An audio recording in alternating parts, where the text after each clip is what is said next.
in the promotion and protection of human rights on the continent. Excellencies and honorable delegates, in the context of regional development, it is crucial to underscore the intersection between human rights and economic growth. The African Continental Free Trade Area, AFCFTA, holds significant potential for Africa's economic development. However, it currently lacks a strong human rights dimension. Human rights are not separate from development. They are essential to ensuring inclusive, equitable, and sustainable growth. NANRI advocates for the integration of human rights standards into the AFCFTA framework. We also encourage the African Commission to continue its collaboration with regional bodies and national human rights institutions, NHRIs, to embed human rights considerations in Africa's economic policy and initiatives, thereby aligning with the African Union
ensure the realization of the rights enshrined in the African Charter on Human and People's Rights.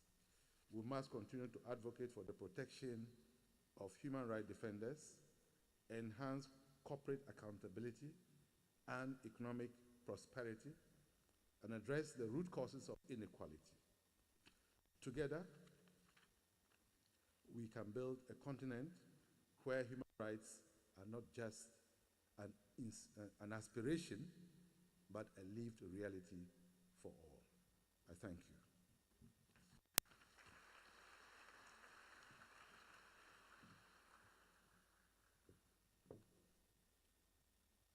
Thank you very much, Dr. Wiesel, for your statement. I now wish to invite the European Union Special Representative for Human Rights, His Excellency Olof Skog, to deliver his statement.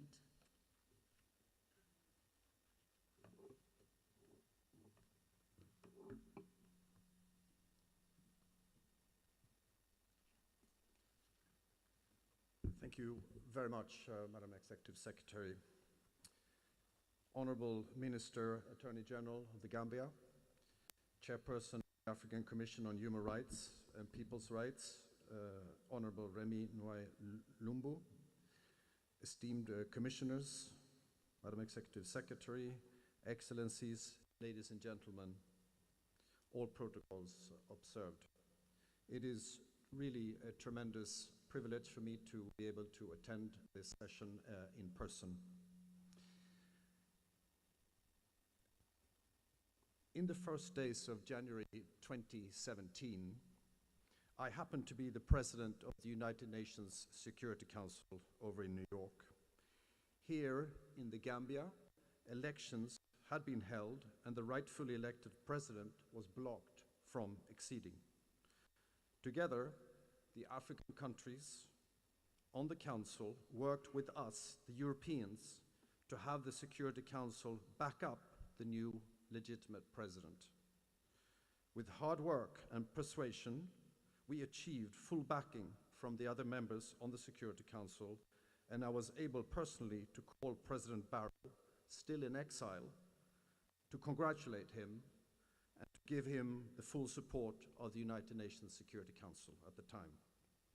Since then, the Gambia has consolidated democracy, its global support for accountability and human rights.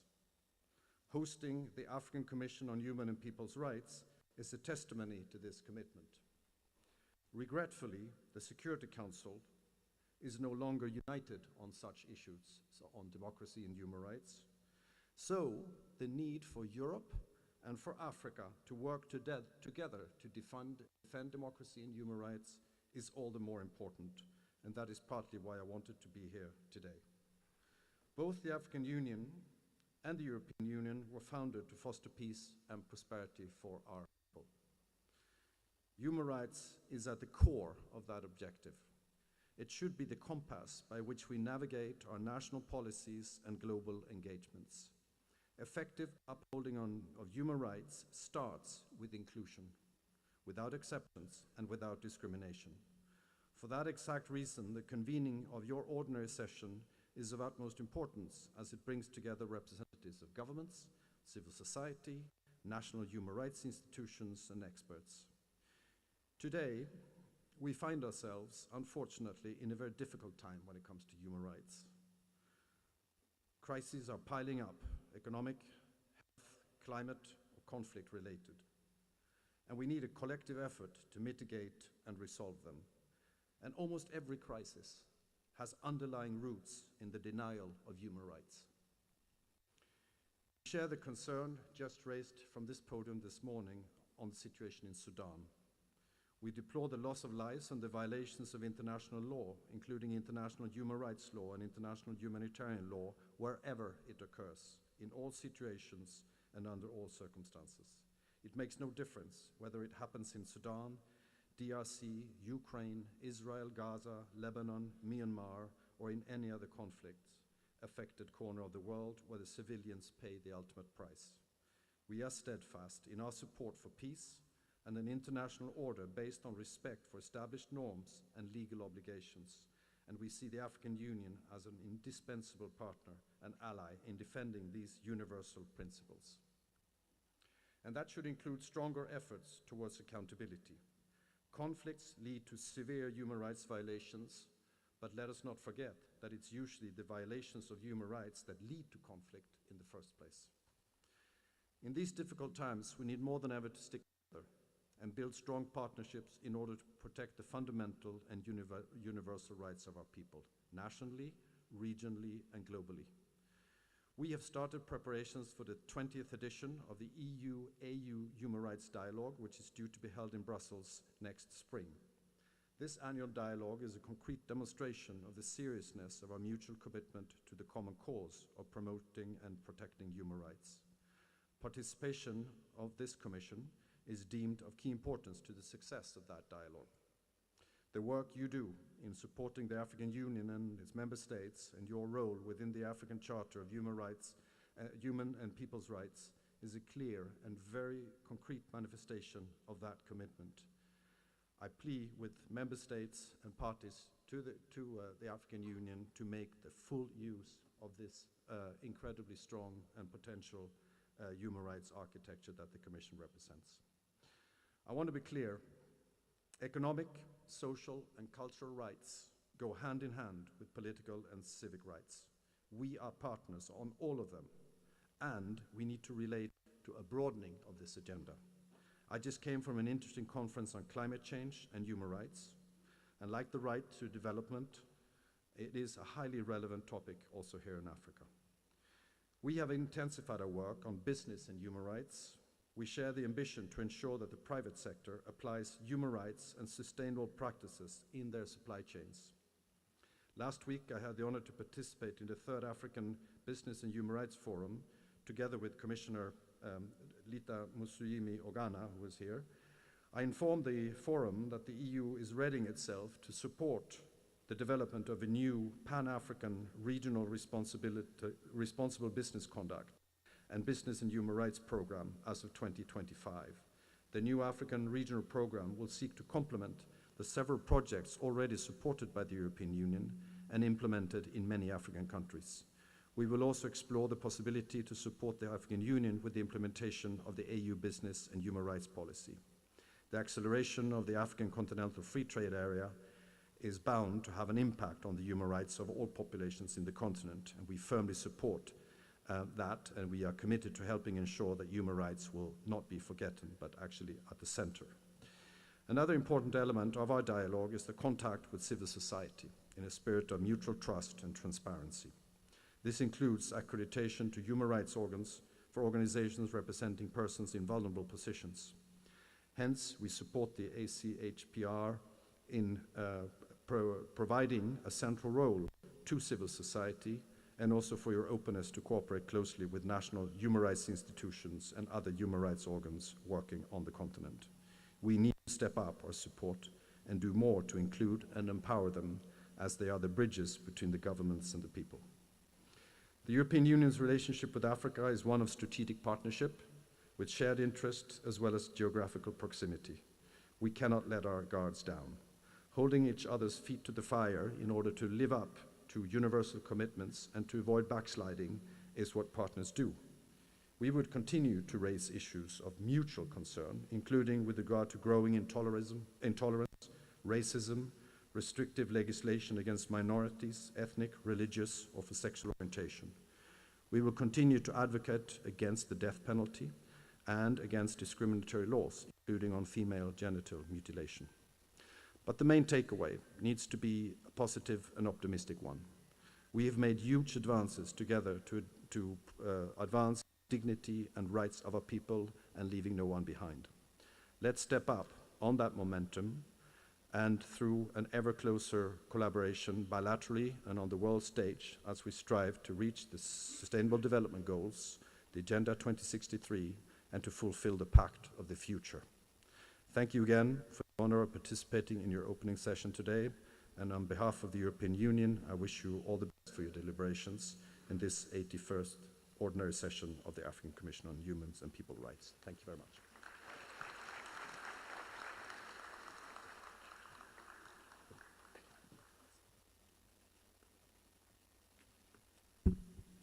Thank you very much, Your Excellency, for your statement and your message of solidarity. I now wish to call upon the representative of the Office of the High Commissioner for Human Rights in the Republic of Liberia, Mr. Christian Mukosa, to deliver a statement on behalf of the High Commissioner for Human Rights. Thank you. Honorable Minister, Attorney General, Honorable Chairperson of the African Commission on Human and People's Rights, Honorable Commissioners, Excellencies, distinguished delegates, and all protocols observed. I bring to you warm greetings from the High Commissioner, Mr. Walter Took, and I wish to express the unwavering support for the critical role the African Commission on Human and People's Rights is doing. On behalf of our office, it's an honor and a privilege for me to stand here today during this opening ceremony and to address this August Assembly on the fact that the theme Educating in Africa Fits for the 21st Century is developed. This theme resonates deeply with the standards and objectives of our office as we continue to stand in solidarity with this Commission and with Africa's effort to promote education, a fundamental human right. In fact, education empowers, ensures progress, and sustainable development. The right to education is enshrined in the Universal Declaration of Human Rights. Specifically, Article 28 of the Declaration requires states to guarantee everyone the right to free mandatory elementary education. In addition, it requires in making technical, professional, and higher education available equally to all based on merit. Reflecting in this year's theme, we are reminded of the transformative power of education. Education is not just a tool for individual development, it's also a crucial driver of broader economic transformation for countries. Education equips individuals with the skills and knowledge necessary to navigate increasingly interconnected world. Moreover, it's a powerful catalyst for sustainable development, social cohesion, and the realization of other human rights. The journey to providing quality education for all is filled with a lot of challenges. Persistent inequalities, poverty, ongoing conflicts, and the displacement of the vulnerable people continues to deprive millions of their right to education. These barriers fuel cycles of marginalization and poverty. It these challenges that the bodies such as the African Commission on Human and People's Rights were established to address in order to guarantee equality in access, education, and other opportunities and services to all. Our office remains committed to promoting the right to education, even in the most challenging situations. Our work extends from conflict zones to refugee camps, where we work to ensure that everyone, including the most vulnerable individuals, have access to education. So education is a fundamental human right, but also a powerful tool for peace, dignity, and prosperity. Ladies and gentlemen, in light of some ongoing challenges with regard to education, the Office of the United Nations High Commissioner for Human Rights actively engages national human rights institutions and civil society organizations to bolster the capacity of key stakeholders in advancing human right to education. During the the NGO forum, which preceded this session, our office facilitated several capacity building activities, exchanges, and dialogues. To name a few, we organized a panel discussion on human rights education aimed at ensuring a meaningful participation in and a fair distribution of benefits when it comes to the African Continental Free Trade Area, AFCTA. We also organized a capacity building on a workshop on reporting on human rights to the Council for the NGOs present here. Similarly, during the National Human Rights Institutions Forum, we organized a capacity building session on how to enhance reporting of those important institutions when it comes to the Human Rights Council. These initiatives are part of our ongoing efforts to strengthen the human rights mechanism at the level of the continent and globally. Despite those many challenges related to education, it's crucial to acknowledge the resilience and innovative approaches taken by Africans. Civil society organizations, educators, policymakers are working tirelessly to expand access to education for all and improve learning outcomes even in the most challenging situations.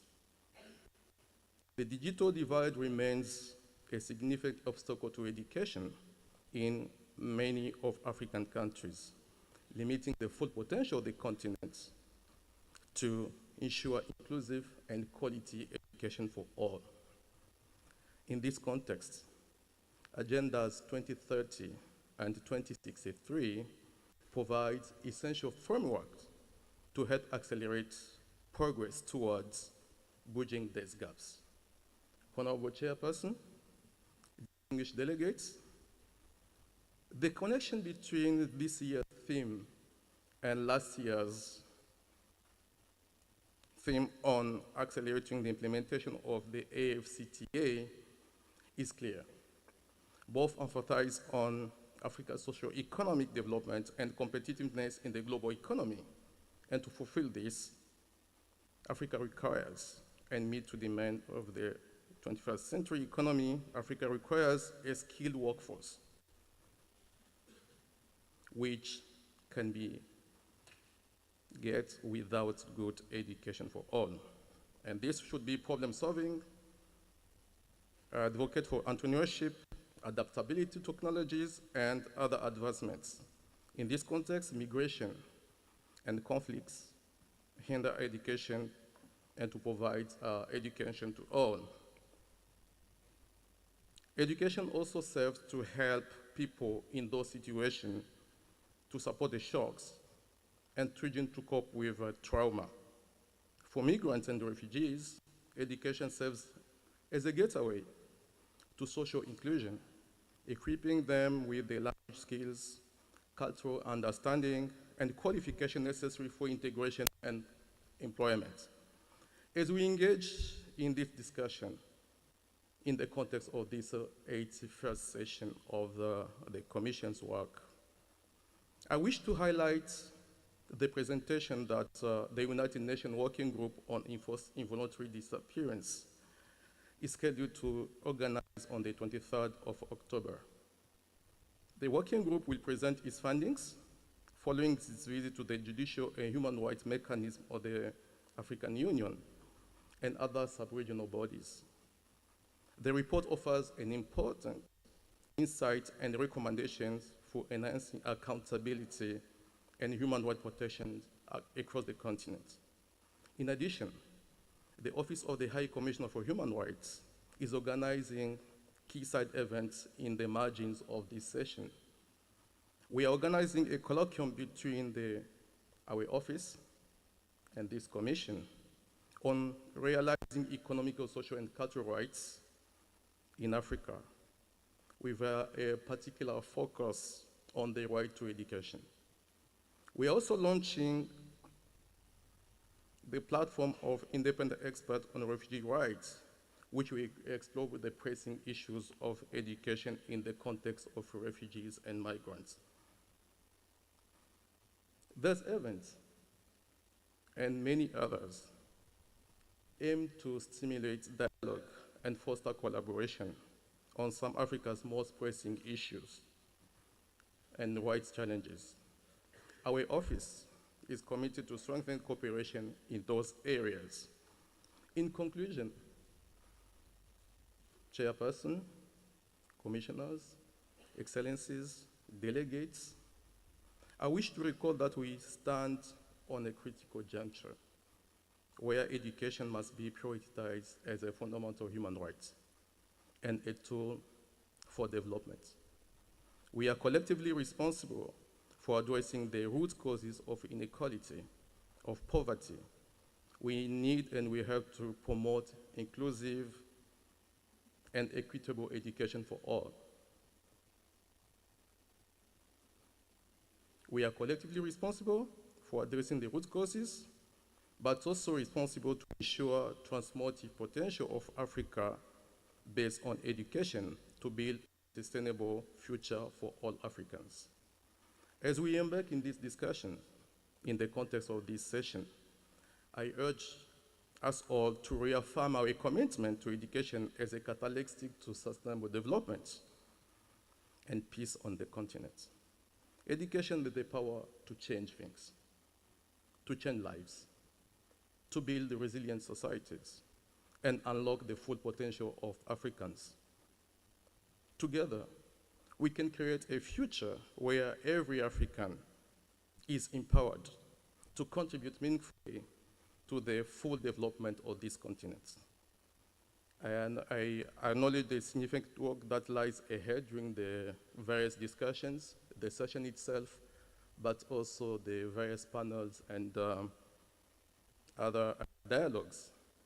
So on behalf of the United Nations High Commissioner for Human Rights, I extend my best wishes for a successful and productive session, discussions, and I'm confident that the decision and deliberation that will be taken from this session will lay new foundations for the right to education in Africa and to ensure that human rights, peace, prosperity for Africa are all interlinked. Again, I thank you for your attention.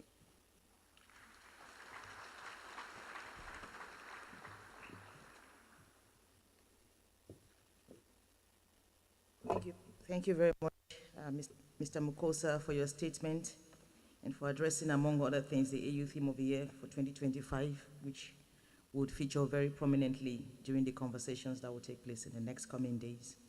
Excellencies, distinguished participants, I would like to indicate that we have few printed copies of the program for environmental reasons, but you can access all session documents, including the opening ceremony program, using the barcode at the back of your badges. And as well, we have them on our website. Thank you very much.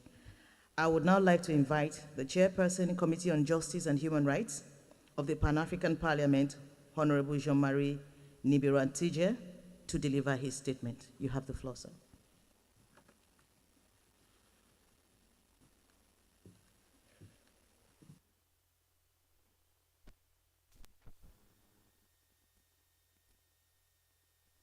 Good morning, everybody.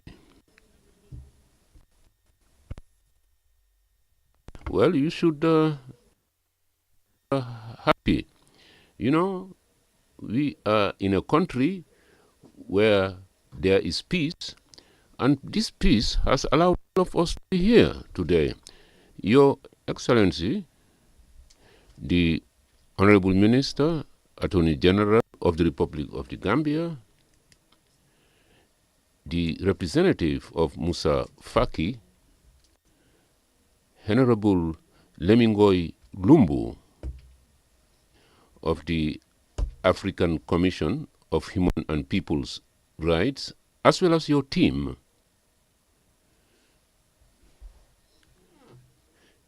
The Vice President of the African Court of Human and People's Rights, the representatives of the United Nations HCHR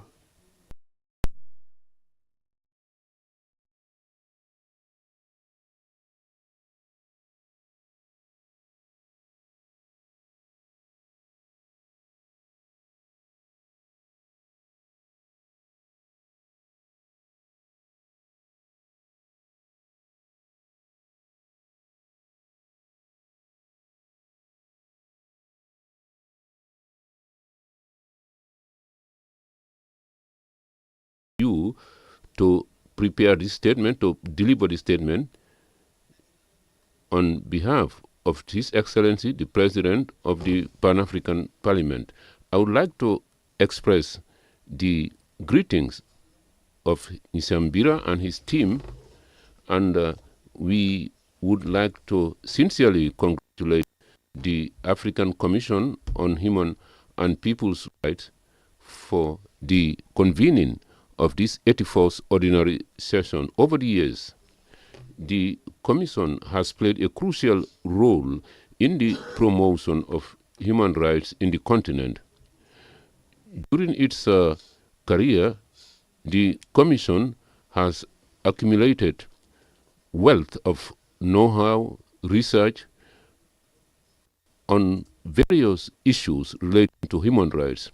This know-how is still being used as an essential resource in our collective resolve to protect and promote the dignity and the freedoms of all Africans.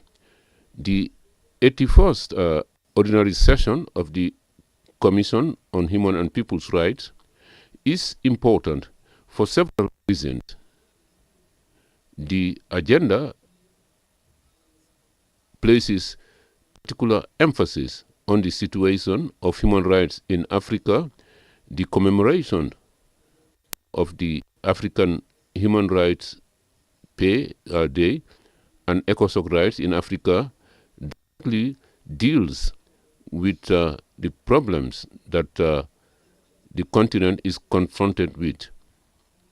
The activities include the consideration of the state parties, relationship and cooperation between the Commission and the national human rights institutions and non-governmental organizations, as well as the consideration of the request for observer status by the NGOs. We at the Pan-African Parliament, we would like to seize this opportunity to congratulate the African Commission on Human and People's Rights for the efforts to institute a dialogue,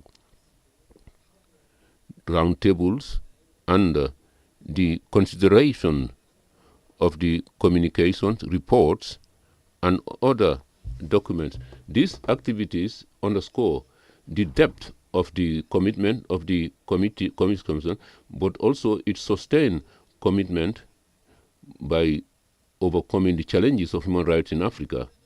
It should be recalled the brilliant collaboration between the Pan-African Parliament and the African Commission, the institutionalization of our cooperation through an MOU has enhanced our joint efforts, underscoring the need of complementarity between the organs of the African Union, in particular to deal with complex issues relating to human rights. These challenges need concerted efforts from all stakeholders, and the MOU testifies to our common vision to work together to guarantee human rights and to ensure that human rights are protected in the continent. However, we should acknowledge that despite the inroads accomplished, Africa is still confronted with challenges on human rights, such as conflicts, inequality, discrimination,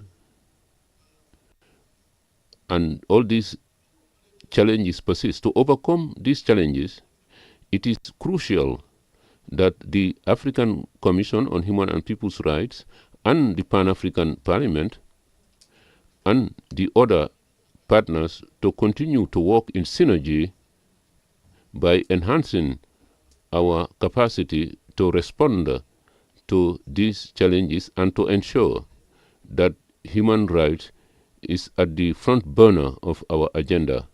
In conclusion, I would like to express once again the thanks of the Pan-African Parliament to the African Commission on Human and People's Rights for its commitment to the promotion and protection of human rights in Africa. Our work is essential and our collective mission, and we hope that the collaboration will be enhanced in the years to come. I would like to conclude by thanking once again the government of the Gambia for its legendary hospitality and the hospitality accorded to me and my delegation. Thank you for your kind attention.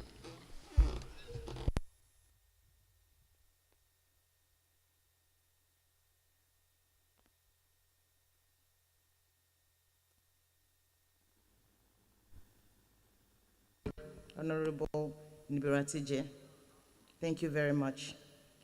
At this juncture, we would like to invite the representative of state parties, and here I have to put my French to test. I would like to call upon Honorable Rassoul Oud El Khal, commissaire adjoint aux droits de l'homme et l'action humanitaire en relation avec la société civile de Mauritanie. Vous avez la parole.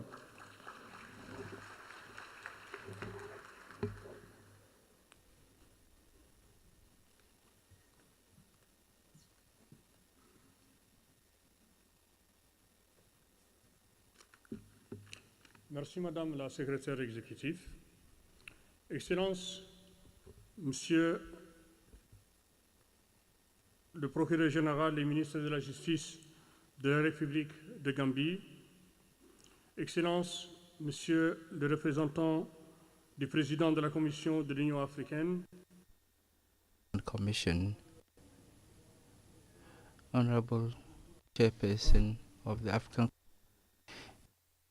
Human and People's Rights, Excellencies, Ministers, Ambassadors, ladies and gentlemen, all protocols observed.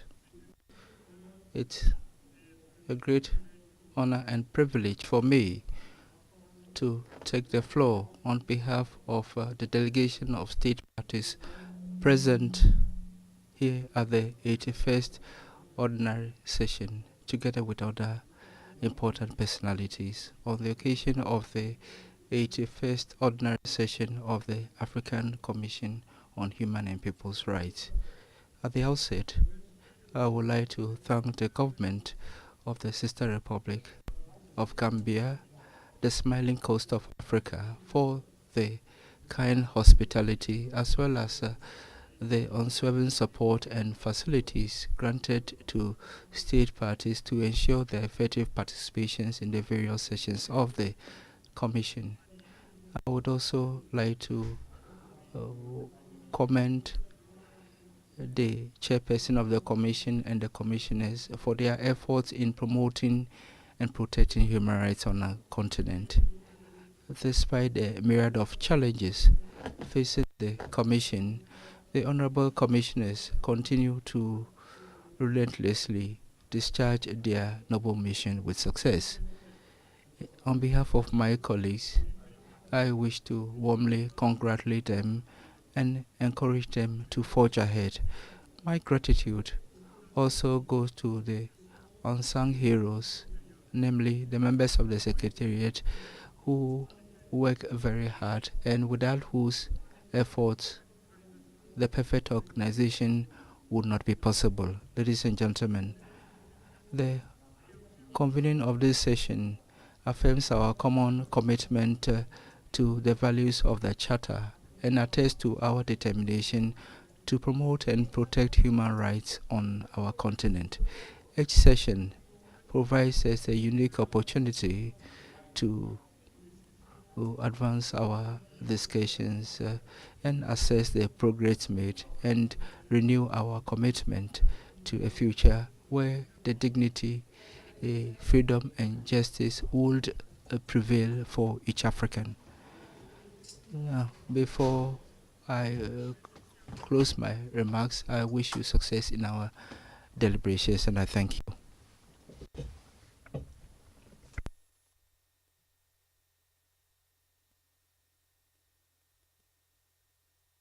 Thank you very much, Excellency.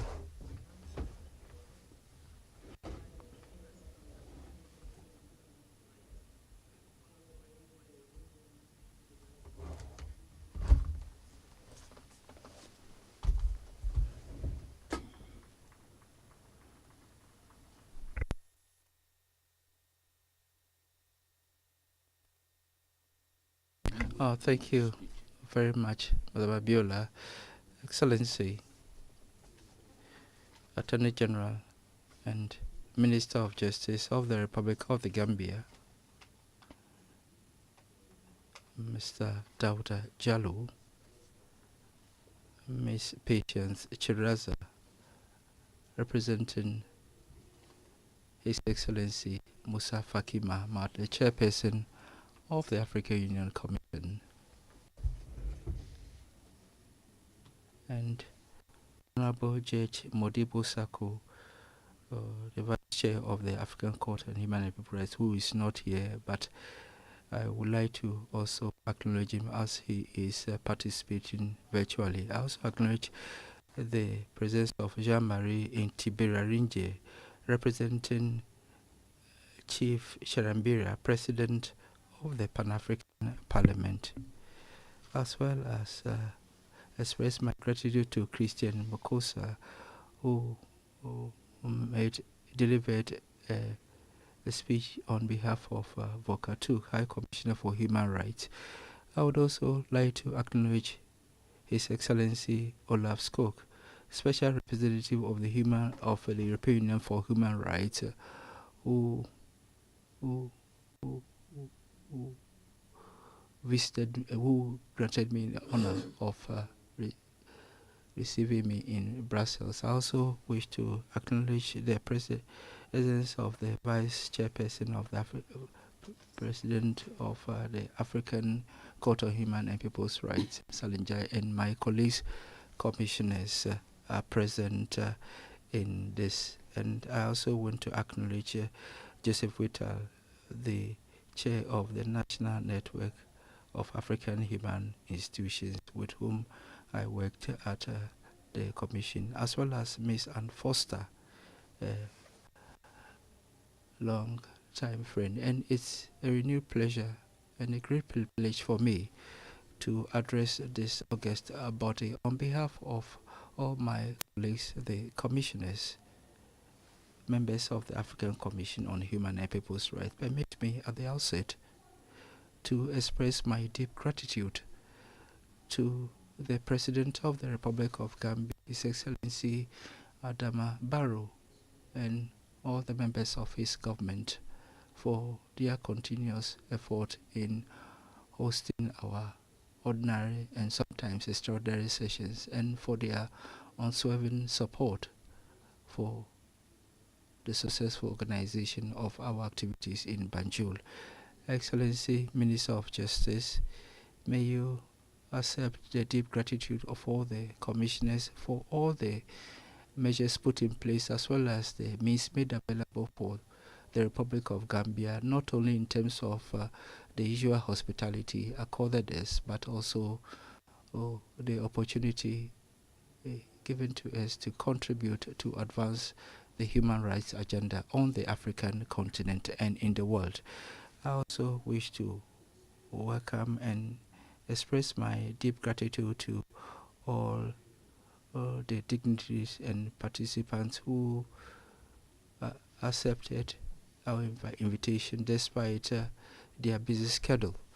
I would also like to acknowledge the members of the Permanent Representatives Committee of the African Union in our session, an increasing a positive development since the holding of our joint retreat, and which attests to increasing cooperation between our two organs. Excellencies, ministers, distinguished guests, ladies and gentlemen, the 81st Ordinary Session of the Commission, like the other public sessions before it, is one of the most important activities of our institution.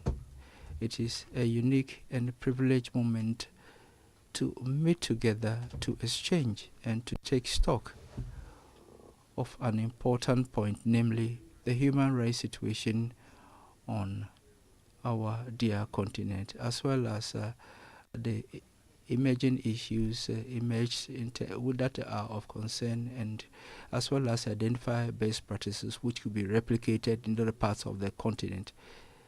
As we often state, the human rights promotion and protection is a permanent work in progress, and each ordinary session of the Commission thus constitute for the various stakeholders a temporal barometer to assess the human rights situation on our continent.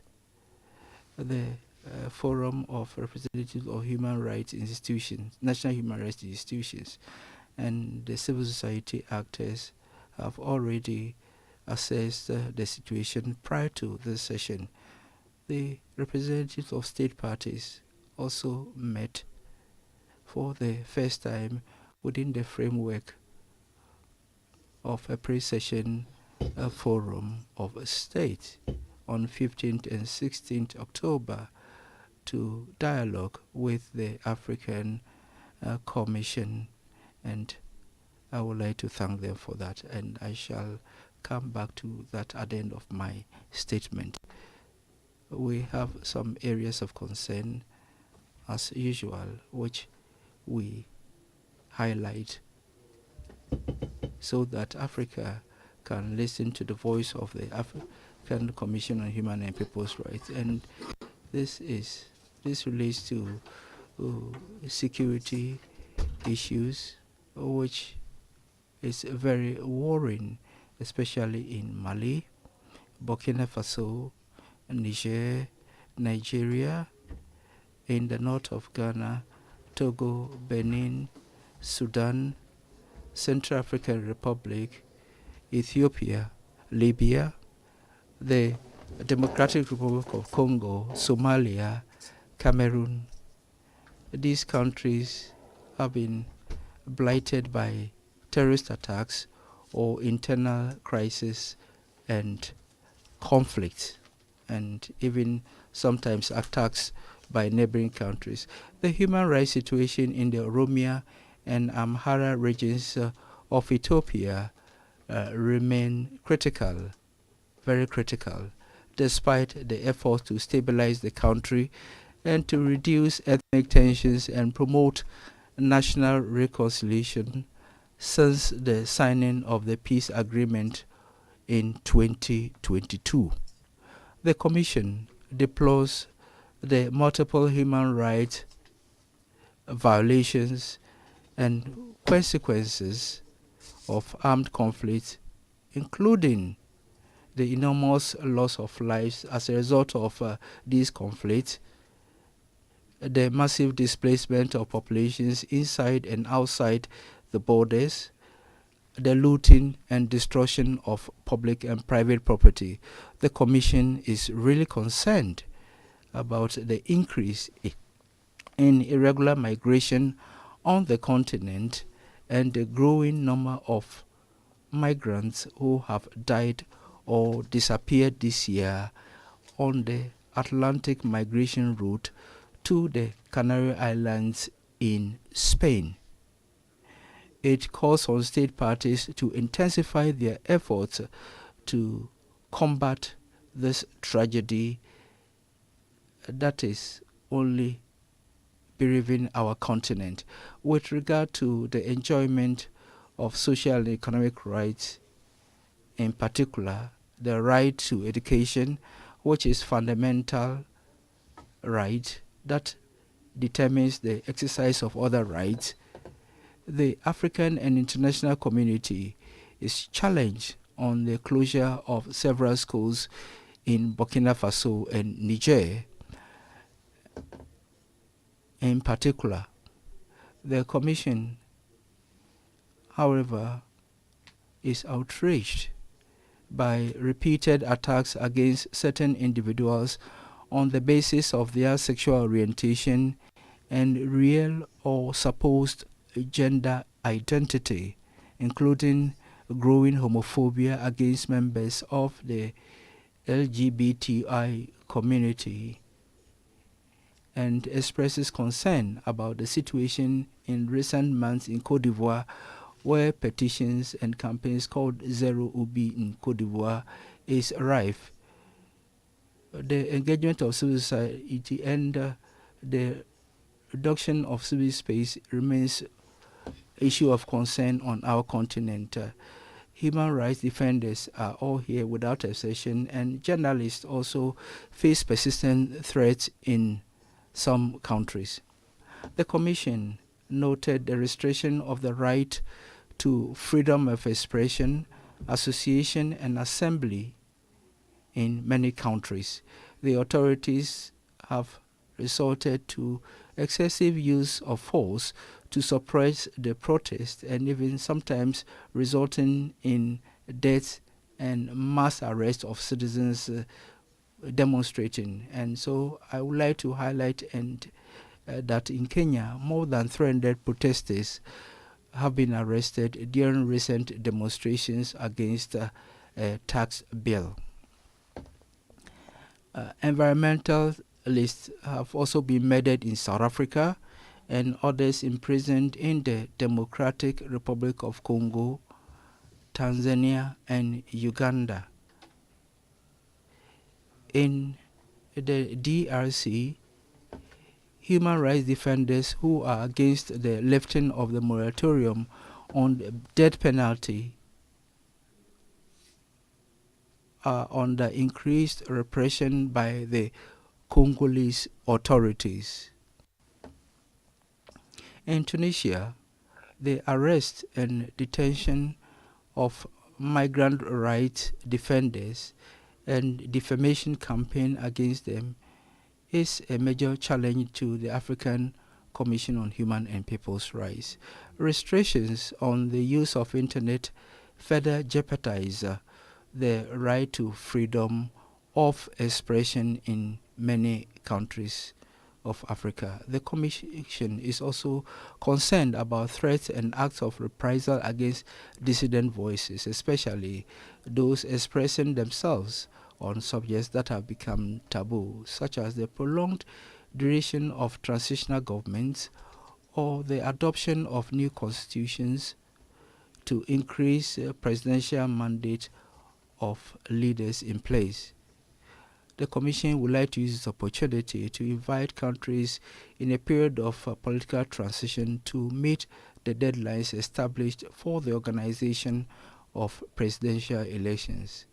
And we will also not ignore the forced enlistment of magistrates in the country's security operations, as well as the kidnapping of people that have become an exponential phenomenon in Burkina Faso, the recent illustration of which is of two lifeless bodies discovered 2 days.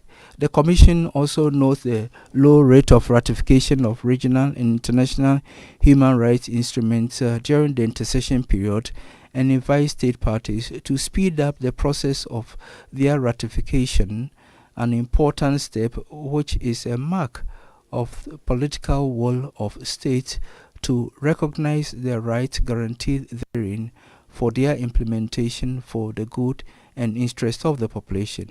On this occasion, I reiterate the Commission's call for the ratification of the protocol to the African Charter on the Right of Older Persons, which is only waiting for one ratification and for its entry into force. And maybe it's already been done this morning, we don't know. To all this are added the persistency of the practice of torture and inhuman or degrading treatment in our places of detention.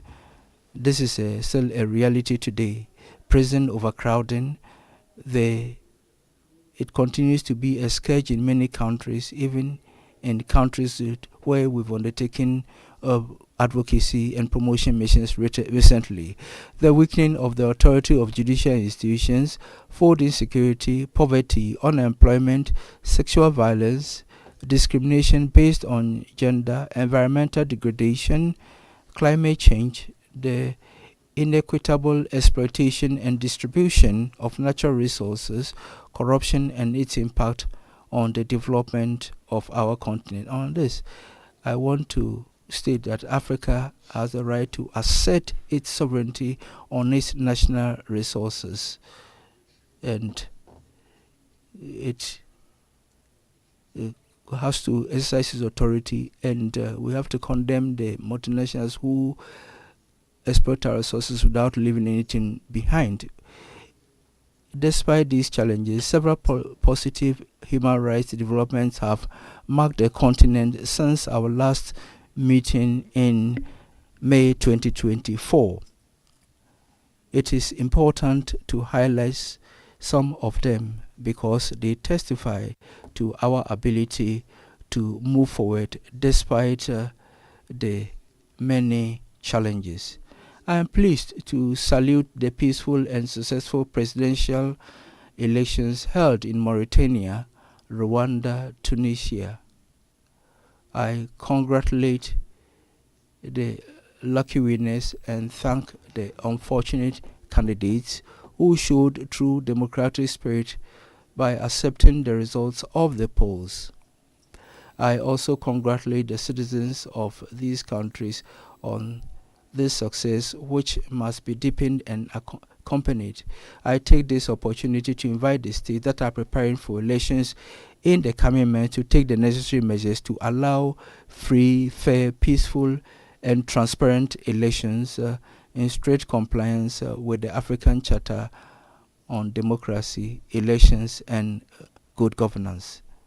The Commission welcomes the presidential pardon of 2nd August 2024 granted by the President of the Republic of Benin to 464 prisoners in order to relieve Benin's prisons affected by overcrowding. I would also like in this context commend the President of the Democratic Republic of Congo, Felix Antoine Tshisekedi, who in the same vein has given instructions to the Ministers of Justice to reduce overcrowding in the Makala prison. And maybe it's my figures I have is about 1,500 prisoners given their freedom. The Commission welcomes the significant progress made by Tunisia in introducing a new legislation to ensure legal protection for single mothers and their children, thus marking an important step in reducing gender-based discrimination in family law. We also welcome the commitment of the government of Sierra Leone to ensure a 30% quota of women in elective posts, which marks an important step towards political inclusion. With regard to the ratification of treaties and conventions, the Commission welcomes the entry into force of the Protocol of the African Charter on Human and People's Rights relating to the rights of persons with disability in Africa after the filing of 15 ratifications in accordance with we want to thank them for their gratitude. We also want to commend the ratification by Cote d'Ivoire and South Africa of the United Nations Convention for the Protection of All Persons Against Enforced Disappearance. The Commission also welcomes the adoption by the Pan-African Parliament of a resolution supporting the adoption of the protocol to the African Charter abolishing the death penalty. To this end, I invite the state parties to take the lead by supporting the process of adopting the said draft protocol initiated by the Commission before the deliberate bodies of the African Union Commission since 2015 and Commissioner Su is leading it and monitoring it, and I want to commend him on that. The Commission welcomes the government of Kenya's efforts to introduce progressive laws that allow refugees to work, create businesses, and access education, an approach that aligns with the global policy of integrating refugees in host communities rather than keeping them in camps. Regarding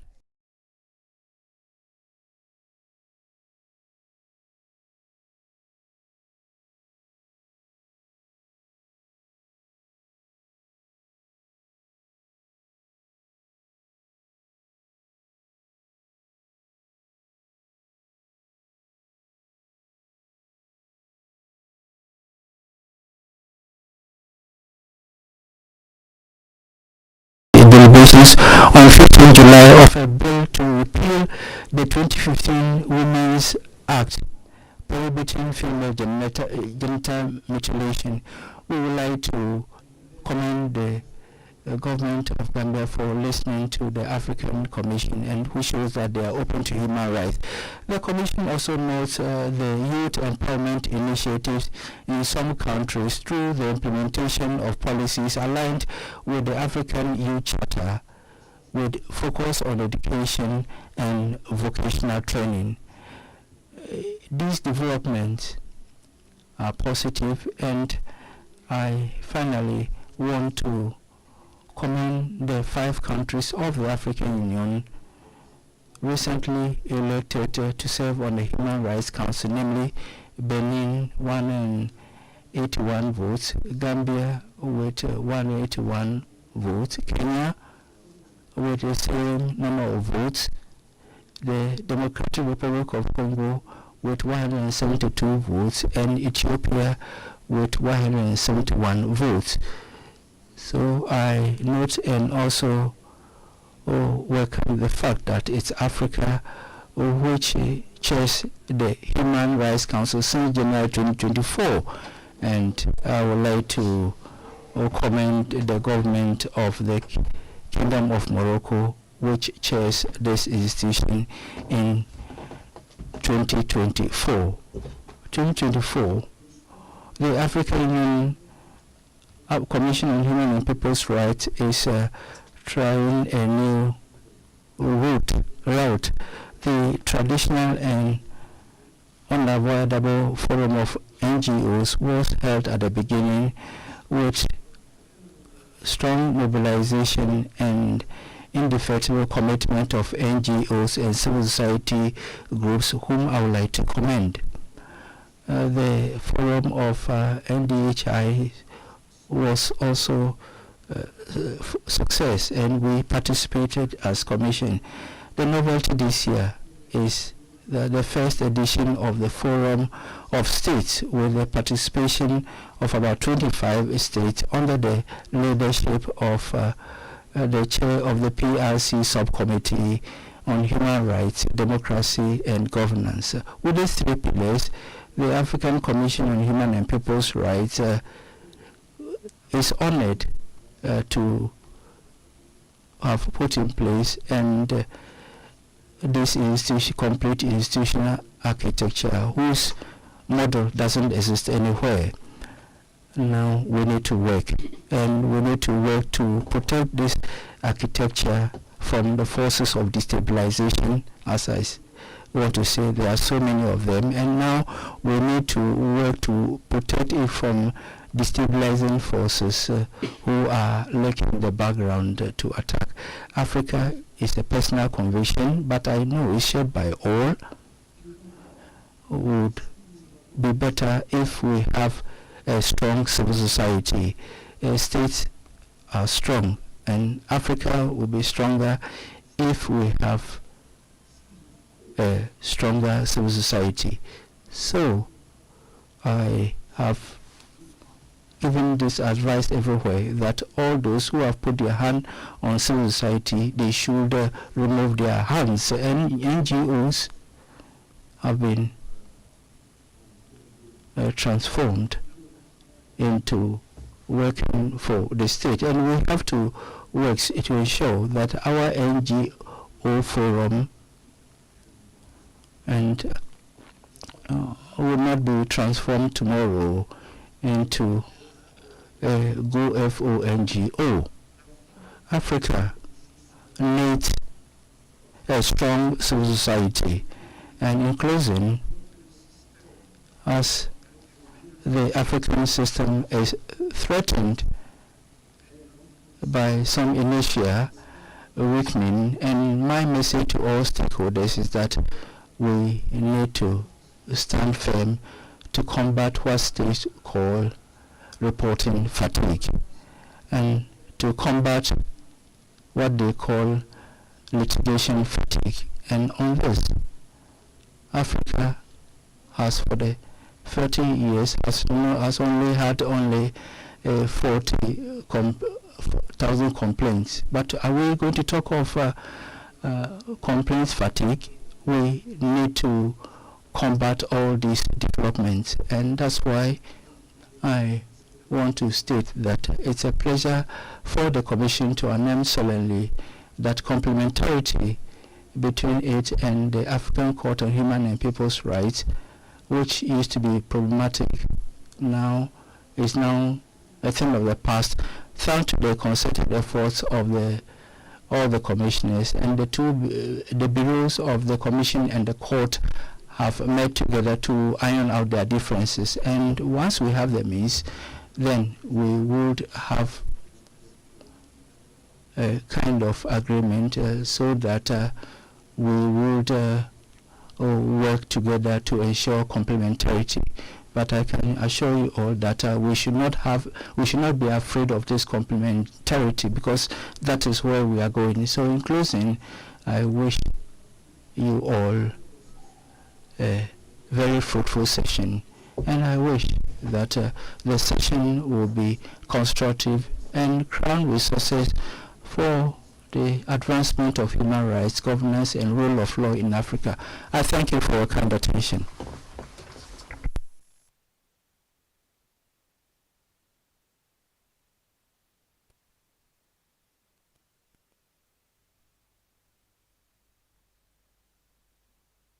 And maybe just before moving on to the next speaker, I would like to acknowledge the presence in the room of religious leaders and traditional leaders from across Africa who have joined the session of the Commission in numbers for the first time. They are a critical constituency in the promotion and protection of human rights, and I'd like to acknowledge their presence in this room. It is now my honor to invite Madam Patience Chiradza, Director, Governance and Conflict Prevention Directorate at the African Union Commission, to deliver the statement of His Excellency Musa Faki Mahamat, Chairperson of the African Union Commission. You have the floor, Director.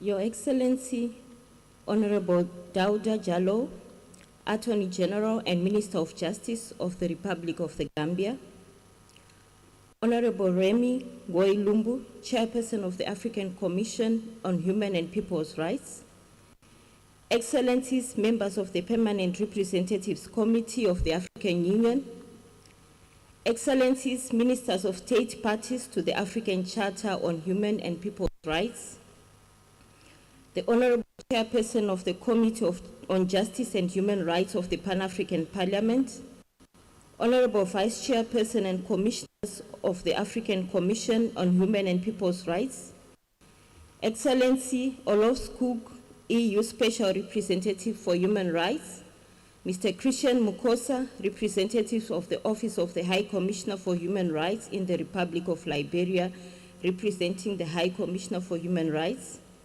Dr. Joseph Whittle, Chairperson of the Network of African National Human Rights Institutions, Madam Hannah Foster, Executive Director of the African Center for Democracy and Human Rights Studies, representing the NGO Steering Committee, distinguished delegates of state parties to the African Charter on Human and People's Rights, representatives of organs of the African Union, representatives of national human rights institutions, representatives of intergovernmental organizations and non-governmental organizations, distinguished ladies and gentlemen, a very good morning to you all.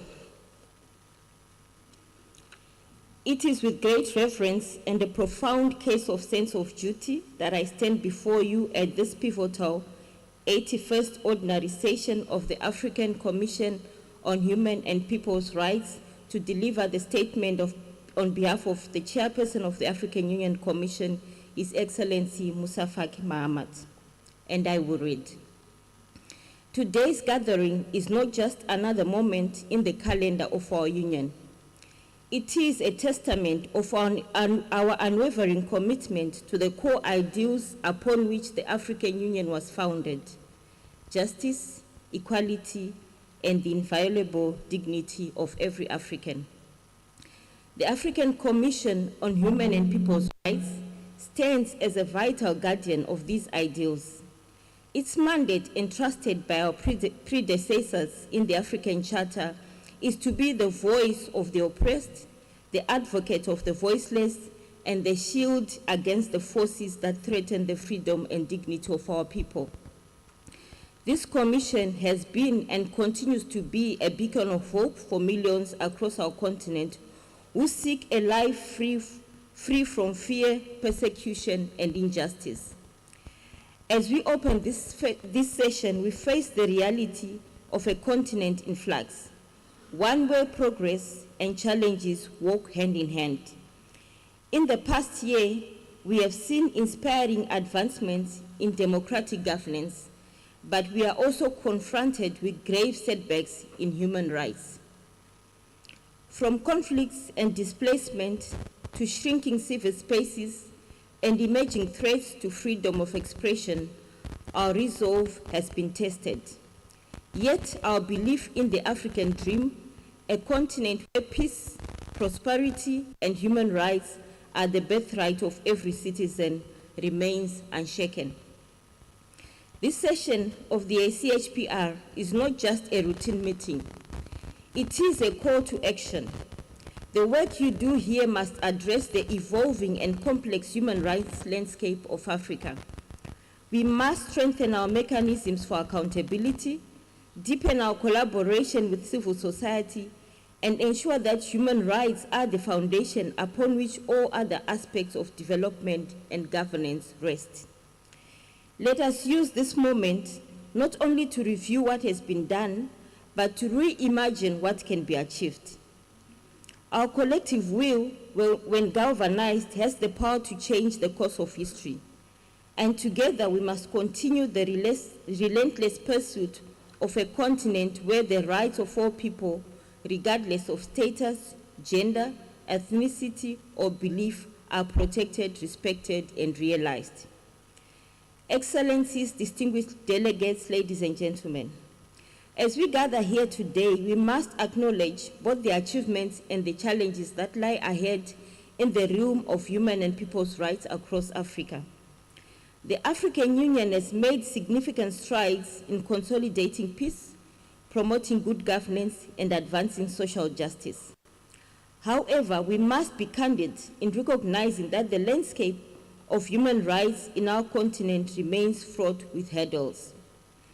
Over the past year, Africa has witnessed encouraging progress in some regions.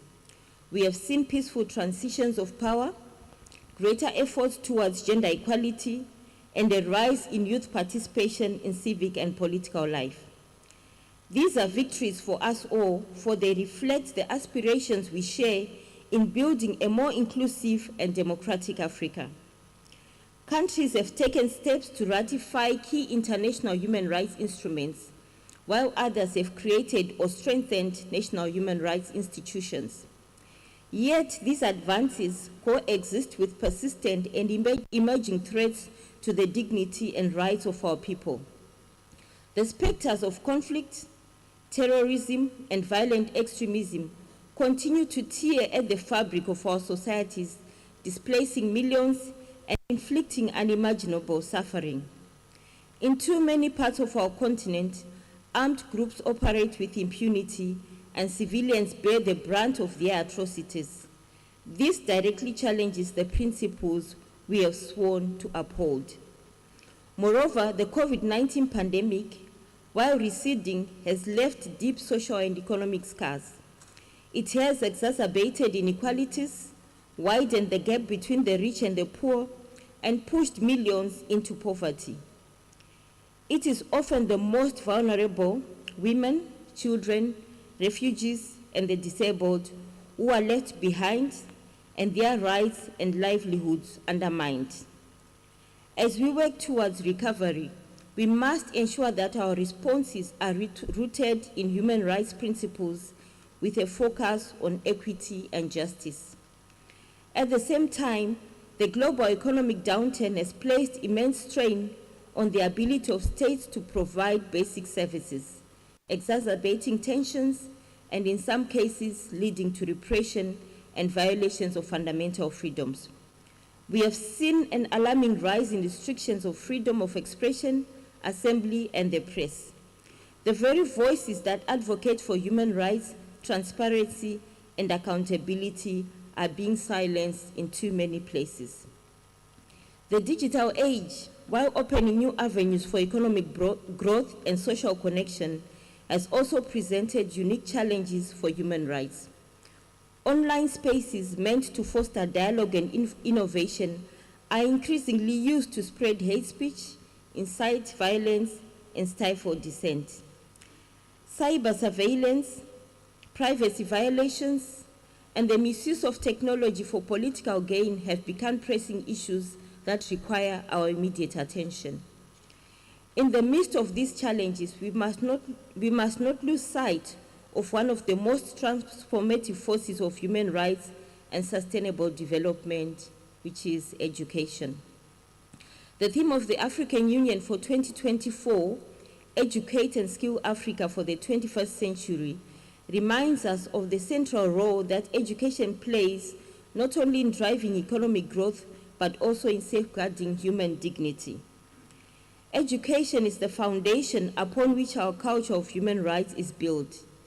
It empowers individuals with the knowledge to claim their rights, fosters critical thinking, and cultivates a sense of shared responsibility within societies. However, too many of our children are still denied access to quality education. Barriers such as poverty, gender discrimination, conflict, and outdated infrastructure hinder millions from realizing their potential. This is a human rights issue. Without education, we cannot hope to create just, equitable, and prosperous Africa that we envision. It is through education that we can dismantle the systems of oppression, inequality, and injustice that hold our continent back. The African Union's commitment to education must be reflected in our human rights agenda. We must work to ensure that every African child has access to inclusive, equitable, and quality education, one that prepares them not only for the workforce, but also to be informed and engaged citizens. Our education systems must promote a culture of tolerance, respect for diversity, and awareness of human rights. It is through education that we will cultivate the next generation of African leaders, leaders who are committed to upholding the principles of freedom, justice, and equality. The African Commission on Human and People's Rights has a critical role to play in this regard. By integrating education as a pillar for its human rights mandates, the Commission can help bridge the gap between human rights advocacy and practical transformative change on the ground. We must empower our youth with the tools that they need to build a future where human rights are not just aspirations, but realities for all Africans. However, the success of this commission cannot rest on its shoulders alone. It demands the collective will of all African Union member states, civil society, regional bodies, and the private sector. Only through genuine partnerships can we hope to confront the challenges head-on. Excellencies, distinguished delegates, the protection of human rights is not the sole responsibility of governments and institutions. It is a shared endeavor. Civil society organizations, activists, and the media must be empowered to play their vital role in holding governments to account, advocating for justice, and supporting vulnerable communities. They must operate in an environment free from fear of reprisals or restrictions. The African Union recognizes the importance of these actors, and we are committed to deepening our engagement with them. We must create more spaces for dialogue and collaboration, ensuring that diverse voices, especially those of marginalized groups, are heard and reflected in our policies. We must also enhance our cooperation with international partners and human rights mechanisms, aligning our efforts with global standards while keeping the unique context of Africa in mind.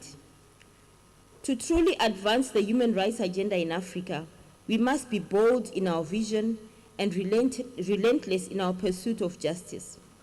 We must strengthen national human rights institutions, support the judiciary, and ensure that the rule of law is upheld at every level. We must also create a culture of accountability where those who violate human rights are brought to justice and impunity is no longer tolerated. In this regard, I call upon all African Union member states to recommit to the full implementation of the African Charter on Human and People's Rights. Let us not forget that this document represents our shared values and aspirations for a peaceful, prosperous, and rights-respecting continent. Its principles must not only be words on paper, but actions reflected in the lives of our people.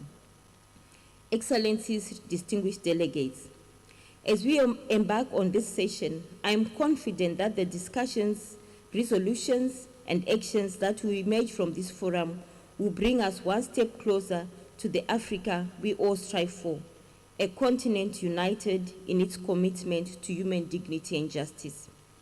Before I conclude, I would like to express my deep appreciation to the African Commission on Human and People's Rights for its tireless efforts in safeguarding the rights of our citizens.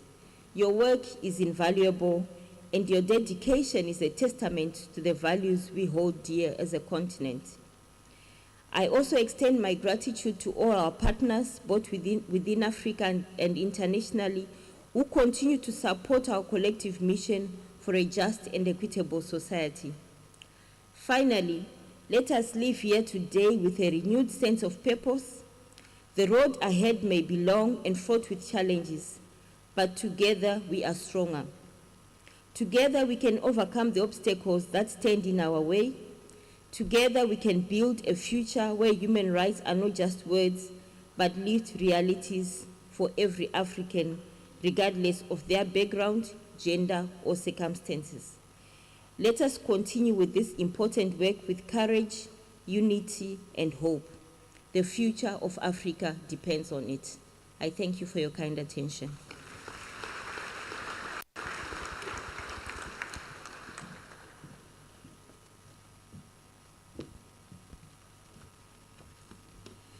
Thank you very much, Director, Madam Shiradza, and our appreciation to His Excellency, the Chairperson of the African Union Commission, for his statement through you to the 81st Ordinary Session of the Commission, despite his busy schedule. We are grateful. Finally, we have come to the highlight of the opening ceremony, and it is with great honor that I wish to invite now His Excellency, Honorable Mr. Dauda A. Jallo, Attorney General and Minister of Justice of the Republic of the Gambia, to deliver his statement and declare the 81st Ordinary Session of the African Commission on Human and People's Rights officially open. You have the floor, Your Excellency.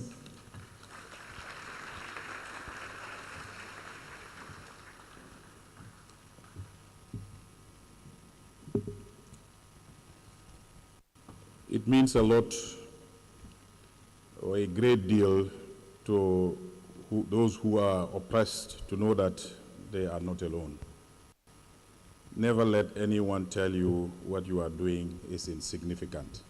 This statement is attributed to Desmond Tutu, who tries to encourage the human rights defenders not to be convinced that their work is trivial.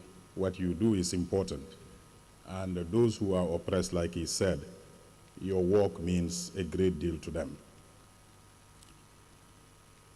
Honorable Chairperson of the African Commission on Human and People's Rights, Honorable Human Rights, which had significantly shaped international and regional human rights laws, including the African Charter on Human and People's Rights. The African Charter on Human and People's Rights. Despite these frameworks, the world continues to witness a decline in human rights observance. Conflicts across Middle East, Ukraine, Myanmar, and Africa have led to mass displacement and sufferings, challenging us to reaffirm the importance of human rights. For Africa, human rights are essential to socio-economic development, cultural identity, and the foundation for sustainable progress. Agenda 2063 embodies this vision, aspiring to a continent built on good governance, democracy, and rule of law. Our journey towards this vision requires addressing key challenges. In the recent past, we emphasized the African Continent Free Trade Agreement as an opportunity for economic growth and integration. However, structural reforms, improved governance, infrastructure development are crucial to harness this potential, along with embracing digitalization and reducing energy costs. Respect for human rights is vital for democratic stability and development. Corruption, mismanagement, and political instability strive where human rights are ignored. And inequalities often stem from abuses such as gender discrimination and lack of access to basic services. Promoting inclusive development and protecting civil liberties can reduce social tension and foster stability across the continent. It is not all gloomy, as we also acknowledge the progress made in the promotion and protection of human rights across the continent. There has been substantial progress or increase in the number of active independent national human rights commissions. Additionally, initiatives like the establishment of the Pan-African Parliament and the African Court on Human and People's Rights are good indicators of progress. As the home of African human rights, the Gambia has been leading efforts in transitional justice with the Truth, Reconciliation and Reparations Commission, which documented past human rights abuses and recommended accountability measures. The government of the Gambia, in collaboration with ECOWAS, is working towards establishing a special tribunal to address crimes against humanity, following the model of the Extraordinary African Chamber in Senegal. As we strive to build an Africa free from human rights violations, we must recognize that human rights are not just a moral and legal obligation, but a necessity for socio-economic growth and cultural revival. By fostering inclusive, just, equitable societies, Africa can achieve lasting development and reclaim its cultural identity, standing strong on a global stage. With this vision in mind, I have the honor to declare 81st Ordinary Session of the African Commission on Human and People's Rights open. Thank you very much for your kind attention.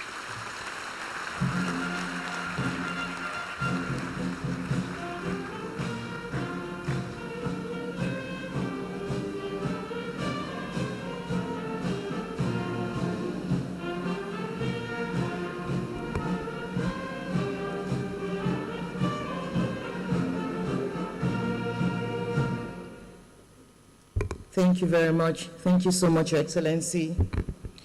Excellencies, distinguished delegates, distinguished participants, ladies and gentlemen, this brings us to the end of the opening ceremony of the 81st Ordinary Session of the African Commission on Human and People's Rights. Now I would like to make some announcements.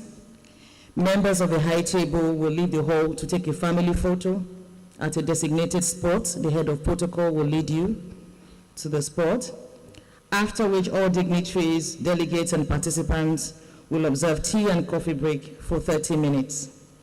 Tea and coffee will be served for VIPs, including Excellencies Ministers, Excellencies Ambassadors, members of the PLC, Honorable Commissioners and members of the Diplomatic Corps in the room. This will be served, they will be served in the banquet room on the first floor. Delegates from state parties will be served in the banquet hall on the ground floor, while all other delegates from NHRIs, NGOs, and other organizations and participants will be served in the banquet hall on the first floor. There are ushers all around who will lead us to the respective points of service. Excellencies, distinguished participants, there will also be a pre-session press conference in the media room for 30 minutes, involving only members of the Commission and representatives of media houses here present. The head of public relations, Madam Samantha, will be facilitating and will lead relevant members of the media houses to the media room. Thereafter, and in line with its established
votre attention.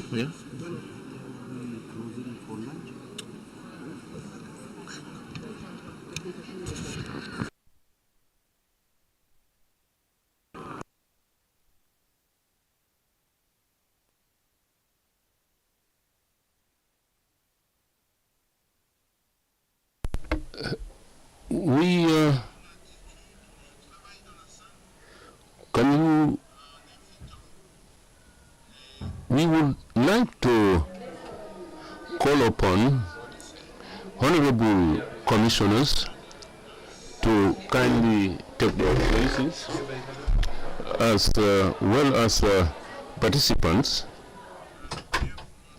You are all kindly requested to be seated so that we can start our meeting.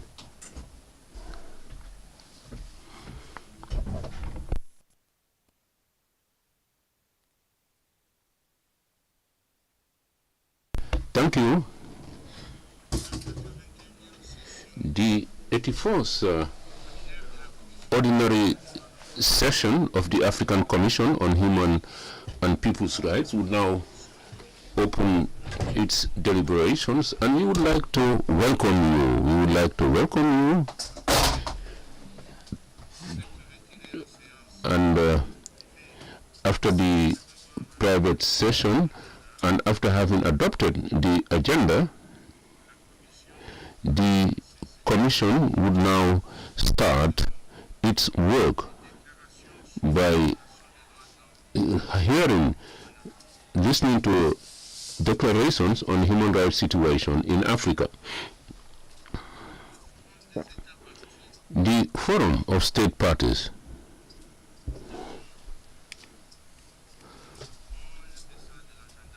This has been deleted from the public agenda, which was disclosed, and we would start with national human rights institutions, NHRIs, and NGOs, non-governmental organizations.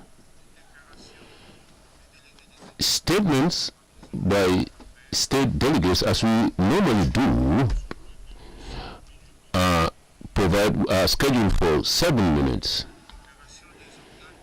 If there are declarations on the part, statements rather, by African organs with a human rights mandate, we would allocate them 5 minutes. For intergovernmental and international organizations, 7 minutes rather, 7 minutes. For NHRIs is 5 minutes, and statements by NGOs, non-governmental organizations. At this juncture, we will allocate them 5 minutes. But as you know, as and when the meeting progresses, we would reduce this time frame to give the floor, to allow everybody to take the floor. That being said, let me look at the states that are on my list. Statement by state delegates. We would start with the Arabic Republic of Egypt, His Excellency Ambassador Khaled Aref, the Honorable Ambassador attached, the Ambassador of the Republic of Egypt attached to the Gambia, Senegal, and Cabo Verde. You have 7 minutes.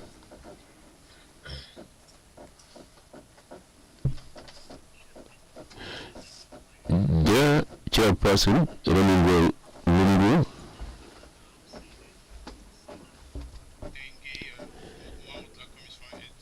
thank you. I would like from the onset to express my gratitude to the government and broader government of the Gambia for the support given to us during the commissions. I would also like to pay tribute to the Executive Secretary of the African Commission and the team for the convening the 81st ordinary session. I would also like to express our as a state to enhance relationship with the Commission, and we acknowledge this mission to the permanent mission of in Addis Ababa. Now, when it comes to Egypt commitments, one of the pillars, and we have tried to take a series of measures. Since the convening of the last measure, a certain number of measures have been taken in the country that I would like to state here. Approval by the President of the Republic of the adhesion of Egypt to the African Protocol on Age are also on course, is ongoing. In accordance with the desire to promote human rights, on 8th of August 2024, legal measures were taken with a view to give him presidential pardon to more than 600 people. As part of these ongoing measures with a view to acquiring the aspirations of the Egyptian people, with a view to putting in place the strategy put in place by the President in September 2021. The last period was characterized by the participation of our officials and who submitted the second executive report to the strategy. And the most salient issues of the second report was the commitment of Egypt to put in place the strategic objectives, not only at the level of civic and political rights, but also on human rights. The Secretariat also works hand in hand in the drafting of the third report with respect to the national strategy on human rights, and which should be launched very soon. I would also like to underscore that with a view to implementing the law on appeals on criminal matters has been put in place, and it gives the opportunity to accused to make an appeal, and there is also a new law to be published relating to guaranteeing human rights in accordance with the guarantees, and also a bill is ongoing including all the stakeholders. It should be noted that the Technical Secretariat of the Supreme Committee, as part of its implementation, capacity building in the field of human rights, has established a human rights unit in the various ministries, and cooperations is ongoing with various partners to put in place a ambitious plan, and to mainstream the issue of human rights in education. This response to the request made by the ministries with respect to providing technical support when it comes to capacity building on the establishment of human rights units, and this is through the two meetings that have been convened. The human rights vision is based on a certain number of fundamental principles. Number one, all rights are complementary, and that there is a nexus between the democratic state and human rights, and the view to arriving at a perfect balance. This vision, this principle stipulates that there should be an understanding in this field, and there should be a balance between the rights and the obligations and the rights of the individual and the rights of society, and the importance to fight against corruption so that you benefit from the rights, and also to enhance respect. And these are part and parcel of legislation, education and training.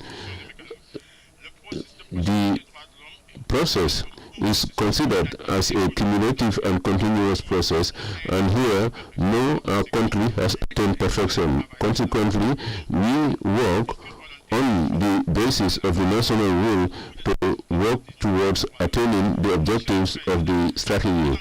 Chairperson, this session is being held when tragic conditions are happening in some regions. You have the war in the Gaza Strips for more than a year, and despite the publication of a statement by your statement during the 77th session on the humanitarian situation in the Gaza Strip.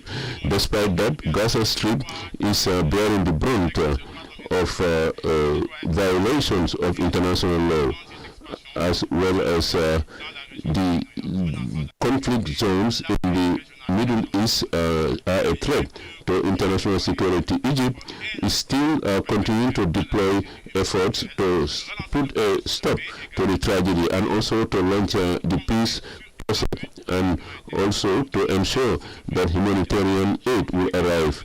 And we call for a ceasefire. I call upon African countries to fight towards the stopping of the war on base by providing international protection to the Palestinian people and by rejecting all attempts to displace the people, especially those of Gaza.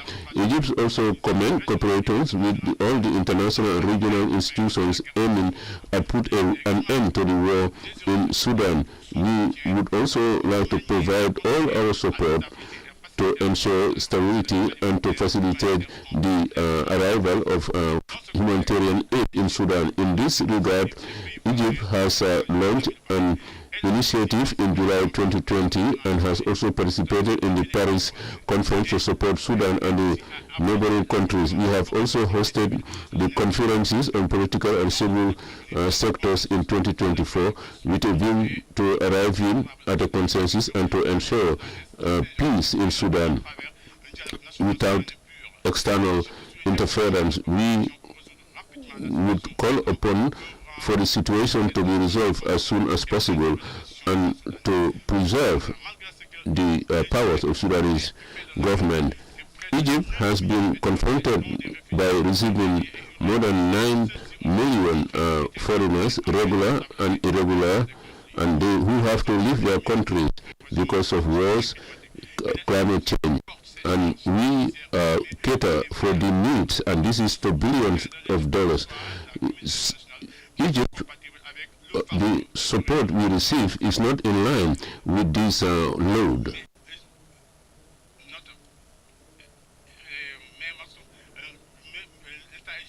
We would like to work towards a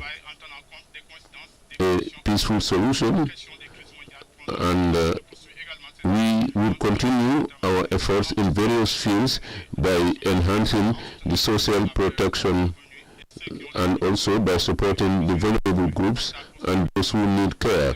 We also promote the rights of children, elderly people, and people in living with disabilities. In conclusion, I would like to underscore that despite the challenges that we are encountering, Egypt would achieve its objective to improve the situation of human rights for the benefit of all citizens. So we are open to cooperation with all countries in the continent, and also want to underscore the role played by the African Commission, and we are convinced of the importance of African cooperation to promote human rights. Thank you, Chairperson.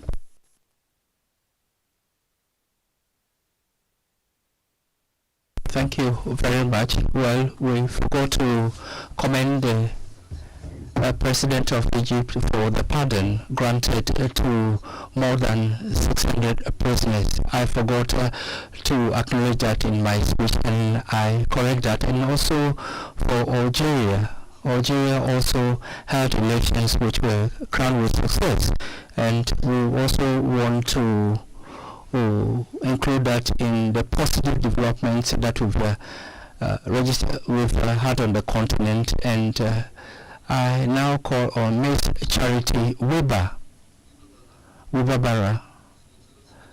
Her Excellency Charity Wibabara, Minister of Justice of Rwanda, for her statement. Minister of Justice.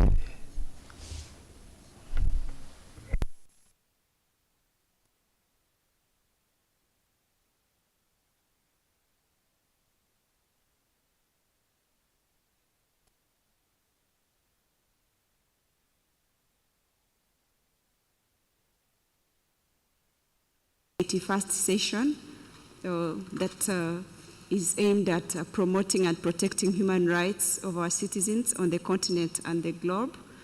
Thank you, Mr. Chair, for this time also accorded to Rwanda to deliver this statement regarding specifically the impact of the African Charter on Human and People's Rights.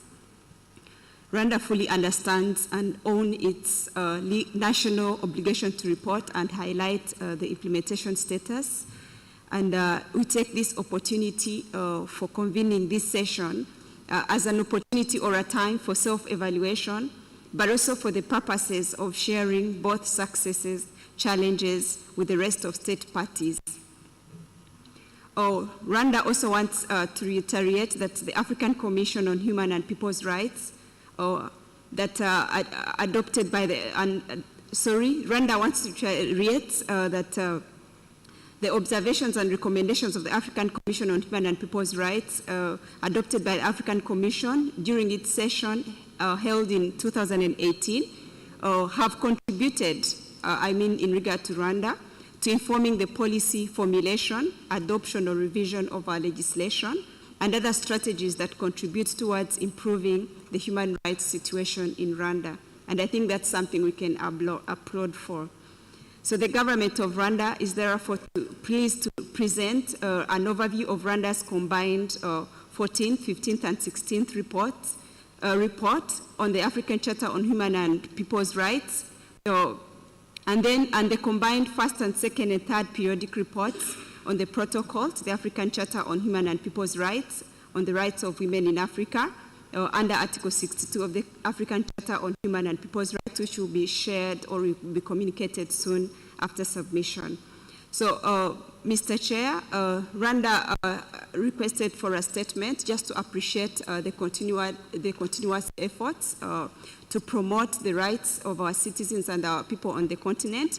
And we want to echo the voices that in the morning that were emphasizing on implementing our commitments as domestic states or as parties. And also we want to emphasize the need for collaboration and collaborative efforts so that the impact of the instruments, the legislation and the policies and the institutional framework are key factors that contribute to aligning with the human rights provisions that are in various statements at both domestic and international level.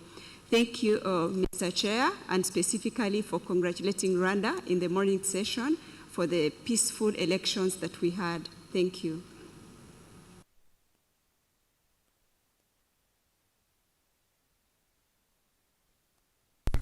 The Commission would like to thank Her Excellency Ms. Charity Barbara for her statement on the situation on human rights in Rwanda. And once again, I commend your country for the successful relations that you had. I shall now call on Her Excellency Rasool Hedkan to present the statement of Islamic Republic of Mauritania. You have the floor. In the name of the merciful Allah, Mr. Chair,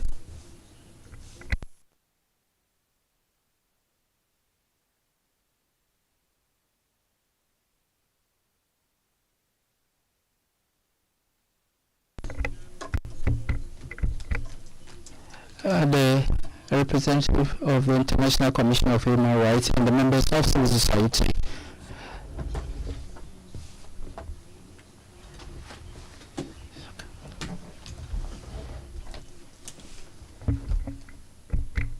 And they would like to thank the Human Rights Commission. I would like to express and commend the Commission for all the efforts made to advance human rights on the African continent. At the same time, we express our satisfaction with the good cooperation with the African Commission on Human Rights. Chair, at the outset, I would like to talk about the suffering people of Palestine due to the aggression by the Israeli forces, and an aggression which doesn't spare women, children, or the aged.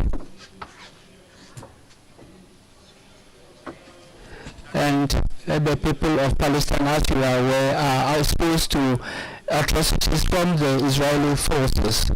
And this is happening with the total silence of the international community, despite the decisions of the international community, which has called on Israel to immediately stop the aggression against the people of Palestine.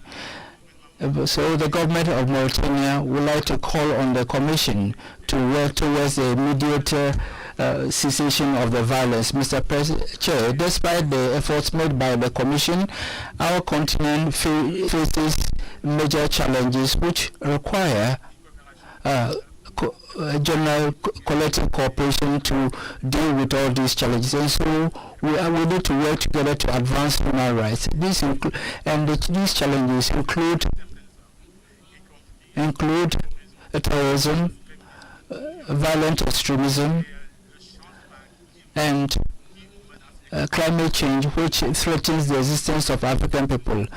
And my government, the government of Mauritania, continues to make efforts to participate in the collective efforts of the continent and international community to resolve the crisis and challenges facing it, and also deal with the challenges facing the African continent. And this involves security threats and terrorism. And the government of Mauritania, conscious of the need to peacefully resolve these issues, would work towards a strict compliance with human rights instruments. That's why we insist on fruitful and sincere dialogue among the various stakeholders in the area of human rights. And in this case, we want to also mention in particular the efforts made by the Mauritanian government to organize peaceful, transparent elections, which has consolidated our democratic credentials, and elections observed by international partners and regional partners who affirm the transparency of the elections. The government of Mauritania, Chair, on the human rights situation, there has been a clear improvement in the promotion of civic and political rights, as well as cultural and social rights of Mauritanians. And also, the government has been working to reinforce individual and collective freedoms. And also, the government has adopted measures and has granted broad powers to National Human Rights Commission, and has been assisting all organs working on human rights in our country. And we also mentioned the human rights strategy of the country, which includes several measures which constitute to enhance individual freedoms, and also to create a conducive environment for the enjoyment of human rights in our country. Now, regarding the efforts made by my government to resolve illegal immigration in my country, the government has made a lot of efforts. Chair, our government also, within the framework of dialogue to reinforce democracy and peace, our government has adopted measures regarding dialogue, and also reinforced the role of the youth in pacification process in the country, and also has been working to enhance their participation in decision making.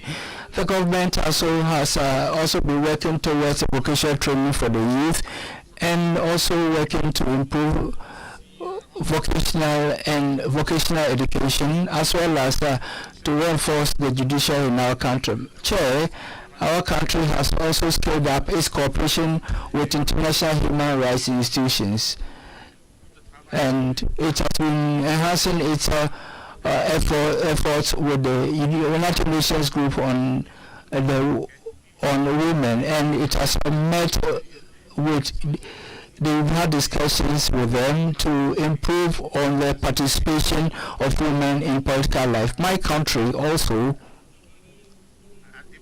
has been submitting its periodic report under the African Charter on Human Rights and its protocols, namely the protocol for older persons and the protocol on the rights of women.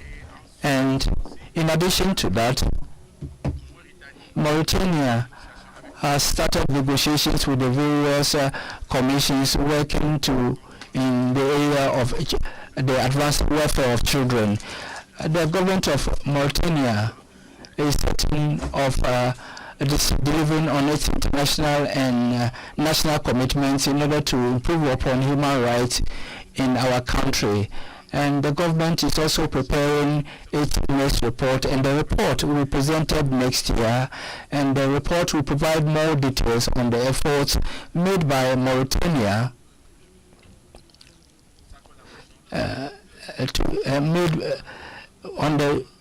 permit me finally to mention the determination of the government of Mauritania to work to advance human rights.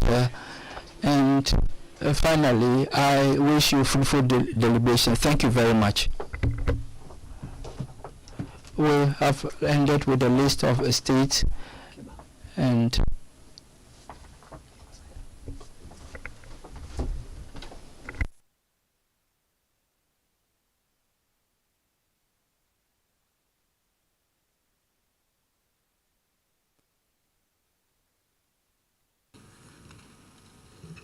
this is the statement of the 7th NHRI Forum on the margins of the 81st Ordinary Session of the African Commission on Human and People's Rights.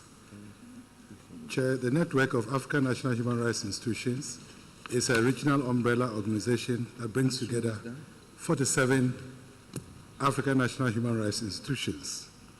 From 13th to 16th October, NARI, in collaboration with the African Commission on Human and People's Rights and the National Human Rights Commission of the Gambia, organized the 7th edition of the NHRI Forum on the margins of the 81st Ordinary Session of the African Commission on Human and People's Rights. The theme of the 7th edition of the NHRI Forum is the role of African national human rights institutions in strengthening accountability, promotion, and protection of human rights in Africa. It was held in two distinct parts. Part 1 of the forum was held from 13th to 14th October, and part 1 of the forum addressed critical thematic issues relevant to African NHRIs. The issues discussed include the prevention of torture in Africa, the role of NHRIs in the promotion of socioeconomic rights, the advancement of sexual and reproductive health rights, and the protection of the rights of the vulnerable groups. Part 1 of the 7th Forum also witnessed the launch of the NARI report on the status of transgender and intersex persons in Africa. Chair, Part 2 of the 7th Forum was held from 15th to 16th October 2024. The discussions focused on enhancing synergy between African parliamentarians and NHRIs in implementing Sustainable Development Goal 16 and African Union Agenda 2063 Goal 11.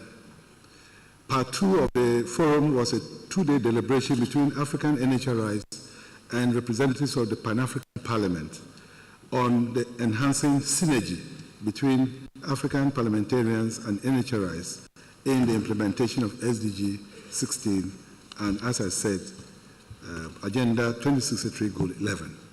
The objective of the 7th Forum aims to strengthen collaboration between African parliamentarians and NHRIs to enhance the implementation of SDG 16 and Agenda 2063 Goal 11, focusing on governance, justice, and human rights protection. Additionally, the Forum seeks to promote the protection of human rights by equipping NHRIs with the necessary tools and strategies to address the challenges like socioeconomic rights, torture prevention, and the protection of vulnerable groups. The 7th Forum also held 14 thematic sessions, including state reporting process of the African Commission on Human and People's Rights, prevention of torture in Africa in accordance with the Kiev Copenhagen Declaration, the role of national human rights institutions in the implementation of socioeconomic rights in national development plans, the comprehensive sexuality education and the right to education, engagement with the UN human rights mechanisms and regional mechanisms, vagrancy laws and decriminalization of petty offenses in Africa, launch of report on the status of transgender intersex persons, commemoration of the Resolution 275 and Resolution 552 of the Africa Commission on Human and People's Rights, synergizing institutional mandates for greater impact, Pan-African Parliament, national human rights institutions, and the network of African national human rights institutions. Then, the role of NHRIs in promoting a human rights-based approach to implementation of SDG 16 and Goal 11 of AU Agenda 2063. The role of the Pan-African Parliament in promoting a human rights-based approach to the implementation of SDG 16 and Goal 11 of AU Agenda 2063. Then the multi-institutional approaches and strategic partnerships for the implementation of SDG 16 and Goal 11 of Agenda 2063. Finally, developing an action plan for collaborative efforts between NANRI, NHRIs, and PAP on promoting, monitoring, and reporting on SDG 16 and Goal 11 of Agenda 2063.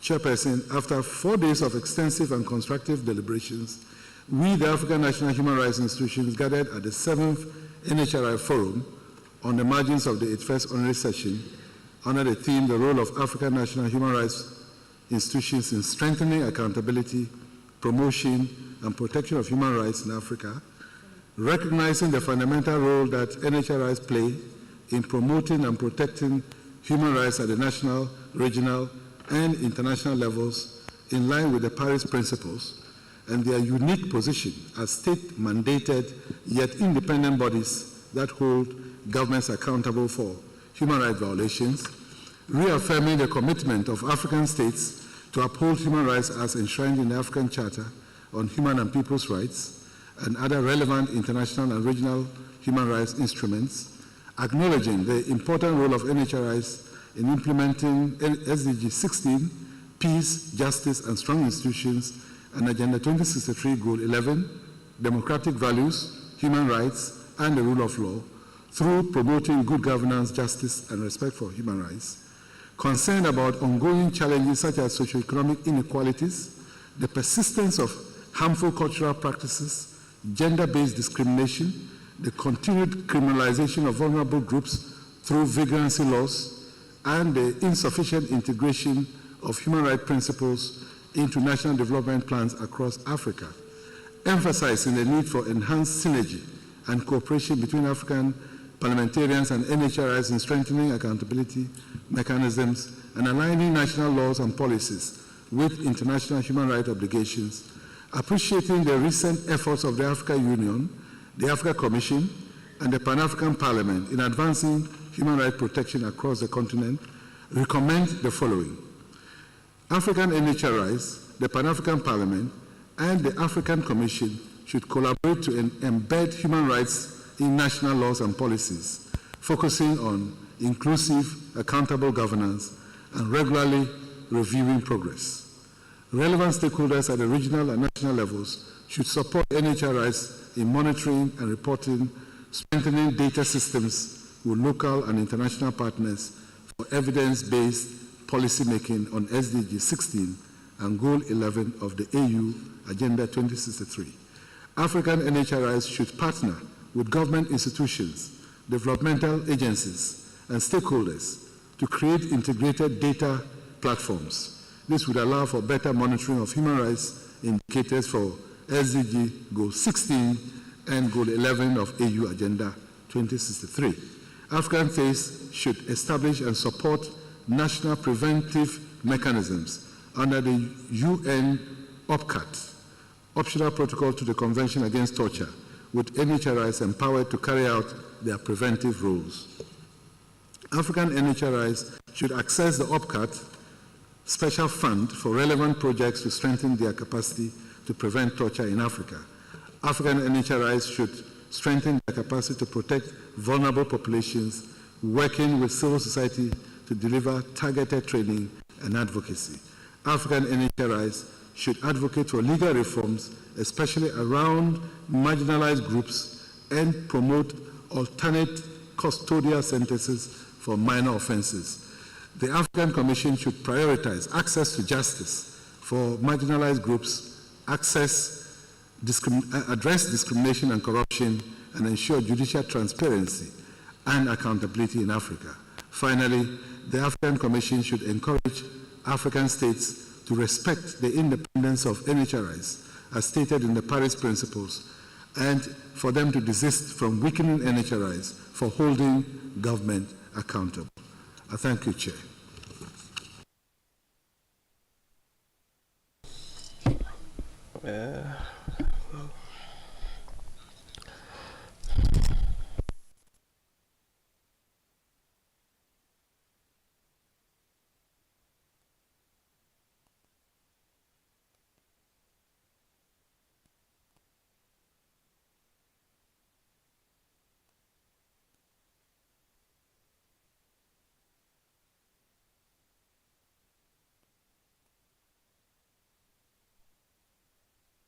For affording us this opportunity to share the outcomes of the NGO forum. The forum on the participation of NGOs in the work of the African Commission took place here in Banjul from the 13th to the 15th of October. And looking at the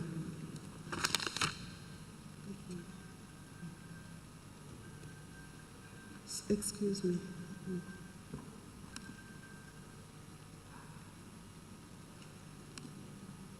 Okay, thank you. The forum was held from the 13th to the 15th of October. Here in Banjul, with a keynote address delivered by the Attorney General and Minister of Justice of the Republic of the Gambia. The chairperson of the African Commission made the opening statement and declared the forum open. Over 270 participants from over 30 African countries, including participants from Europe and Asia and 2 from North Africa, were in attendance. Most participated physically. The 3 NGO forum adopted yet again the theme, the AU theme of the year, Educate an Africa Fit for the 21st Century, Building Resilience Education System for Increased Access to Inclusive, Lifelong Quality and Relevant Learning in Africa. It featured 15 panel discussions and 13 special interest groups discussing critical aspects of education and its intersection with human rights, development and democracy across Africa. The discussions were passionate and covered various aspects of the of the education system, human rights, discrimination, and other important issues in Africa, providing us with valuable insights on some of the most pressing human and people's rights issues facing the continent, and highlighting the shared responsibility to turn these insights into action.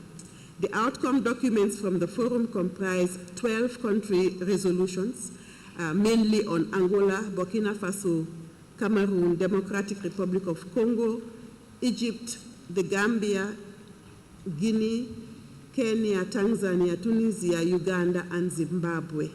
There was also 1 country recommendation on Sudan.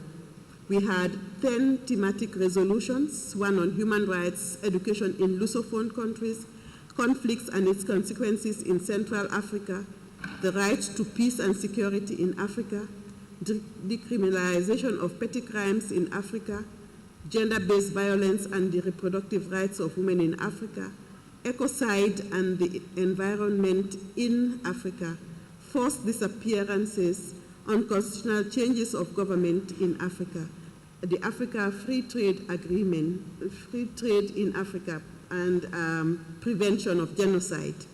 We had 2 thematic recommendations, one on the independence of the judiciary in Africa, and the second one was proposing a study on a protocol that deals with the intersection between the environment and human rights.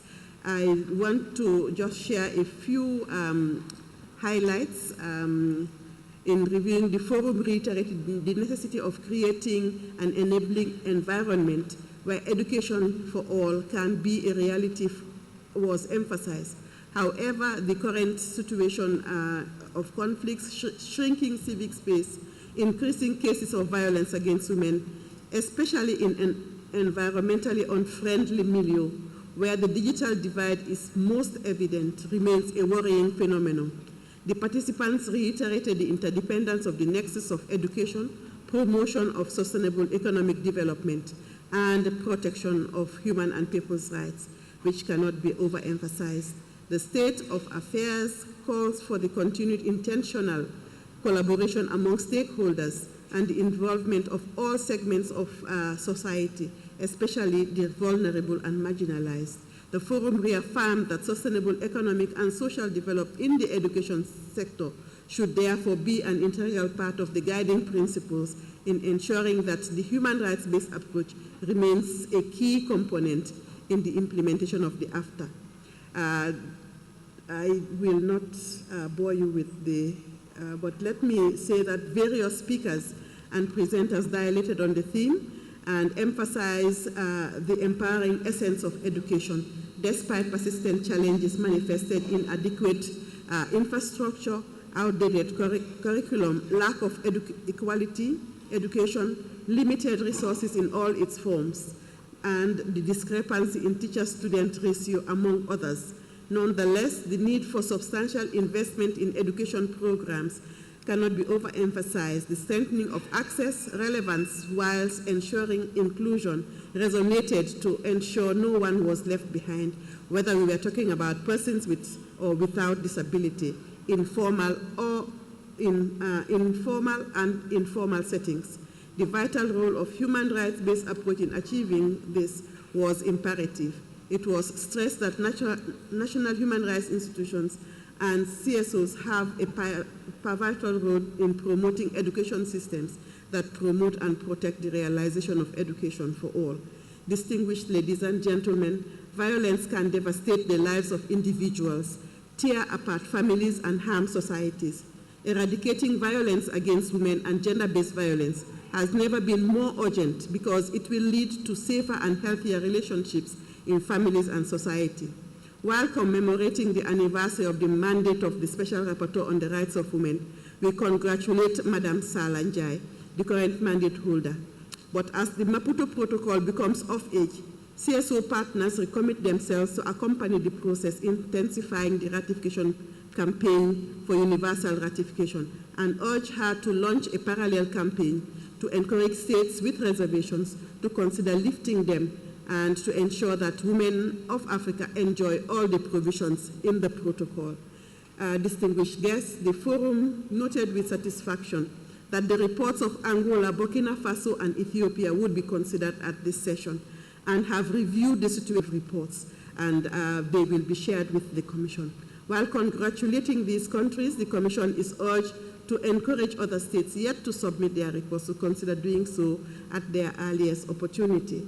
Your Excellency, distinguished ladies and gentlemen, social discrimination, occupational discrimination, leading to limited access to education, limitation to livelihoods, among other services, was underscored as such reports of human beings are being discriminated against and segregated from their fellow human beings were shared. We reiterated the importance of addressing discrimination in various African countries was reiterated with recommendations, including the enacting of anti-discriminatory laws to align existing laws with international standards and thereby protecting individuals and media practitioners from exploitation. With that, I would like to conclude and thank the Honorable Commissioner for granting us this space to share the outcomes of the documents. We will be sharing the resolutions and the recommendations in due course. Thank you very much.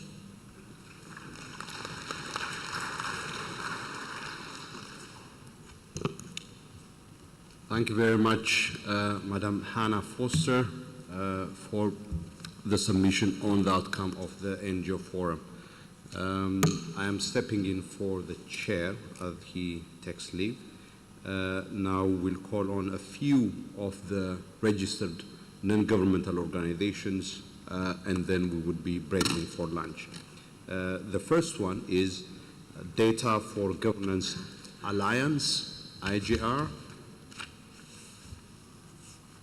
Naisha McBride Pani.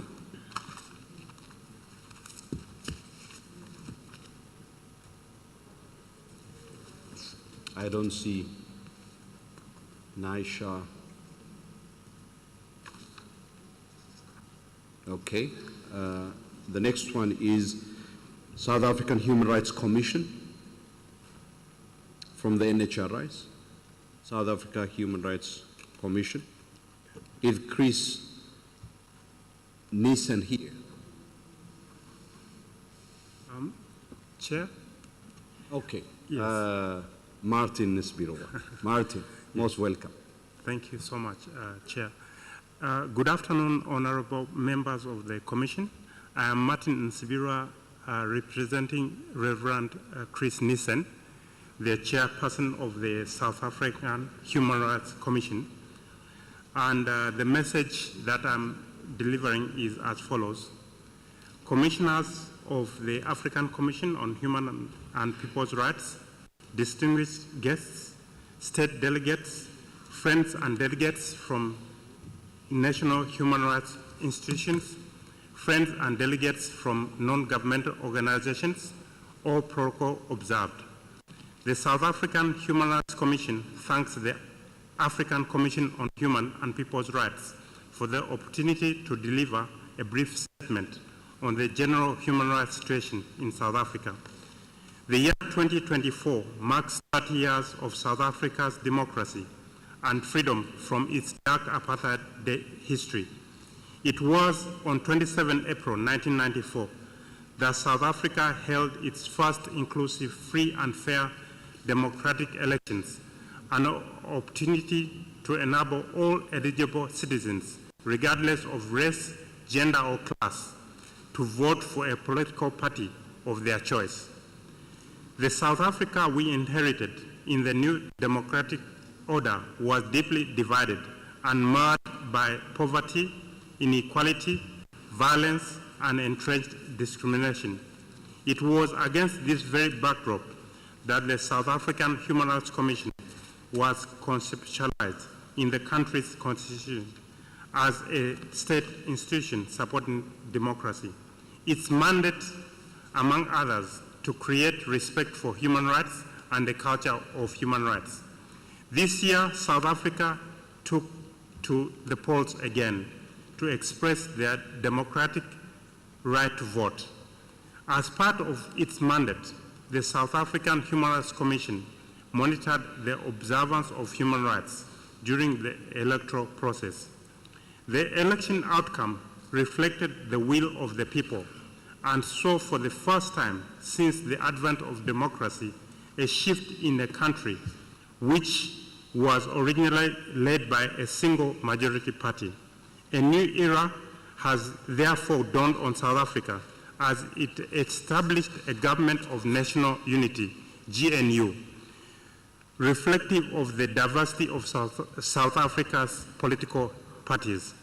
The South African Human Rights Commission has called on the GNU to adopt a human rights-based approach to tackling the pressing issues grappling with in the country, reiterating the fight against corruption, addressing unemployment, poverty, malnutrition, service delivery challenges, high crime rates, gender-based violence, and the impact of natural disasters should be at the top of the government's agenda.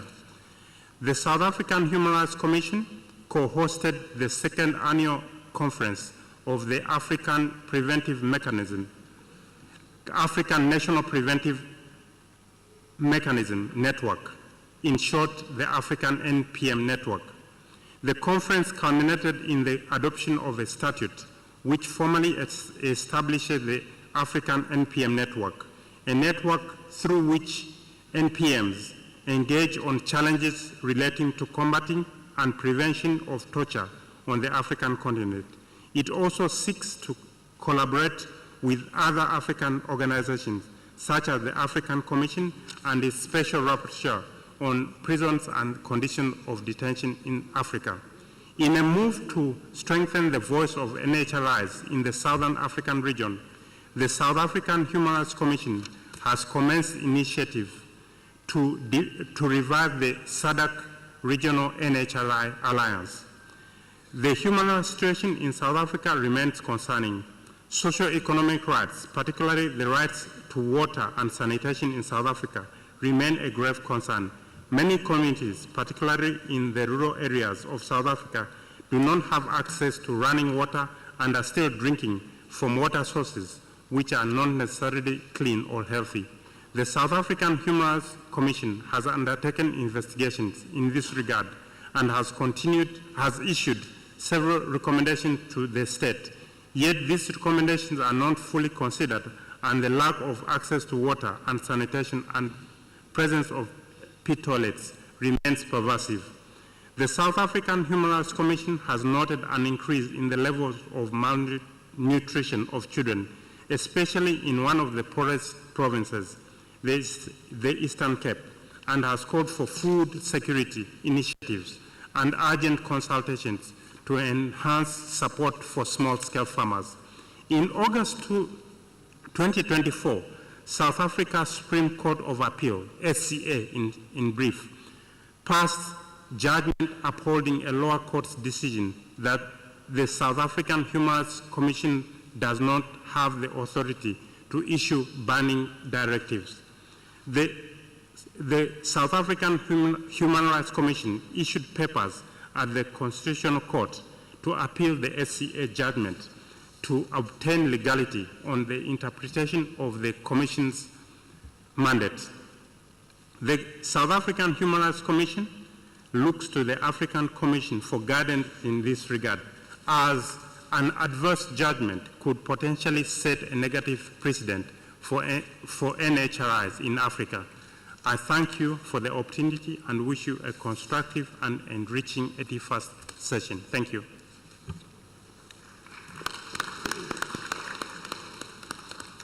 Thank you very much for the update from the South African Human Rights Commission on the journey of South Africa under democracy and where things stand today, and also the concerns expressed around the situation of socio-economic rights, including access to clean water and sanitation, as well as the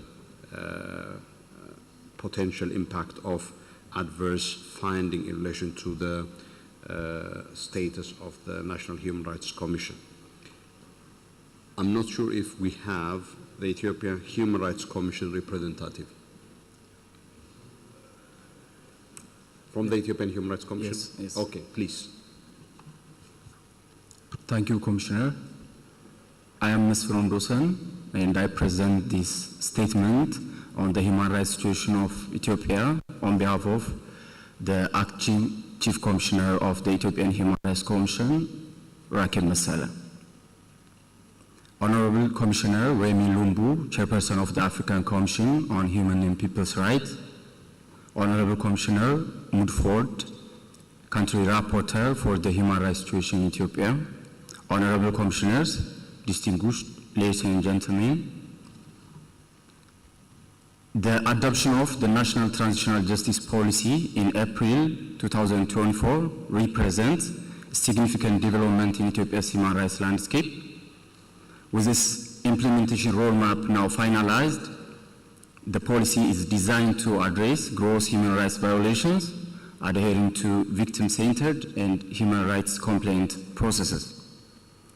However, armed conflicts and violent clash remain prevalent across Ethiopia, particularly in Amhara and Oromia regions, with civilian suffering, conflict-induced displacement, and destruction of infrastructure constituting the most pressing human rights issues. The Ethiopian Human Rights Commission monitoring and investigation indicates violations of right to life, physical security, liberty, and freedom of movement in several conflict-affected areas, in particular highlighting incidents of targeted and indiscriminate attacks against civilians and civilian objects, arbitrary killing, including extrajudicial killing by government forces, kidnapping for ransom, movement restrictions, including by armed groups, sexual and gender-based violence by all parties to the conflict, the destruction of subsistence properties, as well as forced displacement. In relation to the state of emergency that lasted for 10 months from August 2023 to June 2024, the Ethiopian Human Rights Commission reported instances of both one-off and prolonged arbitrary detentions that involved media personnel, CSOs, and political party members, some potentially constituting enforced disappearances. Detainees, including those held in incommunicado and in informal detention facilities, faced inhuman treatment,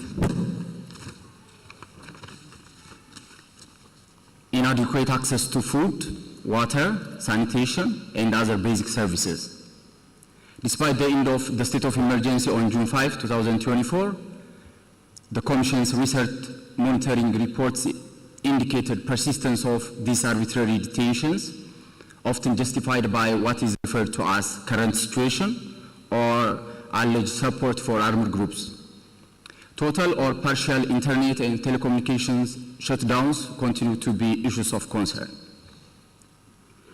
Economic and social rights have also been severely impacted by these conflicts, with the right to food, housing, adequate standard of living, property, education, and health being major concerns. The absence or slow pace of rehabilitation works, coupled with heightened security situation, restricted mobility, and the displacement of professionals, such as teachers and healthcare workers, has further exacerbated these challenges. Frequent natural disasters, such as droughts and floods, also continue to worsen the situation. I wish to refer to some statistics to highlight the human rights situation further. An estimated 10.8 million people in Ethiopia are now critically food insecure. Over 5,500 schools in Ethiopia are non-operational, and nearly 8 million children, according to reports from UNICEF, are out of school. Hundreds of sexual and gender-based violence cases have been reported in conflict-affected areas, particularly in the Amhara region. Even in areas of relative stability, both the healthcare and justice system struggle to address these cases. Ethiopia currently hosts 3.3 million internally displaced persons. More than 68% of them are displaced due to conflict, and over 1 million refugees are in Ethiopia. In the 2023-24 Ethiopian budget year, the Ethiopian Human Rights Commission monitored and investigated several issues across its thematic areas.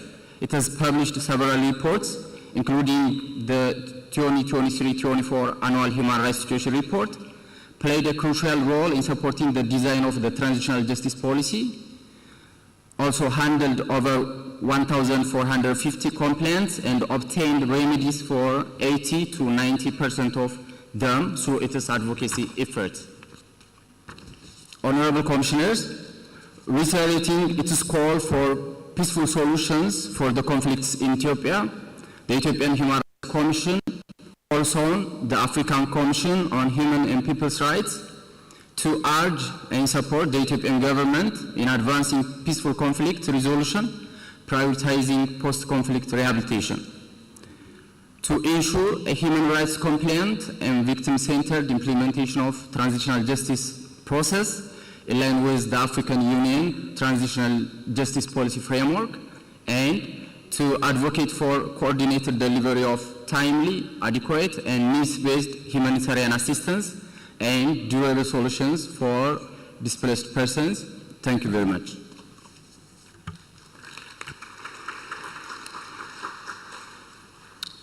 Thank you for the submission of the Ethiopian Human Rights Commission on the state of human rights, human and people's rights in Ethiopia, highlighting the difficult situation and various human rights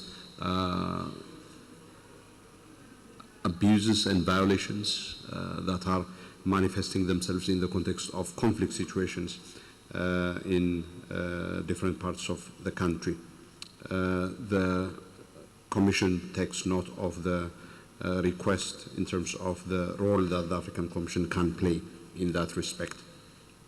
Next is Commission Nationale des Droits Humains, CNDH, Burkina Faso. Yes, the mic is now on. Please proceed. Merci.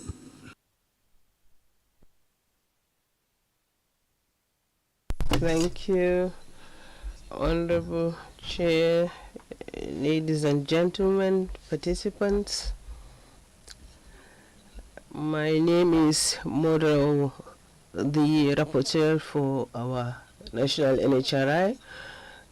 Its particularity is that it has 10 members, 5 women and 5 men, and is chaired by a lady. She would have wanted to be here with us today, but unfortunately she has asked me to read the statement on her behalf.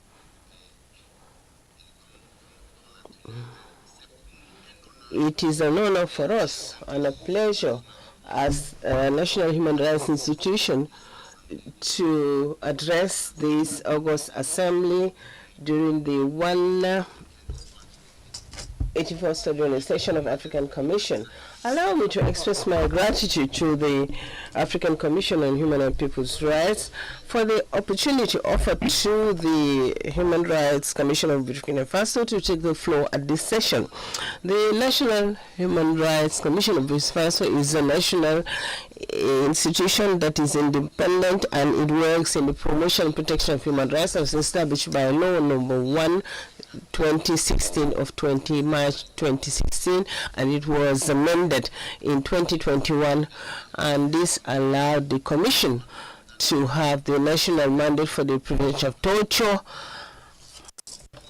The National Human Rights Commission is also the national mechanism for the prevention of torture and plays the role as the national mechanism for prevention of torture. Since 2015, Burkina Faso is facing a serious security situation where civil population, the law enforcement agencies taken as targets, and these attacks have led to loss of human life, massive displacement of citizenry, and apart from these terrorist attacks, Burkina Faso has tried to secure its borders and to recover certain regions, and a lot of IDPs, and the opening of certain schools, and life is becoming normal once again. The Commission notes that the internal security forces and the volunteers for defense of the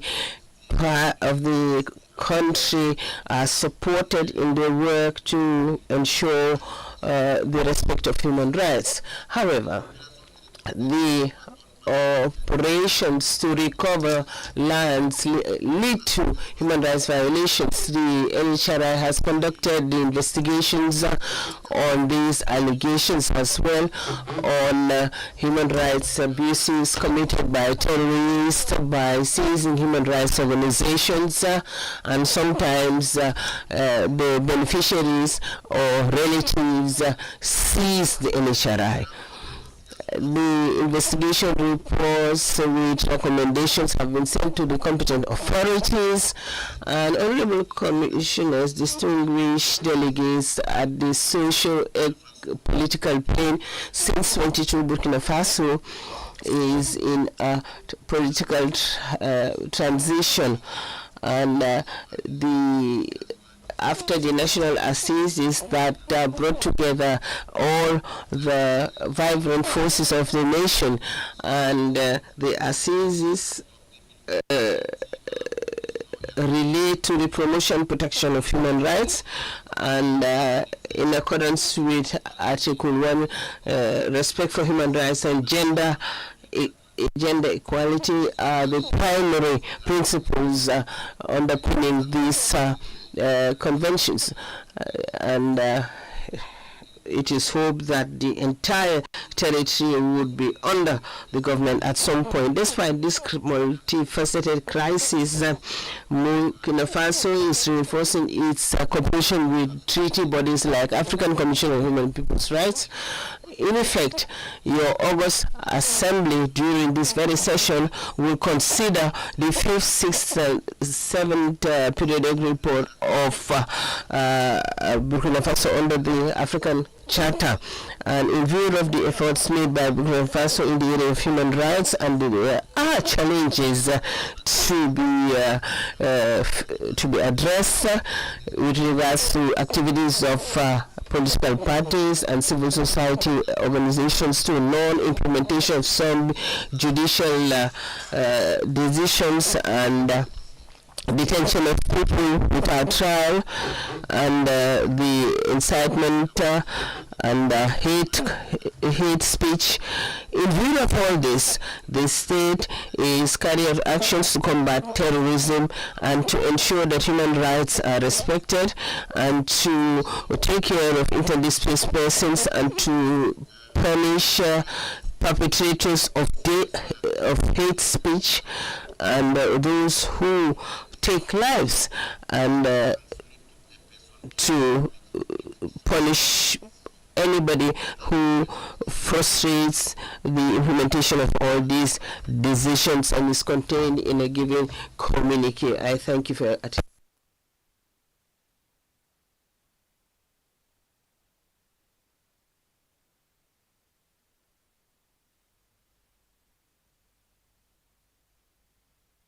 Including the dire security situation and the human rights violations attending that, and also various other areas of concern in terms of the human rights situation in Burkina Faso.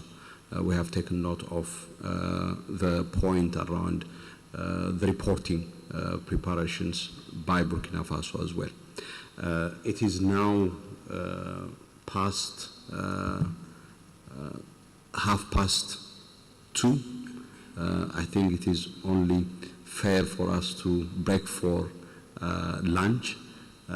Accordingly, I'll give the floor to Madam Irene for announcement, and we take a lunch break. Thank you very much for your attention. Thank you very much, Honorable Commissioner Deso. So lunch is going to be from 2:30 to 3:30. We have a meeting here at lunchtime, in thematic room 3. The theme of the meeting is Towards the Crimes Against Humanity Treaty, organized by Amnesty. Se voulant ainsi une consécration du principe des solutions africaines aux problèmes africains. Premier instrument. This is the first instrument on migrants in Africa. The African Commission deems that migrants are on the wayside of discussions on their fundamental rights.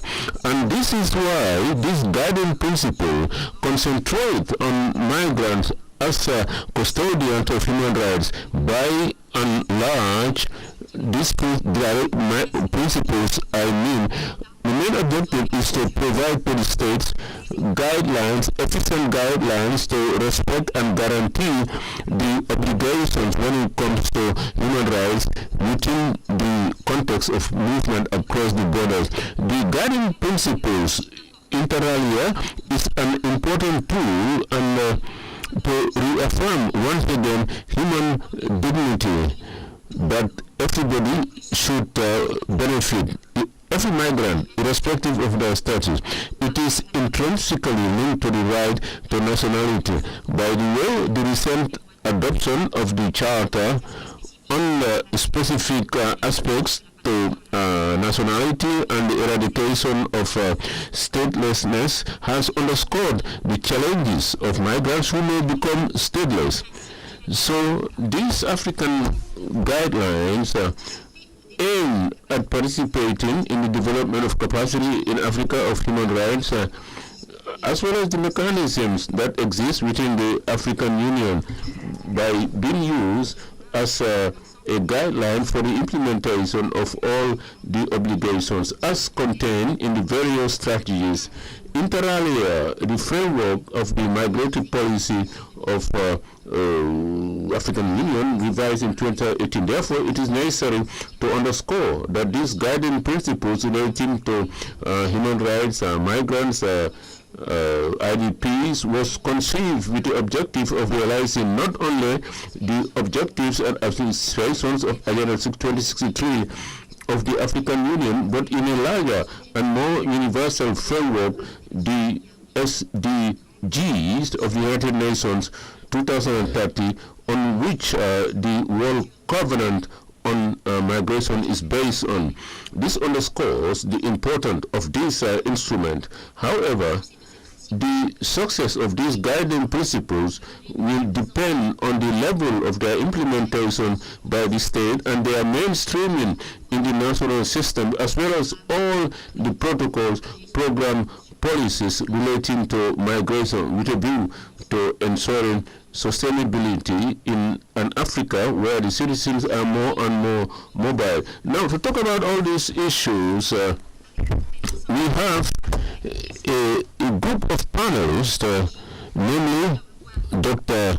Luan Dira, that I have just introduced, and who will share with us a general presentation of the African principles, enhancement of the understanding on human rights-based approach when it comes to governance, migration in Africa. Dr. Luan, you have 10 minutes to make your presentation. I will hand over the floor to you.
providing support and technical assistance to the Commission and the work of the Commissioner Sassi, supporting a program of training of judges and or migration officials, or just partnering on efforts to table this document within sub-regional bodies or states, whether it's via the AU or the Commission, my colleagues and I stand ready to support.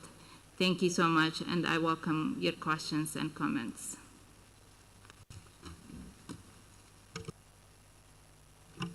Merci, merci beaucoup, Dr Louam, pour votre présentation très claire et surtout d'avoir respecté le temps qui vous était imparti. Sans trop tarder, je vais céder la parole au professeur to Professor Mada Sali, who will brief us on her part about the role of states and other actors in the promoting and protection of the rights of migrants at state enshrined in the guiding principles. Professor Sari, you have the floor. You have 10 minutes. Thank you very much, Commissioner Selma. At the outset, I would like to acknowledge all the participants and also express my gratitude in particular to my former colleagues of the African Commission on People and Human Rights. After the presentation by Ms. Loan, who set the tone and who initiated you into the guiding principles, as recalled initially, it was launched about a year ago in Arusha during the 79th session which was held in Tanzania. These guiding principles, as you've noted, constitute what we call legal guidelines prepared by the African Commission on Human and People's Rights. That is, we have a lot of texts at the African Commission on Human and People's Rights, and these texts enable the promotion and protection mandate assigned to the Commission. The guiding principles in themselves are meant to implement the rights of migrants as enshrined in this tool, and they also include comments made vis-a-vis other stakeholders. And when I mentioned comments, it's about these issues relating to the right of migrants. And now these guiding principles, whom are they directed to and what are the tools for implementing them? And that is the approach that I would look at, because it's about the role of state and actors in the promotion and protection of the rights of migrants in the guiding principles. To set the tone for the implementation of the guiding principles, I will pose a number of questions which reflects how these guiding principles could be implemented and could be covered by states within the process of domestication and analysis and consideration. Now, these guiding principles, whom are they meant for? They are meant for states, and states are the key actors in terms of the implementation of these guiding principles. And why are states key actors? Apart from states, we also have other stakeholders who should also mobilize to implement the guiding principles. And these are national human rights institutions, civil society organizations, media, research centers, and law faculties, private sector, just to mention the most important stakeholders. Now, the first stage regarding what I will call the implementation by states, at issue is implementing what I call mobilization campaign. We can mobilize all the public authorities to try and understand the concept of guiding principles and the role to be played by states in the protection of the rights of migrants. The issue of concept of migrants encompasses asylum seekers, internally displaced, but we have not actually specified that, but it could be a means of implementing these principles to other categories.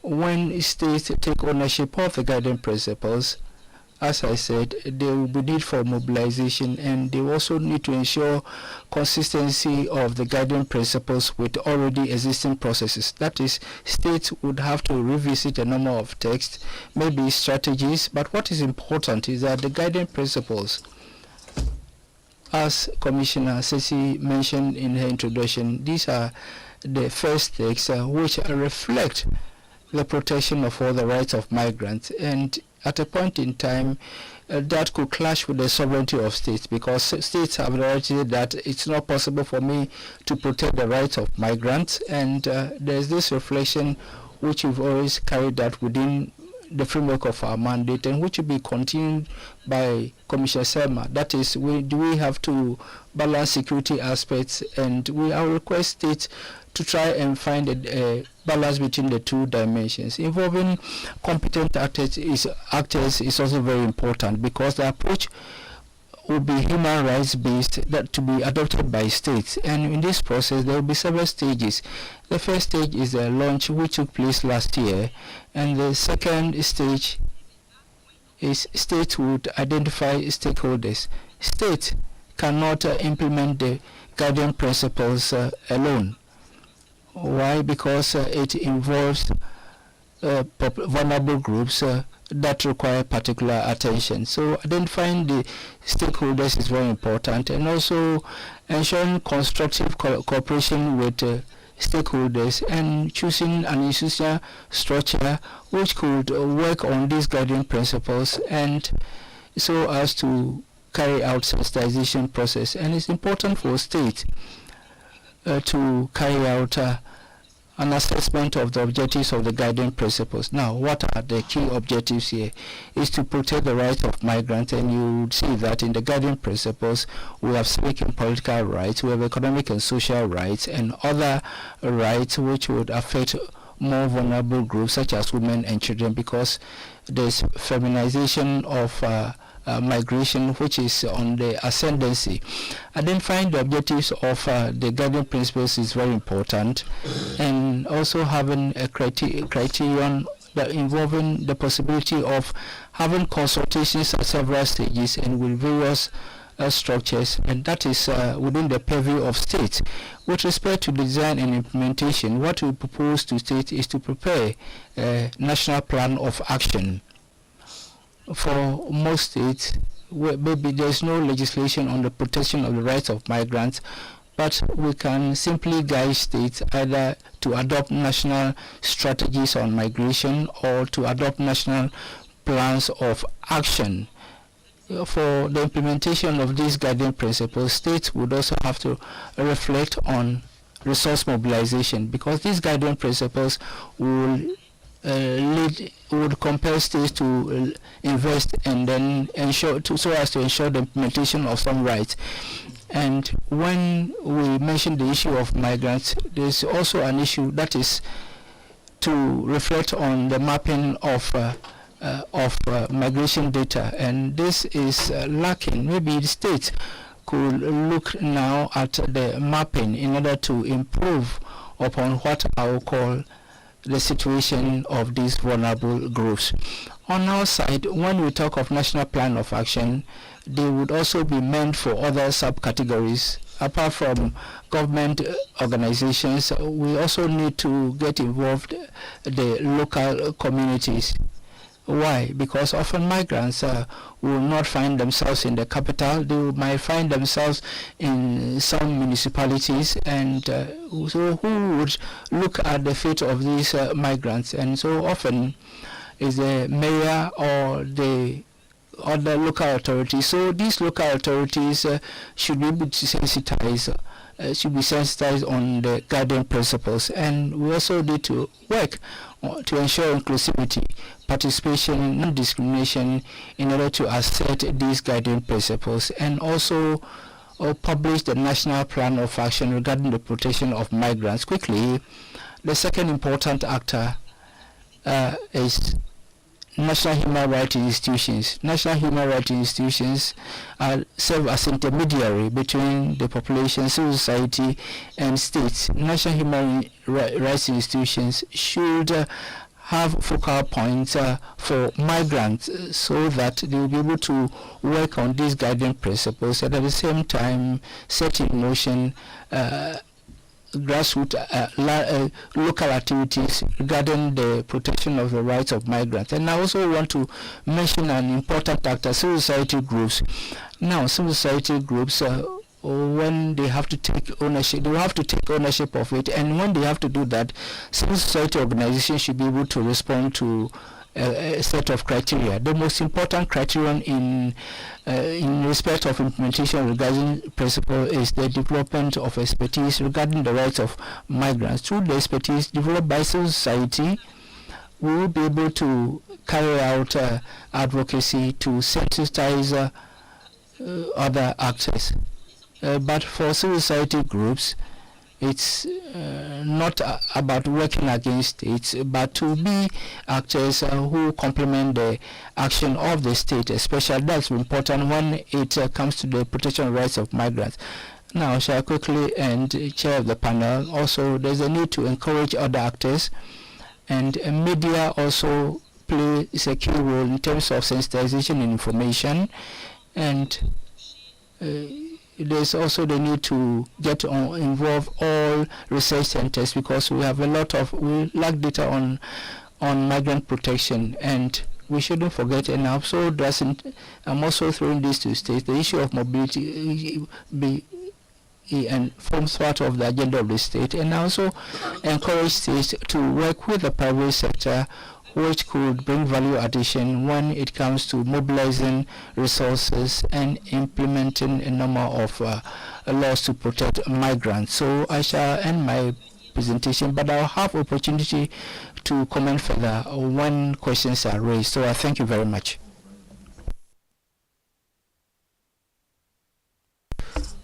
Well, thank you, Professor Sahib, for your presentation in which you who presented a wide range of activities which can be carried out by the various stakeholders to implement and to ensure the implementation of the guidelines. Without much ado, I shall give the floor to our last panelist, who is Ms. Danielle Obisi-Olu, who would brief us about the activities to be undertaken to ensure the effective implementation of the guiding principles and initiatives initiated for the promotion and operationalization.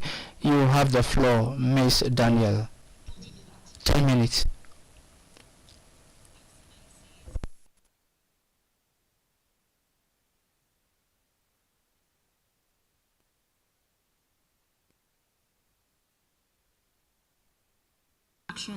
For implementing the African Guiding Principles on the rights of all migrants, refugees, and asylum seekers, and initiatives to promote their operationalization.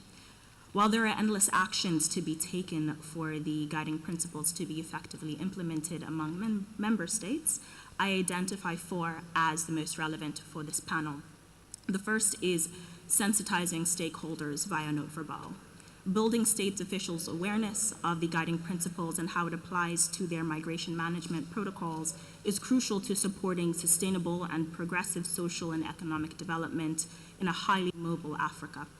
Thus, the formal and informal distribution of the guiding principles is necessary to ensure that all member states have been appropriately appraised of the adoption of the guiding principles and can take steps to implement them effectively. Efforts must be taken for the principles to be shared with member state missions to the African Union, appropriate diplomatic counterparts and addressees at the regional economic communities, as well as the appropriate diplomatic counterpart and addressees at the African Parliamentary Union. Furthermore, we hope that the guiding principles would be on the agendas of international and national human rights institutions and national judiciaries, ministries, and civil society organizations. This also means engagement with academia and investing in public-private partnerships that seek to improve public awareness about migrants, their rights, and their contribution to national economies and narratives. The next step is training stakeholders. Training cross-sector state officials on the guiding principles allows for a shared rights-based interpretation of regional migration challenges and the development of a common jurisprudence in states' migration-related procedures. Furthermore, mainstreaming a rights-based approach to migration governance and border management is key for states to capitalize on integrated development and future freedom of movement and trade regimes as stated by the African Continental Free Trade Area. A next step is the prioritization of evidence-based policymaking and cross-national and regional dialogues on migrants' rights. This includes using databases such as the Migrants' Rights Initiative database that hosts 45 case countries and their effective implementation of migrants' rights and what is existing in national legislatures, which I will speak on further, as well as learning from regional partners when it comes to migration leadership, such as the Inter-American Commission. The next step that I call for in terms of action is establishing a voluntary evaluation mechanism. This mechanism allows for states to showcase their investment into creating hospitable and humane domestic conditions to support the protection of migrants' rights and the prevention of violations of their fundamental rights. States will be able to illustrate how they are bridging the gap between current human rights implementation for migrant rights and the standards set out by the guiding principles. This voluntary reporting mechanism promotes effective implementation, reinforces what states are already doing when it comes to the principles, and it incentivizes states to show that their national legislatures reinforce their commitments to the African Charter and allows them to act as norm entrepreneurs on the continent in terms of migration leadership. Now, Excellencies, I'm honored to share that the Migrants' Rights Initiative is pursuing further initiatives to promote and operationalize the guiding principles, and I identify 3 today for this panel. The first is utilizing the Migrants' Rights Initiative database. So the Migrants' Rights Initiative, or the MRI, has a legal repository that spans 45 case countries, as I've mentioned, on the national laws that protect migrants' human rights and the extent to which they are applied in domestic contexts. This database can help states to identify the gaps between states' accession to international treaties on human rights, their domestic application, the legal infrastructures needed and available to fulfill states' human rights duties, and the implementation challenges that require innovative and evidence-based solutions. In the context of the guiding principles, the Migrants' Rights Database empowers stakeholders at the international, state, civil society, and local level to review their natural legislations in comparison with the guiding principles and develop reports, studies, and research on states' areas of alignment, reinforcement, deviation, and suggest types of support needed from the Commission, the African Union, or regional partnerships to see the guiding principles provision become a reality. The next step is developing a curriculum on the guiding principles for state officials, civil society, and other key stakeholders. So in collaboration with the Center for Human Rights at the University of Pretoria and the San Remo Institute in Italy, the curriculum seeks to capacitate various stakeholders, such as state actors, NHRIs, NGOs, and the rest of civil society, on how to effectively protect, promote, and respect migrants' human rights and prevent violations and circumstances in public and private spheres that would otherwise occur. The curriculum would contain 2 categories of materials. The first highlights key principles relevant to areas of states' official engagement with migrants in relation to border management activities, due process and migrant status determinations, and the detention of migrants. The second category highlights particular thematic innovations of the guiding principles, such as gender, children, migrants with disabilities, and climate change. While the first set of modules will be oriented towards state officials, the curriculum has the capacity to be adapted towards the target audience. The next is the development of a training program. These trainings would empower government officials to engage in efficient work for the betterment of migrants' human rights. The initial draft curriculum would accommodate different audiences when engaging state officials, And this would range from border guards and custom officials to police, to the Ministry of Interior or the Ministry of Justice officials who administer migration law, including administrative tribunals and magistrates who adjudicate cases involving migrants. Trainings directed towards state officials who engage in border management on how the guiding principles empower states to have a more efficient and effective migration management system is one of the main contributions of the Migrants' Rights Initiative database. To conclude, the Cornell Migrants' Rights Initiative works to empower stakeholders with a practical guide on improving the responses to migration management and migration-related opportunities and challenges from a rights-based perspective that respects African values. I want to state or reiterate our commitment to supporting the work of the African Commission in this endeavor, and that will lead to the domestication of the African guiding principles on this continent and beyond for the diaspora. I thank you.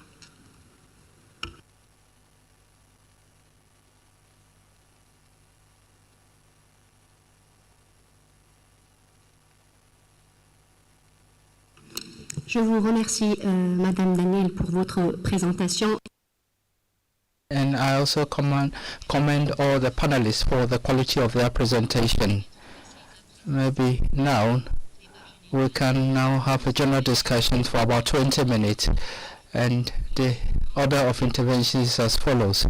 First of all, I shall turn to my colleagues, commissioners, representatives of states, and national human rights organizations, non-governmental organizations, and other participants. So I will change the order of intervention. Representative of state. Algeria.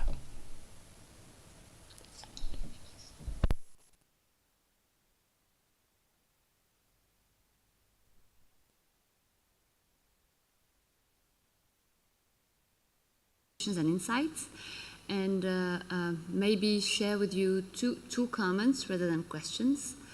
The first comment that I have would be regarding the importance and necessity of tailoring the implementation of the guidelines. We are 55 members of the African Union, and all of us, and we don't have the same level of development, we don't have the same priorities, and I guess we all share the same. Is it working? Oh, better now? Okay. Yeah. So I was trying to emphasize on the importance of tailoring the implementation of the guidelines. Because as I was saying, we are 55 members of the African Union, and we are all diverse in facing the migrant movements. Some of us are, for the case of Algeria, and I guess a lot of other African countries, we are both receiving, transiting, and country of origin when it comes to migrants. So the three statutes gave us three different layers of obligations. So when it comes to receiving migrants, here again there is a need to differentiate between migrants and refugees. What we are seeing now is that we face important migrant movements, but some of them are economic migrants, so they come for economic objectives. They want to make their lives better. And some of them are fleeing conflicts. So those are eligible for refugee status. And these two statutes require states to put in place different legislations. So I guess this is what we need to talk about, and maybe what the Commission needs to work about more closely. How do countries differentiate and make tailored plan of action when it comes to implementing the guidelines?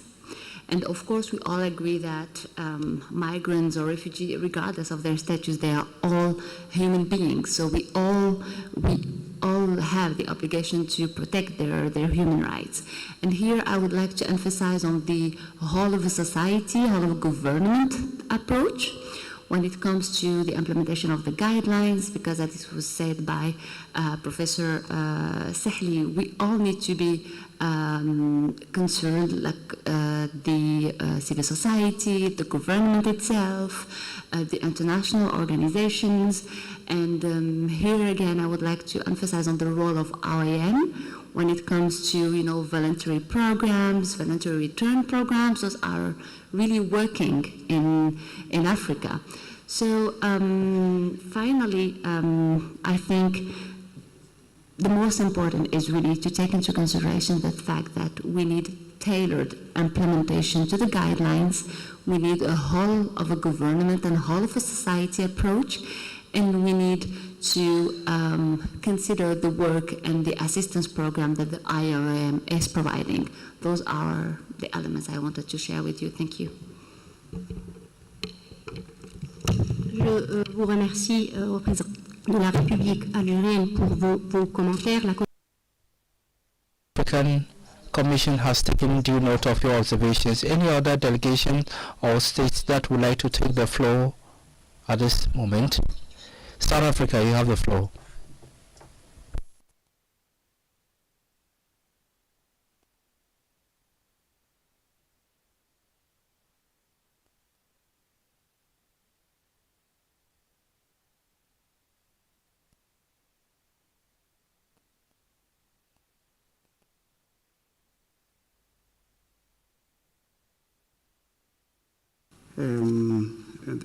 President of the African Commission and the Bureau members.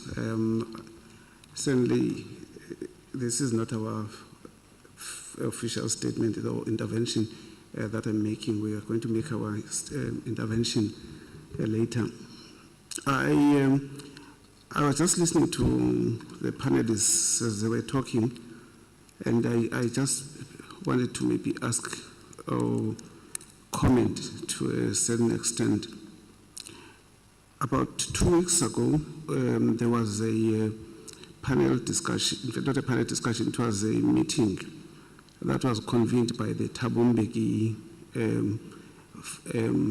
Foundation in South Africa. And the focus was on the issue of peace and security in the African continent. I'm just fascinated by this notion of climate migrants, and listening to what was being presented here, and linking it to that discussion. One of the issues that was clearly identified was climate change as a source and a cause of extremism. So if you are going to be talking about climate migrants, have you analyzed and looked at that aspect, especially in some regions where issues of climate, the fight for grazing land, has become a source of major conflicts? So that is one question that I just wanted your response to. I'm raising this because we're in the process in South Africa of looking at the whole migration policy aspect and how it's impacting on us as SADC to a large extent, and therefore we are trying to gather as much information as we can on a rights-based approach, if I can put it that way. And then the second question I wanted to just maybe comment on, and I think I really would love to have a conversation here separately with the President. I think we need to be careful when we talk about the AFCFTA. I'm becoming extremely concerned, and I'm working very closely on the, let me say broadly, Agenda 2063. There is a tendency to look at Agenda 2063 and make it almost equivalent to the AFCFTA, and yet it's just but one instrument. It's just that it's been more progressive and successful. My simple proposal maybe at the end of the work that we are undertaking here would be that we start looking at what is called the second 10-year implementation of Agenda 2063. Because to a large extent, there's now a shift even in the aspirations. They're now being called moonshots. And therefore, to think that this is going to solve a lot of our challenges in the continent as the only factor is a big mistake. Agenda 2063 in itself and the aspirations actually speak to a lot more, including issues of peace and security. And I do want to applaud the issue that was raised again in your presentation on the 6th region. We are feeling very strongly that the African Union needs to pay a lot of attention to the 6th region specifically. So those are just my comments, and I would like to hear your views. Thank you.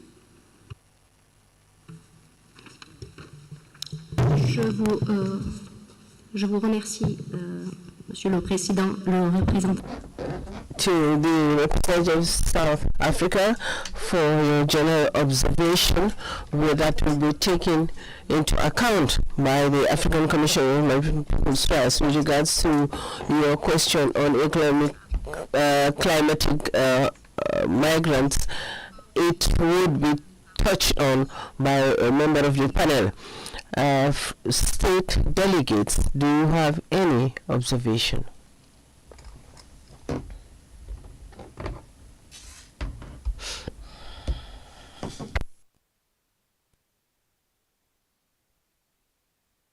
I now give the floor to the NHRIs. Any requests for the floor to enrich discussion? National human rights institutions? I see none. I give the floor to the NGOs.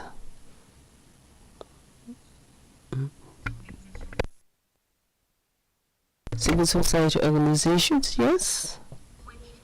Are you an NGO?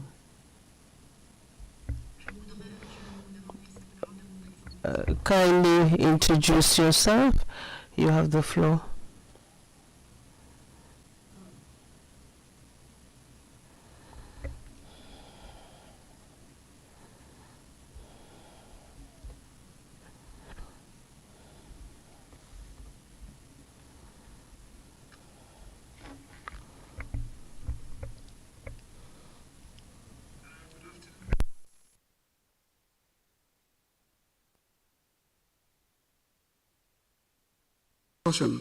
And following them.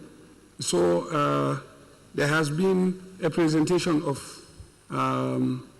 quite a lot of information. Information that is very vital, very critical to getting us somewhere.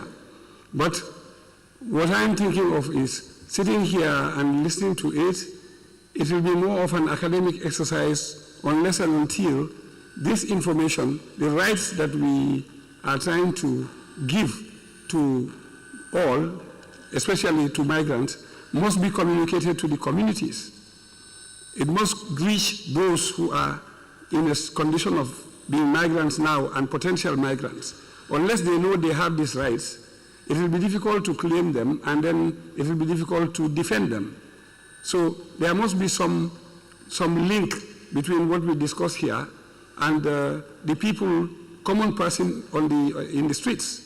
And I think national human rights institutions have a role to play in this at national level, in that they can make it available to the communities, even in local languages.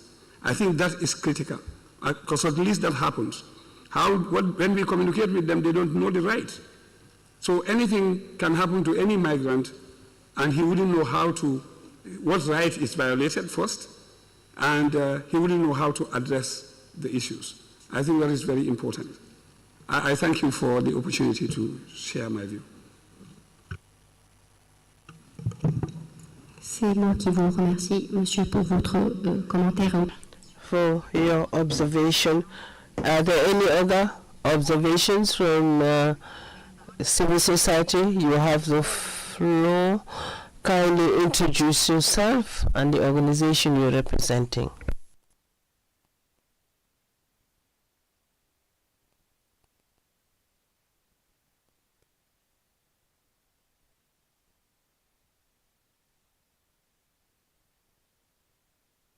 Good evening, thank you. Met Fatimata by Mauritanian Human Rights Association. I'd like to thank the experts for your presentation on migration. The action plans that you propose is a good idea. We believe that there's a need to mention the forging of synergies between states and civil society organizations that are working on such matters, and also to distinguish between the migrants and the refugees, because sometimes we tend to not to differentiate between them, and the type of protection that they need is not given. In some situations, there are refugees who become migrants, and we know that there are migrants that become refugees at the end of the day. But there's a segment which is very vulnerable, and that is the women and children are vulnerable, and very often we forget them. And our states now have an attitude which is of punishing the migrants instead of putting in place protection strategies which are more efficient to support these people. And I think that would be a welcome move. Thank you. Thank you, Madam, for your observation, which is pertinent on the need to differentiate between the two notions of migrants and refugees, and that the panelists will have the opportunity to touch on these matters. If there is no more request for the floor, yes. Good evening, Roque Camarajera, Abuka San Frontier, Canada. My question or my observation relates to the issue of unaccompanied minors who are a vulnerable group in the realm of migration, be it for asylum seekers or as economic migrants. As the lady said earlier, this population that is marginalized, they are vulnerable, and their status unfortunately changes easily, and these are people who are in trafficked, so and be the economically trafficked or sexually exploited. There's an economic aspect also that comes into play. What is the place that the guidelines provide for sensitization of African youth who emigrate for economic reasons and are not aware of the dangers that lie in wait for them? And what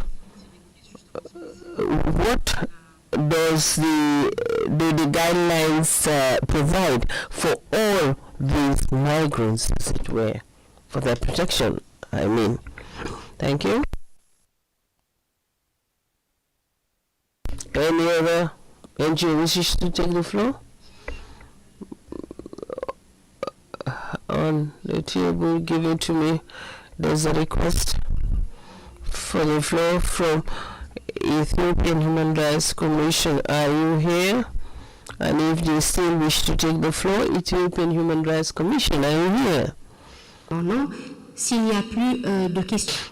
If there are no other questions, I'll come back to the members of the panel to give them the opportunity to address the issues that were raised or to make observations on the observations that we have heard.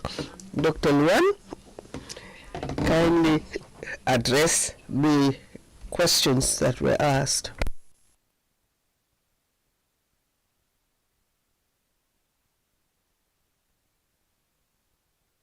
Giving a general background of the drafting process.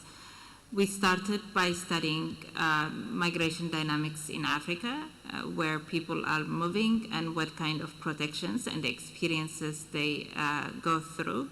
And in that study, we looked at climate change and how that impacts, for instance, or has led to conflict in certain parts of Africa, which eventually led to the movement of people. That's just to give an example, but that study is available online on the African Commission website, and that was the basis of our drafting process, and it affected, I would be happy to chat afterwards more and provide a link or email you the study and the guiding principles if that is relevant. So for the delegate on from Algeria, on the distinction between asylum and asylum seekers, refugees, and migrants. The principles do make a clear distinction. They recognize that everyone is a migrant, but some migrants deserve certain kinds of attention and more protection. In the case of refugees, there is a specific emphasis on that. Likewise, on vulnerable migrants as well, on unaccompanied children. So it has a general framework, but within that generality, it delves into specificities to capture certain rights violations that can happen to vulnerable communities, if that makes sense. Thank you so much, and I want to give my colleagues the opportunity. Vous avez la parole, Madame Sahli, également pour répondre aux questions et aux observations. Merci beaucoup. Je vais peut-être rebondir encore sur la question du représentant d'Afrique du Sud, lorsqu'il a évoqué le problème d'abord de changement climatique.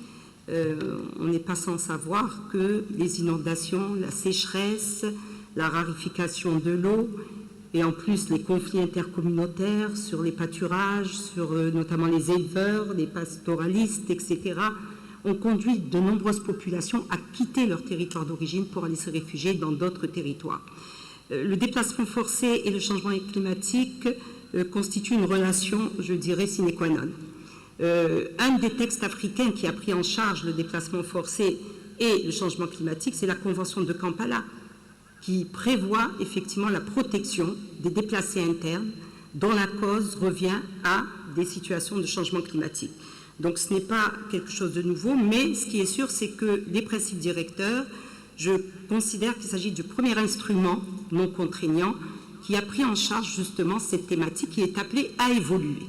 Elle est appelée à évoluer parce qu'on ne va pas simplement parler du déplacé interne dans le cadre du changement climatique, mais de plus en plus on quitte un pays pour aller vers un autre pays à cause justement des différentes activités causées par ce changement climatique. Donc ça, c'est une réflexion qui est menée. Il y a même une réflexion qui est menée à l'heure actuelle concernant la Convention de l'OUA sur les réfugiés qui, je peux le dire, propose peut-être une ouverture dans un de ces articles pour pouvoir réfléchir sur le fait que l'on puisse reconnaître à l'avenir peut-être la nouvelle catégorie de réfugiés climatiques. Je ferme la parenthèse, c'est une réflexion qui est encore doctrinale, qui est au niveau de certaines instances, mais nous avons cette possibilité qui n'est pas offerte par la Convention de Genève de 1951. Alors, toujours à propos de son Excellence d'Afrique du Sud, vous avez ensuite discuté de la ZLECAf. La ZLECAf n'est qu'un bras opérationnel des aspirations de l'agenda 2063. Là où je voudrais également rebondir par rapport à votre intervention, c'est que vous dites effectivement il est peut-être temps de nous inscrire dans la deuxième décennie de l'agenda 2063. Vous n'êtes pas sans savoir que l'année dernière, au niveau de l'Union africaine, il y a eu une évaluation de la première décennie de la mise en œuvre de l'agenda 2063 et les résultats ont été très mitigés. And the second decade would be more constructive with regards to states. And in conclusion, the sixth region, which is diaspora, is therefore not taken on board in these guiding principles. Diaspora is an integral part of Africa. Is the 6th region. We are working with the diaspora. We're working about migrants who are outside the African continent, and sometimes when there are certain violations of human rights, we do not challenge the countries of the host countries rather than the countries of origin. I now want to go to quickly Fatimata. You spoke about distinction between migrants and refugees. You'll find that it is because we didn't have much time, that means the word migrant, because it encompasses all categories of human mobility. Now, with regards to what you said, migrants have become refugees and vice versa, these are situations that we experience in Africa. The change of status can happen quickly due to a conflict. You can be a migrant in a country, and that person can become a refugee in another country. The refugee who loses his status as refugee cannot have the status of refugee. If that determination drops, he becomes a migrant. So because we take them into consideration, I'll conclude. I'll give other questions to be addressed by Danielle. You have the floor, Madam Danielle, to address the remaining questions.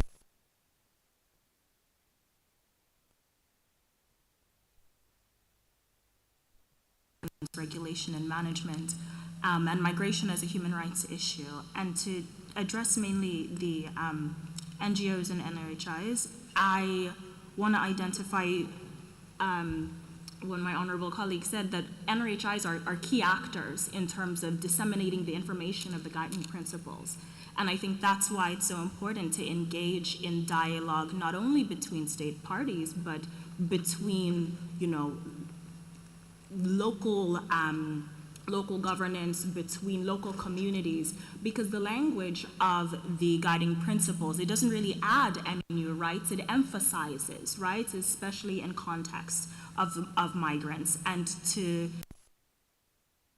who do we live with in our society? How do they promote and advance and respect the ideals of the host community?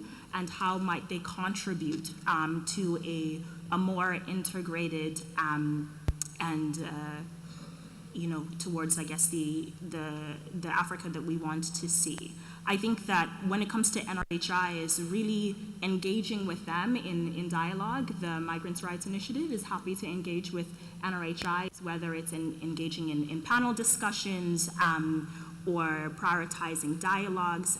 That is key, as well as with respect to what the honorable colleague from Canada mentioned, the rights of minors. They are key in terms of making sure that we identify the cross-cutting nature of migration issues when it comes to women, children, people facing disabilities, and when it comes to climate and the diaspora, right? There are all vulnerabilities that the database seeks to identify, as well as they seek to address them when we are developing these training curriculums and modules. We're saying, well, how does this, if you are addressing children or receiving children at the borders, what do you do? What rights do they have, right? How do we understand the assessment needed in terms of analyzing the case? How do we understand how they are integrated into society in terms of gaining access to different rights, such as, right to health, education, et cetera, et cetera. And the rights of minors are extremely important, especially when it comes to, like the colleague from Canada mentioned, really addressing how children are often subject to exploitation, especially sexual exploitation. And so the database is key in terms of seeing what protections exist currently to address these concerns that you've raised, and how might we address them in the future. And MRI is more than happy to engage in further dialogues when it comes to addressing the definition of climate migrants and how they address concerns when it comes to peace and security. I think that is a very important point that the Honorable Representative from South Africa mentioned, and really engaging in discussions of how does the guiding principles work with, you know, these prospective and upcoming ideas and agendas, such as Agenda 63, such as addressing the diaspora, such as the free trade area that we are seeking to develop. In relation to what the honorable colleague from Algeria mentioned, it is important to address the different prioritizations, and yeah, we'll seek to implement that in our modules. Thank you. Merci beaucoup, Daniel. Nous arrivons à présent au terme de ce panel. Je voudrais remercier une fois de plus les panélistes d'avoir accepté de participer. This exercise and all the participants for contributing and enriching the discussion.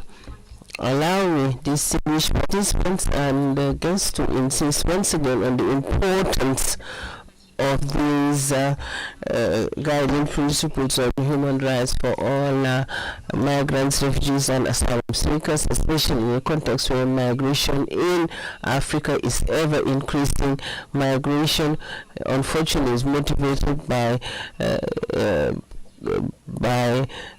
difficult conditions. The African Commission on Human and People's Rights is convinced, in the spirit of African solidarity, that they will effectively give effect to these principles, and we hope that we'll have a close collaboration and we forge strong partnerships at the level of international human rights institutions, our NHRIs, the RECs, regional economic communities, and even migrants themselves. And we call upon you to operationalize these guiding principles so that we don't leave anybody in the lurch in Africa. Thank you for your kind attention, and Chair, I give you back the floor.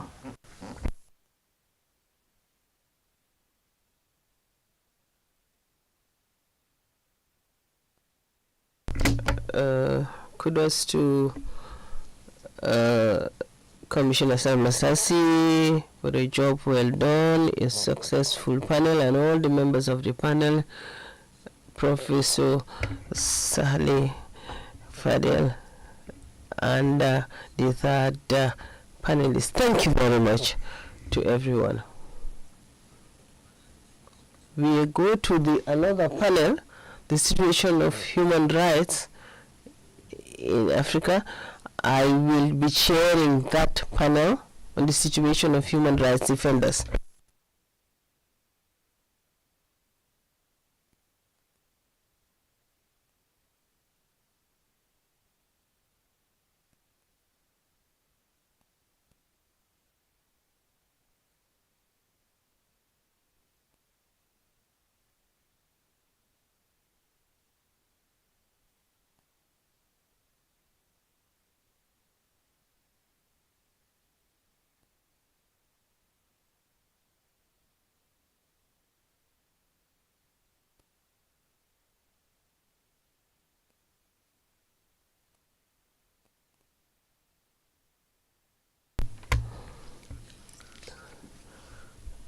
The technician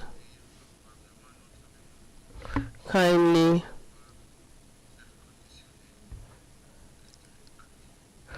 switch on the air conditioning in the hall. It's like we're in a microwave oven where we are turning, and it is very hot. Kindly switch on the air conditioner, technicians. The right to a safe environment is not to work under extreme conditions and temperatures. For the NHRIs, Mr. Osua Ezalu.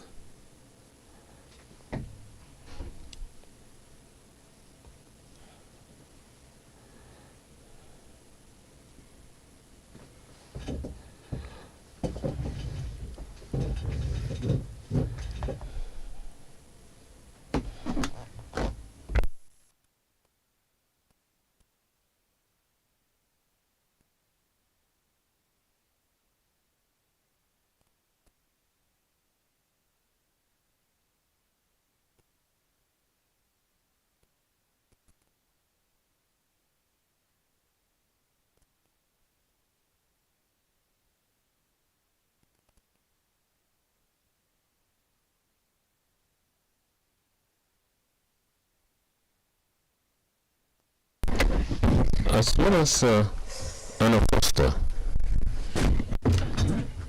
in the meantime, I would ask the technicians to ensure that the technical aspect is functioning properly.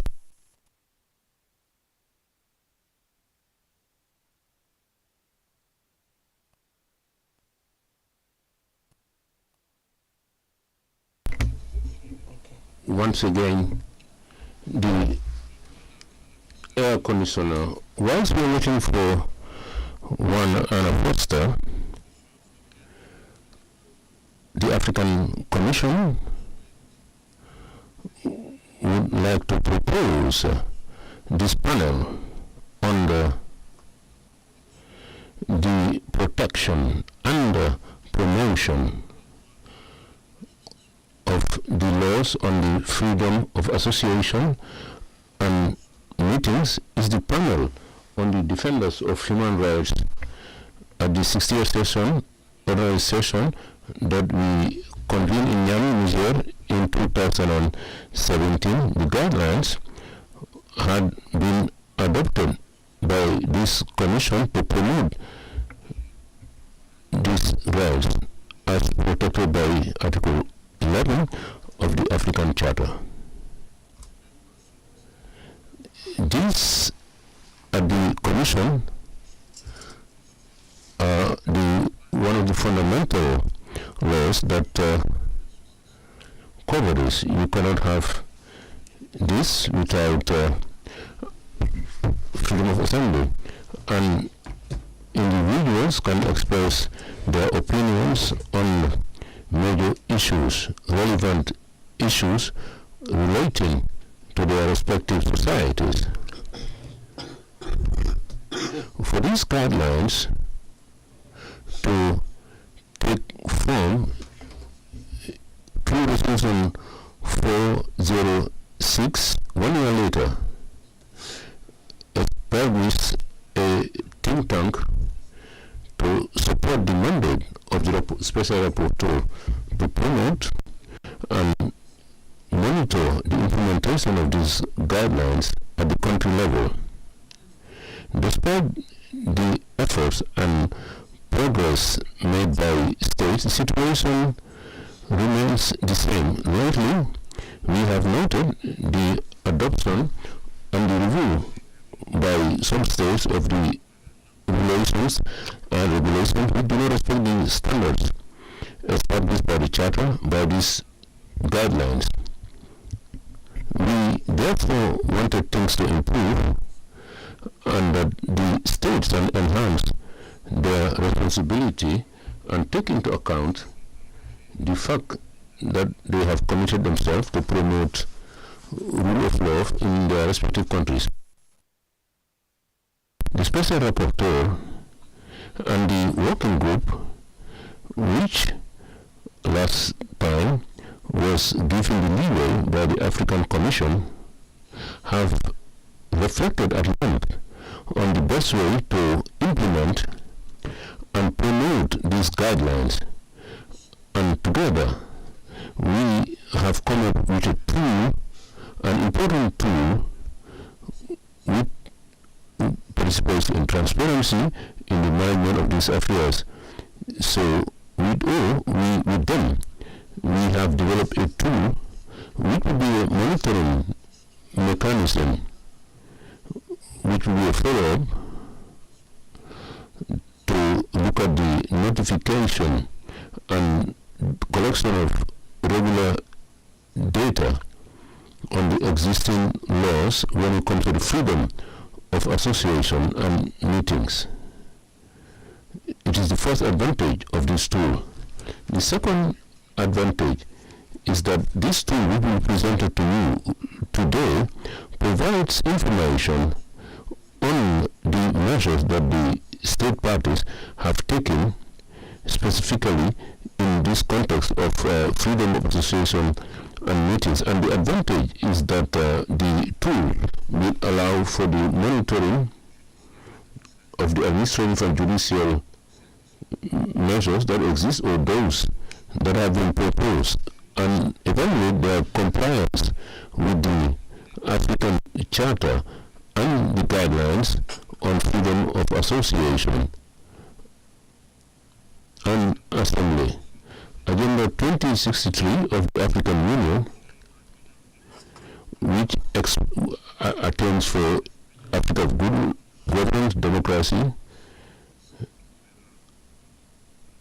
would indeed be achieved in this objective. We believe that the tool which we deem as a transformation tool on this matter would be used and would be beneficial to the state parties, because it would show how the states took on these laws by Article 11. It will be an important instrument for NGOs and human rights institutions.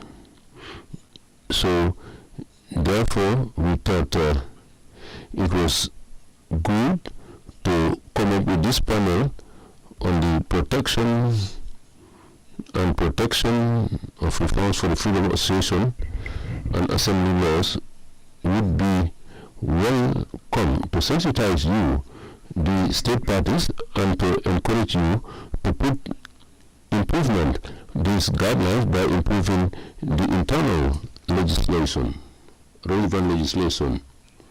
So first and foremost,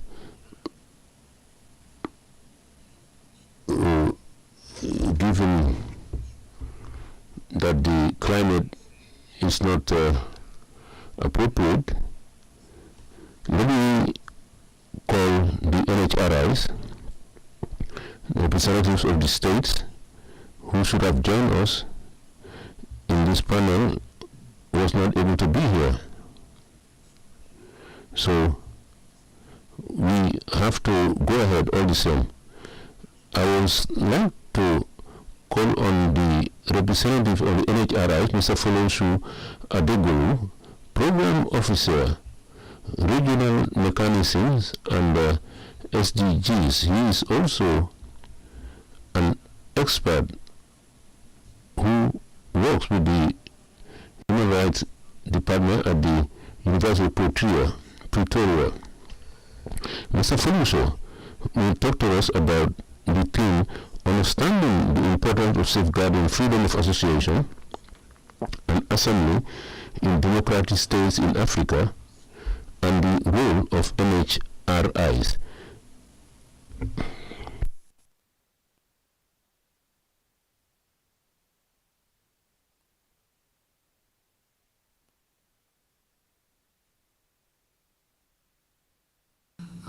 Your Excellency, Honorable Chairperson of the African Commission, members of the African Commission, representatives of states, NHRIs, CSOs, and all other protocols duly observed. In this short minute that the Honorable Chairperson has availed me, I would quickly want to speak about the role of NHRIs in the promotion and protection of human rights in Africa, particularly leveraging on the tracker on freedom of association and assembly, which the Honorable Chairperson has alluded to in his opening remark. So definitely the importance of freedom of association and assembly on our continent is not something that can be understated. freedom of association allows individuals to unite and defend common interests, as well as freedom of assembly supports peaceful protest and allow individuals to collectively express their opinion. And these rights are, of course, recognized in different international human rights instruments. But for purposes of respecting my time, I'll quickly go to the utility of the data tracker that will be, I think, fleshed out by the colleague from ICNL, and how this data tracker, okay, thank you, Honorable Chair, and how the data tracker can be useful for national human rights institutions in the promotion and protection of the right to freedom of assembly and association. The first utility of this data tracker for national human rights institution is filling the data gap. One of the key challenges of national human rights institutions, as evident from our last 4 days discussion during the NHRI forum, is the data gap across all thematic issues. Now, what this brings to the front for national human rights institution is that the data tracker allows national human rights institution to overcome some of the data gap challenges with regards to accessing reliable data and providing updated information on national frameworks and measures that are related to the right to freedom of association and assembly. Now, having played that role of filling the data gap for national human rights institutions, the second utility of the data tracker for national human rights institutions is that the data tracker can then support accountability. One of the key mandates of national human rights institutions is to hold states accountable for promotion and protection of human rights as contained in the Paris Principle. And through this data tracker, having the information allows national human rights institutions to be able to identify gaps in state compliance and advocate for necessary reforms with policymakers. The third utility of the data tracker for national human rights institutions is that it then allows national human rights institutions to monitor compliance. This is also one key mandate of national human rights institutions to monitor the compliance of states with international human rights obligations, and also the tracker enables NHRIs to monitor the legal changes and other measures that states have taken to address the right to freedom of association and assembly. And having said that, I would just also want to quickly mention that this data tracker is also useful for the Network of African National Human Rights Institutions as an umbrella body. The Network of African National Human Rights Institution is an umbrella body of national human rights institutions, of 47 national human rights institutions. Now, what this data tracker brings to the fore for NANRI is that it can also be used by NANRI as a strategic monitoring tool, because the tracker helps NANRI to support the national human rights institution in monitoring compliance, in identifying patterns and best practices across African countries.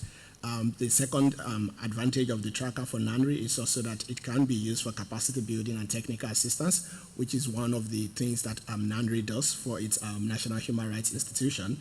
And also, this tracker can also be used to promote collective advocacy with other stakeholders. And I think this is a point that has been very common in the previous panel discussion about the need for collective advocacy and collaboration. Within the last 1 minute that I have, I think on the basis of all of this, what are the next steps and call to action for national human rights institutions, and also for the African Commission and other collaborative partners. The first one is capacity building. There's definitely the need to strengthen the capacity of national human rights institutions to use the tracker through targeted capacity building initiatives. So this will be a two-way dimension where the national human rights institutions understand how to use the tracker effectively, but at the same time, using the reverse, they are also able to contribute to the data that is imputed into the data tracker. And the second call for action, of course, is collaboration. There's the need for all stakeholders, the African Commission, national human rights institutions, and civil society organizations to partner to enable us to push for legal reforms to address the shrinking civic space on the continent. Finally, I think it's also important to specifically say that national human rights institutions must fully leverage the data tracker to make the most of this tracker to strengthen their role in promoting and protecting the right to freedom of association and assembly on the continent. Thank you, Honorable Chair. Thank you very much, my friend Foloso, pour ce discours très clair, précis et concis et incisif avec des highlights qui sont importants pour la question des libertés de réunion et d'association, le point de vue des... Freedom of expression, the viewpoint of the NHRIs. You have already given us the background. We will request Mrs. Ellen Petras, Regional Director, Africa, of the International Center for Not-for-Profit Law, ICNL, to share with us, to make the presentation on the monitoring mechanism, on freedom of association and assembly. So this will give a modern touch to the mechanism when it comes to the freedom of association.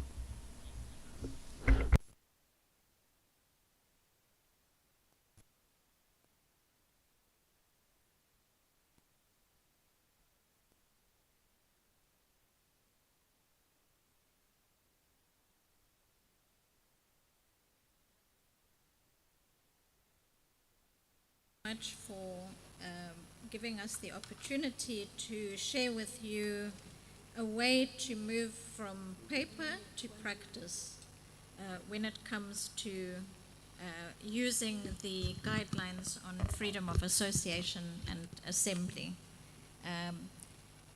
As the chairperson has said, Resolution 547 of 2022 mandates the Special Rapporteur on Human Rights Defenders and his support group to assist state parties with the effective implementation of the guidelines on freedom of association and assembly in Africa. And the development of this Africa Association and Assembly Freedoms Tracker is in line with this mandate. And I'd like to also acknowledge the immense contribution that members of the support group have made to conceptualizing the tracker and providing the wealth of information to populate the tracker up until this point. So I'll get on immediately to talk about what the tracker is. So the tracker is an online tool which makes it easy to see how states are progressing when it comes to their obligations to respect, protect, and fulfill freedoms of association and assembly under the Charter as further expanded by the guidelines. The tracker provides easy access to primary sources.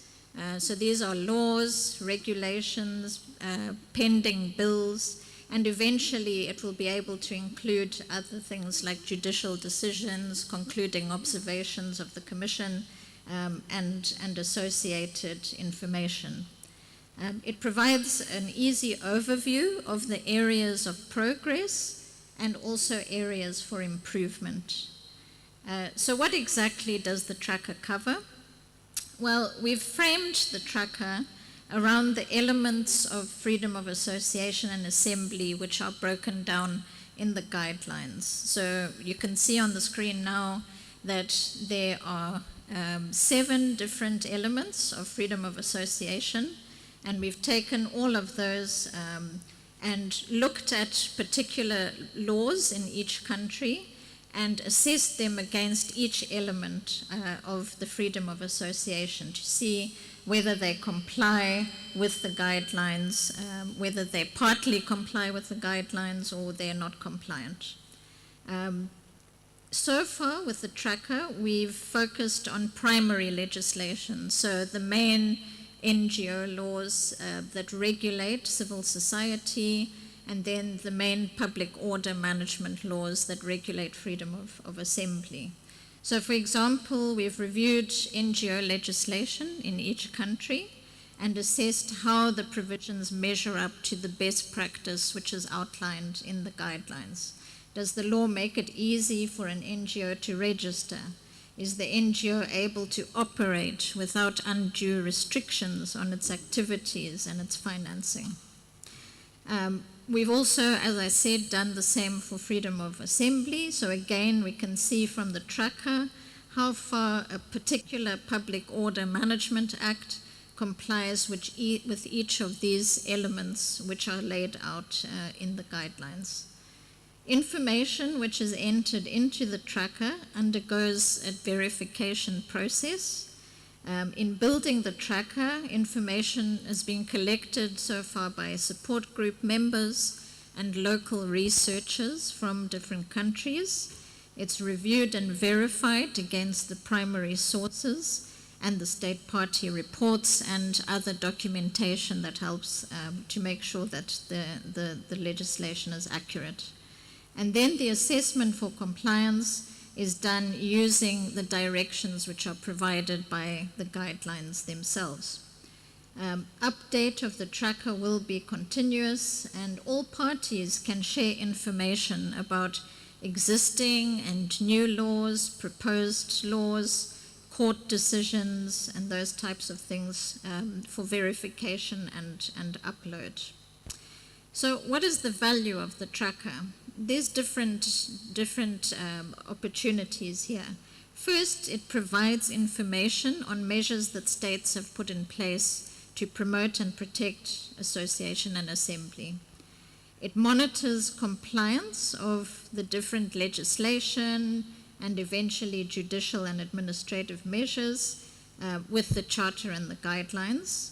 It identifies good practices. There's a lot of countries that have got good provisions in their NGO laws, in their public order laws, that other states and reformers can use to reform their own legislation. But the tracker also can identify for states the gaps that exist, where there's some shortcomings, and then provide an opportunity to advance reforms there. Who can use the tracker? I think we've already heard about the NHRIs. I would start with the African Commission itself. This will be a database of the Commission that it can use and it can refer to when it's reviewing state reports, when it undertakes country visits, when it provides technical assistance to member states. With time, it could be useful for other special procedures of the Commission to integrate their own information into the tracker. For example, how association measures or assembly measures are impacting women, how they're impacting internally displaced people. Member states, as I've already said, can use the tracker to assess their progress in protecting freedom of association and assembly and identifying areas that need improvement. NHRIs, I don't need to talk about that, we've heard already about it. CSOs can use the tracker for monitoring and for promoting implementation through advocacy and policy reform. And it's also something that can be used by academics and researchers. So I just want to provide, just to show you what the tracker looks like.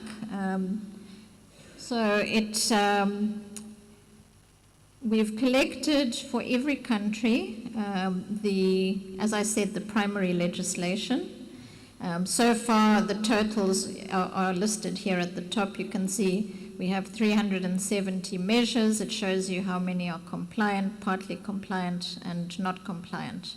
And you're able to filter the tracker, so you can look through and search by country. You can search by region to see which region you want. And then you can search by category as well, whether you want to look at assembly-related laws or association-related laws. And then again by compliance, and then an issue area. So if, for example, you want to look at a particular aspect, say you want to look at provisions which relate to financing of non-governmental organizations, and how far the laws are complying with the guidelines, you can look up something like that. So there's different ways that you can use the information here. You can also look at a particular country. It will give you a summary of the total measures and how many are compliant, partially compliant, not compliant. And then you can click through as well to look at a particular country. I hope it works.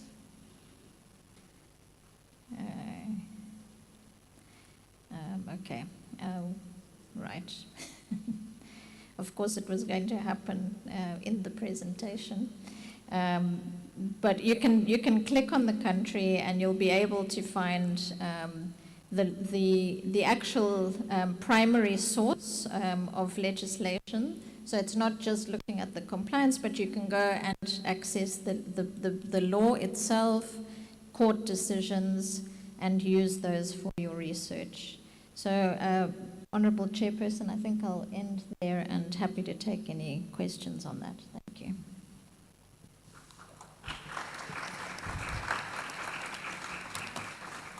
Merci beaucoup, Irène Petras, pour ce tracker, cet outil de suivi.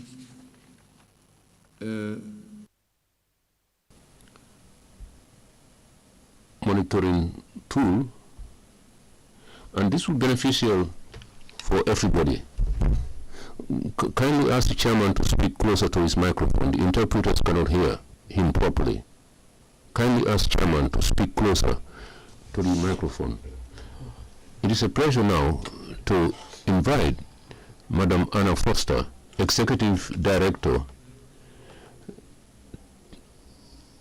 of the African Center, Democracy and Human Rights Studies, to interact with us on 7 minutes on the importance of the implementing the FOAA monitoring mechanism for CSOs, HRDs, and support groups for long-term impact.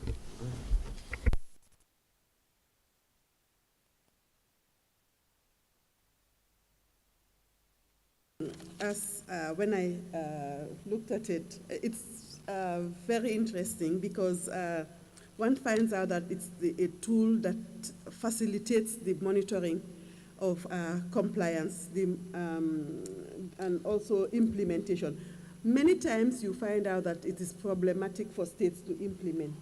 And we tend to ask ourselves, are they doing it properly, or where are the gaps, and where have they been very innovative in implementing it?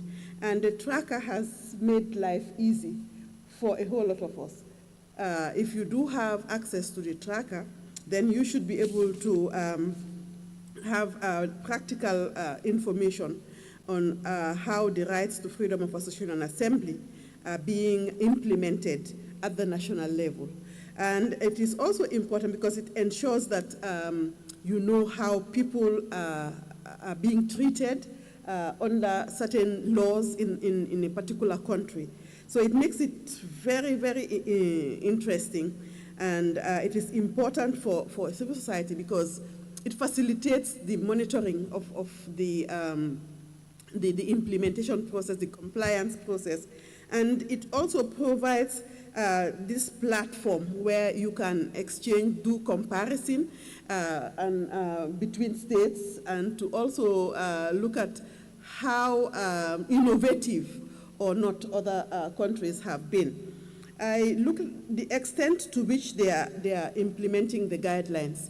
One thing that I also ask myself, yes, we have this tool, but how knowledgeable are states about the guidelines? I think, yes, you could find out that, yes, they seem not to be doing well. It is not because they do not want to implement, but perhaps they might not even know how to use the guidelines. And I think that as civil society, some of the things that the study group could be looking at doing is to make sure that there is more capacity building, more strengthening of knowledge in terms of how the guidelines assist or provides that practical need to implement the guidelines. Yes, it's problematic sometimes. You find out that if you do not have electricity, it could be problematic. But it's a very useful tool, and it helps us to locate what is working and what is not working in terms of our different countries.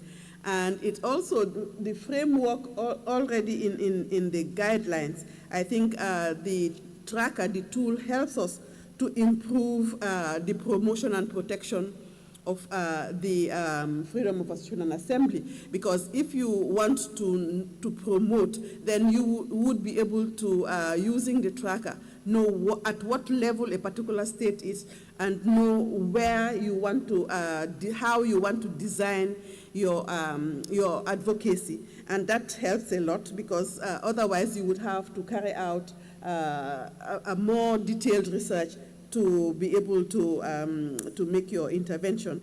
There is also the development, knowing what policies are available, what laws are available, and the tracker has already compiled that information. So life is easier with the tracker.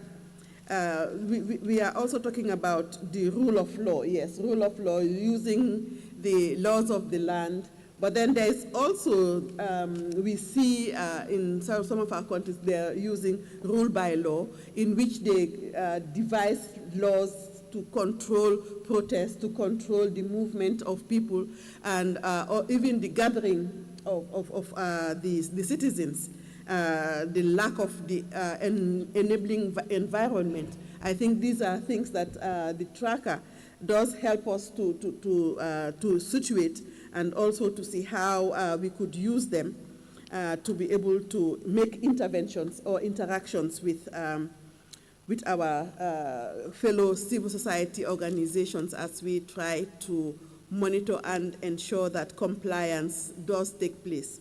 I want to also highlight the fact that, yes, in some of the countries where you see the denial of permission, because then you also have whether you need to just notify or whether you just need to authorize. I think the tracker also gives you that information. In this particular country, this is the regime that works, and then perhaps you should be able to use that information to devise or design your advocacy strategy in what you believe would be best suited for whatever it is that you want to do. Basically, to ensure that it's the states that are responsible for this implementation. And for us, most of the time, we are involved in trying to ensure that they are accountable, they are held accountable. And in doing so, you find out that the tracker definitely has fulfilled and made life easier in terms of making sure that the states are able to domesticate, able to even harmonize the laws that speak to freedom of association and assembly.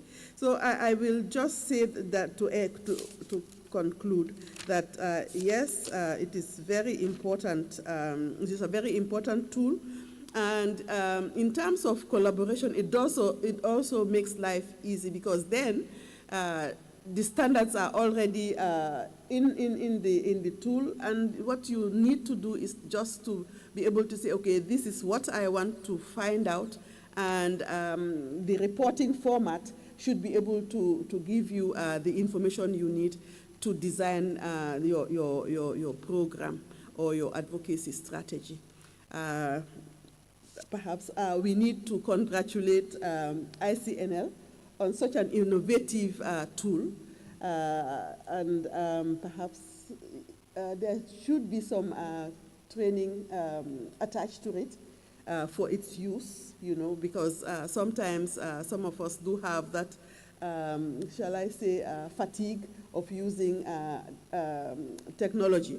But then it is important that we use it for the work that you want to do, because it definitely makes life easy for all of us. Thank you very much.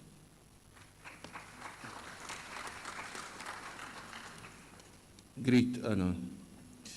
il y a beaucoup de fatigue. Je parlais de fatigue reporting, fatigue, fatigue litigation, fatigue collaboration, fatigue digitalization, fatigue digitalization. Merci beaucoup. On va passer à la partie interactive pour session. For the 27 minutes we have left, I'll start with Algeria. Delegate of Algeria asks for the floor. I'd like to ask each speaker to limit the time of their intervention to be concise, so that we also have time for the panelists to respond. It's hot in this room, so the quicker the better. A delegate of Algeria, you have the floor, madam.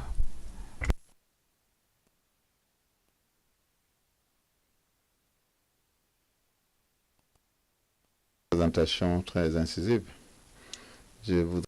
As I think we are dealing with a very important topic, a topic that puts us in front of the dilemma that all states have when it comes to freedom of association and freedom of assembly. How do you limit the scope of this right without infringing the right itself? And I think, you know, the Covenant on Civil and Political Rights tries to do so by fixing some limitation to those rights. The same with the African Charter, but it's a work on the ground, and every country has this dilemma in front of its law. So the question, and I will go directly to the question, would be how do you ensure that the tracker is actually objective? And I can just take the example of Algeria. For example, you know, when it comes to freedom of association, I guess one of the main elements that the tracker puts in place would be to examine or to assess the finance of the association, whether there is a limitation to the finances of the association or not.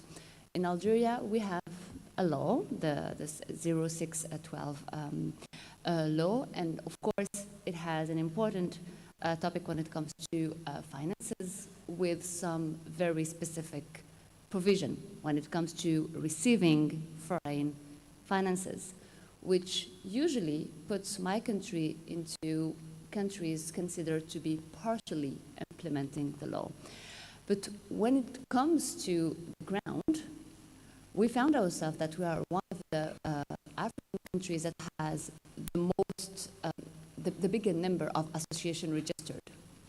So in the ground, we consider us having a vibrant association life, but when it comes to the law and comparing the law to the compliance, when it comes to compliance, we are just partially doing it.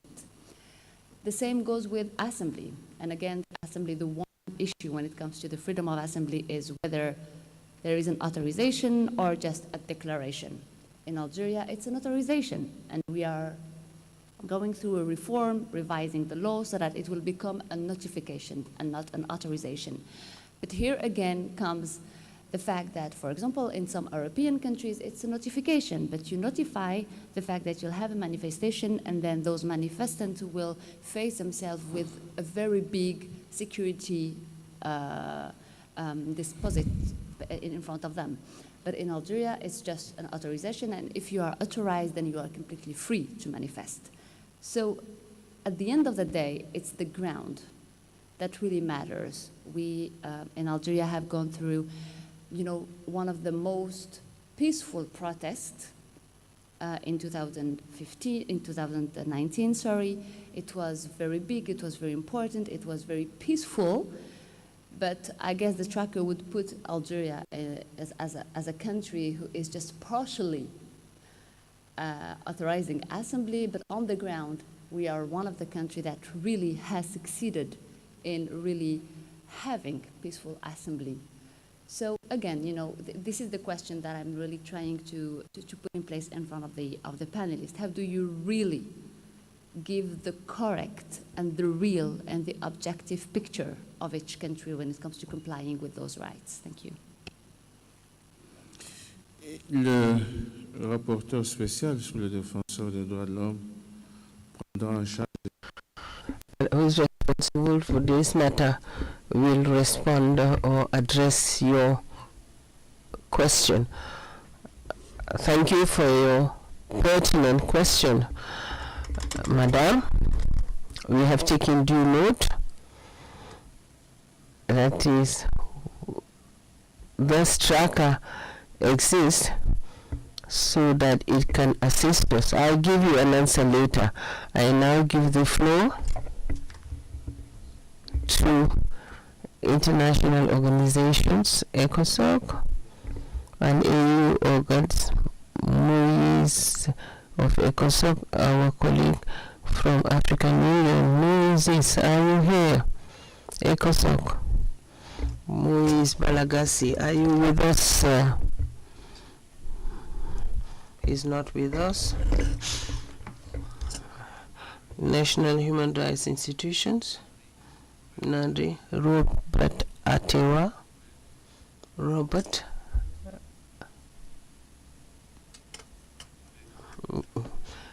He's not here. And finally, Rakeb Mesele Rabera, Ethiopian Human Rights Commission.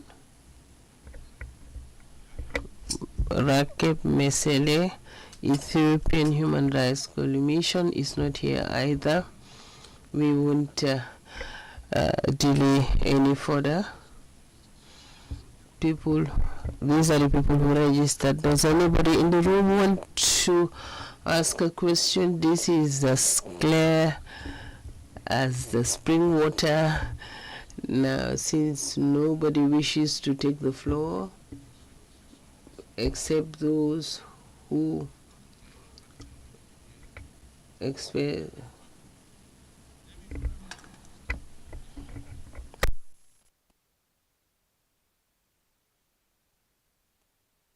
Is Radu here? No. Human Rights Watch.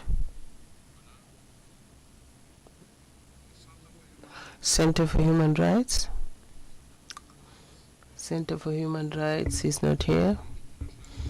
International Society for Human Rights, Machas Bunin. Machas is not here. My colleagues, commissioners wish to take the floor. Who would like to take the floor? Commissioner Saul? You have the floor. Thank you, Chair, for giving me the floor.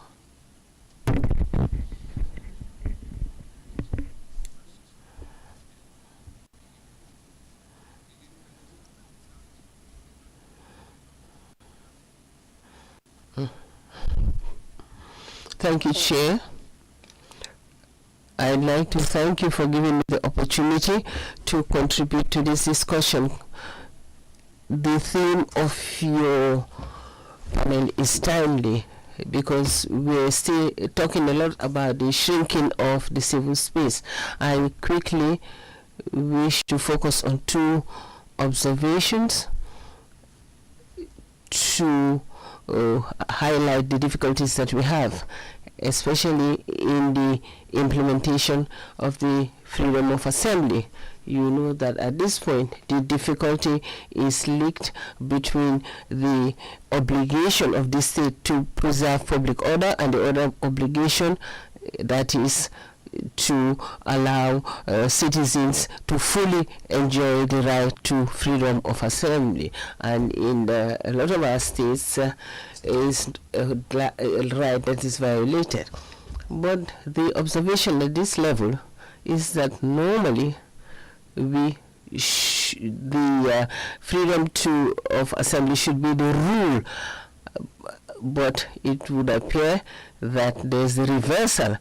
As we speak, in most countries, the prohibition to demonstrate is becoming the rule, and I find a difficulty in the manner in which we address this matter.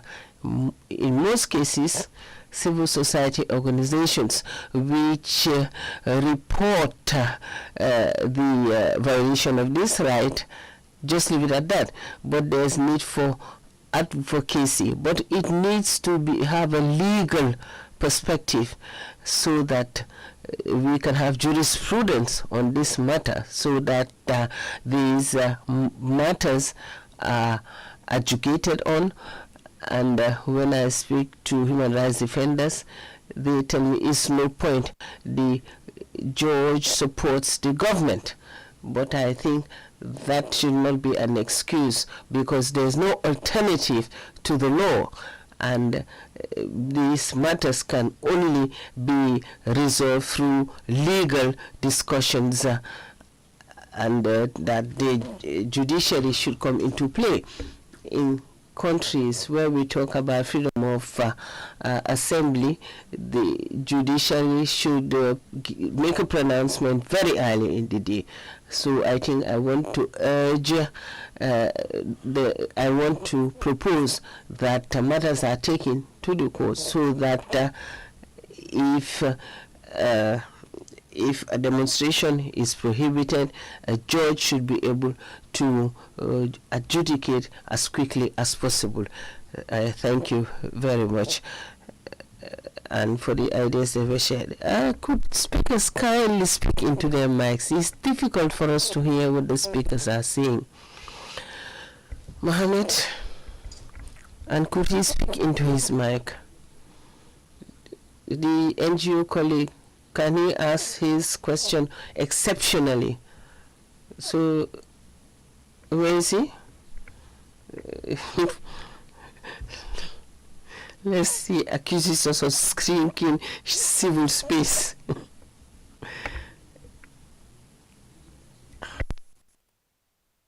Freedom of conscience, freedom of association in some countries. Algeria being one of them. We have said it in areas, Burkina Faso is one. We have had issues in the Gambia during the Jammeh regime, and we are the three of us are the only representatives of this community, and it is international. So I would like the Commission to register this one as a concern coming from us to all those governments, Algeria included, so that they allow. We are not protesting. We do not protest. What we want to enjoy is the freedom to associate and freedom of conscience to worship God in the way we feel best, the way that our faith enjoins us to do. And everybody can prove that wherever we are here in this world, we've been peaceful, law-abiding. That's my point. I thank you for giving me the floor and for creating maybe extra. Thank you very much. Thank you very much. C'est vrai qu'il y a un lien entre la liberté de pensée, de conscience et de religion qui ne peut être exercée que si la liberté d'association elle-même et de réunion est garantie. C'est une observation que vous avez faite. Nous ne pouvons que prendre note, même si elle ne vient pas directement de ce panel. Mais ce que je peux vous conseiller, les leaders religieux, c'est de vous rapprocher de la délégation d'Algérie et d'avoir un bilatéral avec eux, ensemble, et du Burkina Faso. S'ils sont dans la salle, l'Algérie est déjà là. Vous pouvez les voir, vous parler. Si vous voulez que nous soyons partie prenante de ce dialogue, nous pouvons toujours vous... We are available to help you express difficulties that you have as religious leaders. Madam Anna Foster is organized two-day training for religious leaders and traditional leaders, and that is why you are saying that the religious leaders are indeed human rights defenders, and your training is indeed bearing fruit. We will now come back to the panel in the remaining 13 minutes. What have been said by Honorable Commissioner Idir Sasso, his contribution, and the question raised by Algeria, we can respond, and myself, I'll try to give some some clarification if need be. I will start by you, Mr. Foliso. 2 minutes, because it's very hot. People are claiming to finish very quickly. They are suffering. Thank you very much, Honorable Chair. I think I'll start by reacting to the comments of Commissioner. So I actually totally agree that there is definitely the need for us to litigate issues around freedom of association and assembly, to really put in place legal jurisprudence that can then also be used by stakeholders for advocacy. I think with regards to the issue of limitation of the scope of the right raised by the delegate from Algeria, I don't think there is a specific angle to that per se, apart from to say that, I mean, there are definitely a couple of, whether it's going to be objective or not, is also a very tricky question in itself, because there are instruments in place to really expatiate on the limitation of the scope of the right to freedom of assembly and association. Oh, sorry. No, I was just trying to make the point that I think it's something that also we need to look further at some of the instruments that even the African Commission itself has put in place to expand on the nuances of the right to freedom of assembly and association, and whether the information in the tracker is objective or subjective. I suppose that can also be looked at from the purpose of the tracker itself. I think it's really to put out the information there, and we can probably say whether this is actually what the information means is something that should be left to the court of the public opinion to really determine based on the availability of the information. Thank you. Merci beaucoup, Foluso, et en tout cas, vous avez été parfait. Je vais donner la parole à Irene Petras for 2 minutes. For conclusion, and after it will be Madame Anna. Thank you, Chair. Maybe just to answer the question from the delegate from Algeria, I think the objectivity is addressed through the guidelines themselves. So the guidelines are the best practice that has been developed by the Commission relating to those two rights, association and assembly. So, you know, each law will be looked at and assessed against the guidelines, and that's how we would see if it's fully compliant, partially compliant. But I think there's a difference. You know, the tracker is looking at legislation, your legal framework, your judicial decisions, and how far on paper your laws and the frameworks are enabling those rights. But then there's also a need to look at the implementation. And I think eventually we would want to expand the tracker so that it includes implementation as well.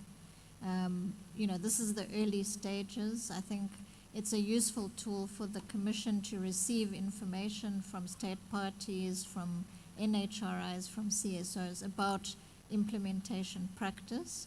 And then, you know, you can get a better or a more holistic picture of how a particular aspect of the right is being implemented. So that's what I would say on that, and I think I agree with Commissioner So that you know, judicial action should be taken. I think we've seen quite a lot of it. Just looking at Kenya recently, the number of cases that are being taken, there's a lot of countries that are challenging and trying to expand the rights through courts, and hopefully that will also be included in the tracker as well. Thank you very much, Irene Petras. Madame Anna Foster, 2 minutes also. Thank you. In terms of the objectivity, perhaps it refers to the guidelines itself, because the tool assists to ensure that you have all the information you need and the level of implementation. But when you look at the guidelines, like my sister has already intimated, it is giving you the best practice. What is the best thing to do under every circumstance. For example, if it's authorization or if it is notification, which one is better? And the tracker will also give you which countries are using notification and which ones are using authorization. And then you can even go further to find out what are the results, how effective has those been. So in terms, I think it depends on the level of you want to search the tracker, and it will help you refine the information that you want to get from it. Litigation, yes, I support, because it is important to have jurisprudence, and it does help, because there are times that if not for the vigilance of courts, you will find out that the violations would continue, and it is very important to hold whoever is accountable for violations that happen under freedom of assembly and association. Thank you. Merci beaucoup à tous les panélistes. Je remercie aussi l'Algérie, je remercie le commissaire Sow. Je n'ai pas de commentaire à faire sur ce qu'a dit le commissaire Sow, c'est aussi mon point de vue. C'est cette... I concur with that. We need to strike a balance between the implementation and the existing rules. Strike a balance, and Commissioner Sow, you are right. The civil society organizations are always reporting.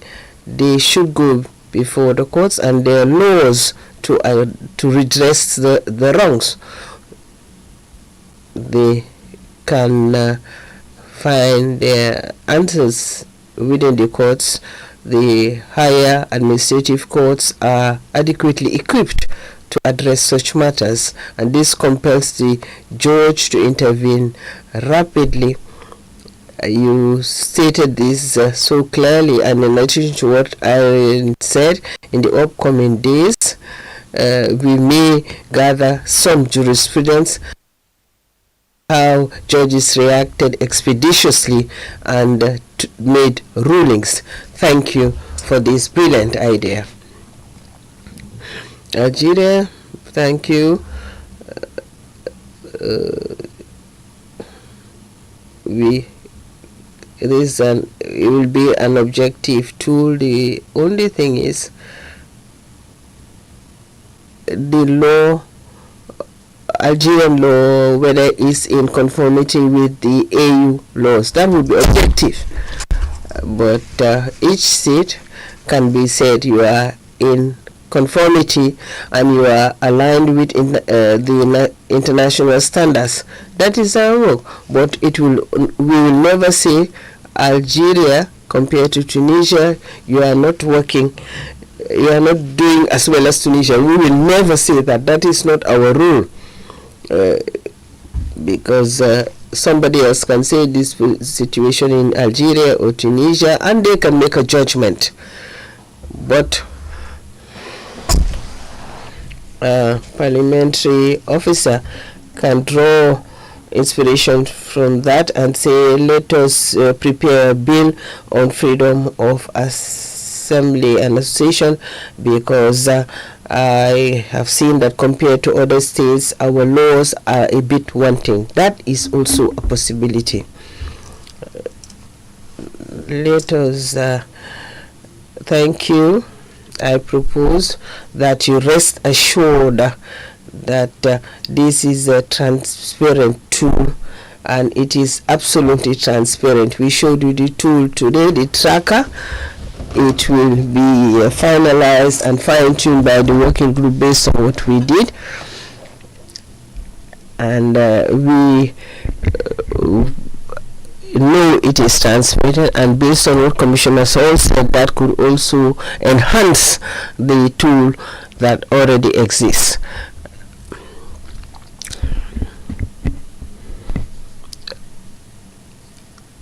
We'll try to post it on our website. I have had very interesting ideas. The three panelists found that there's need to train states, civil society, human rights institutions, and it will be a tool that would promote conformity, consistency. This we will not go the full hog and take the extra 3 minutes. We could have continued with human rights situation in Africa, but the commission is a human rights commission, and we want participants to be in a good condition. The working day ends today, and we meet tomorrow. I'd like to ask the Extended Secretary if she has any announcements. Otherwise, this session stands adjourned. We thank you very much for your patience and for staying with us up to this point. Goodbye. See you tomorrow. Round of applause for the panelists.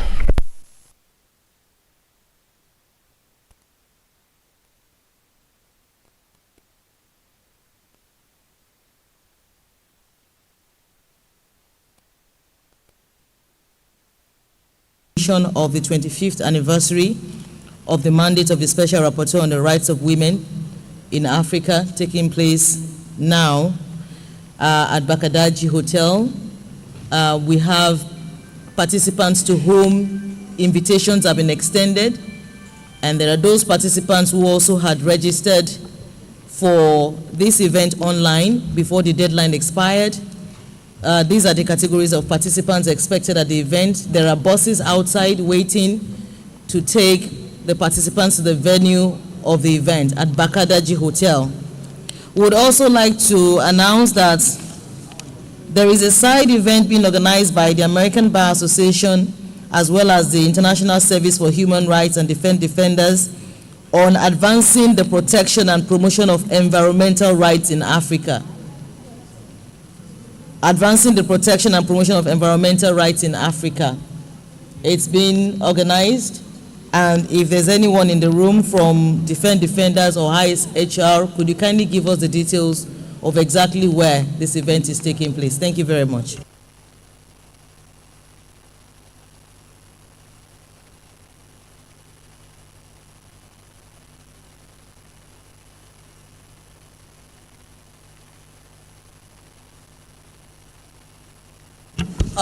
We also have a lost and found item. We found AirPods in the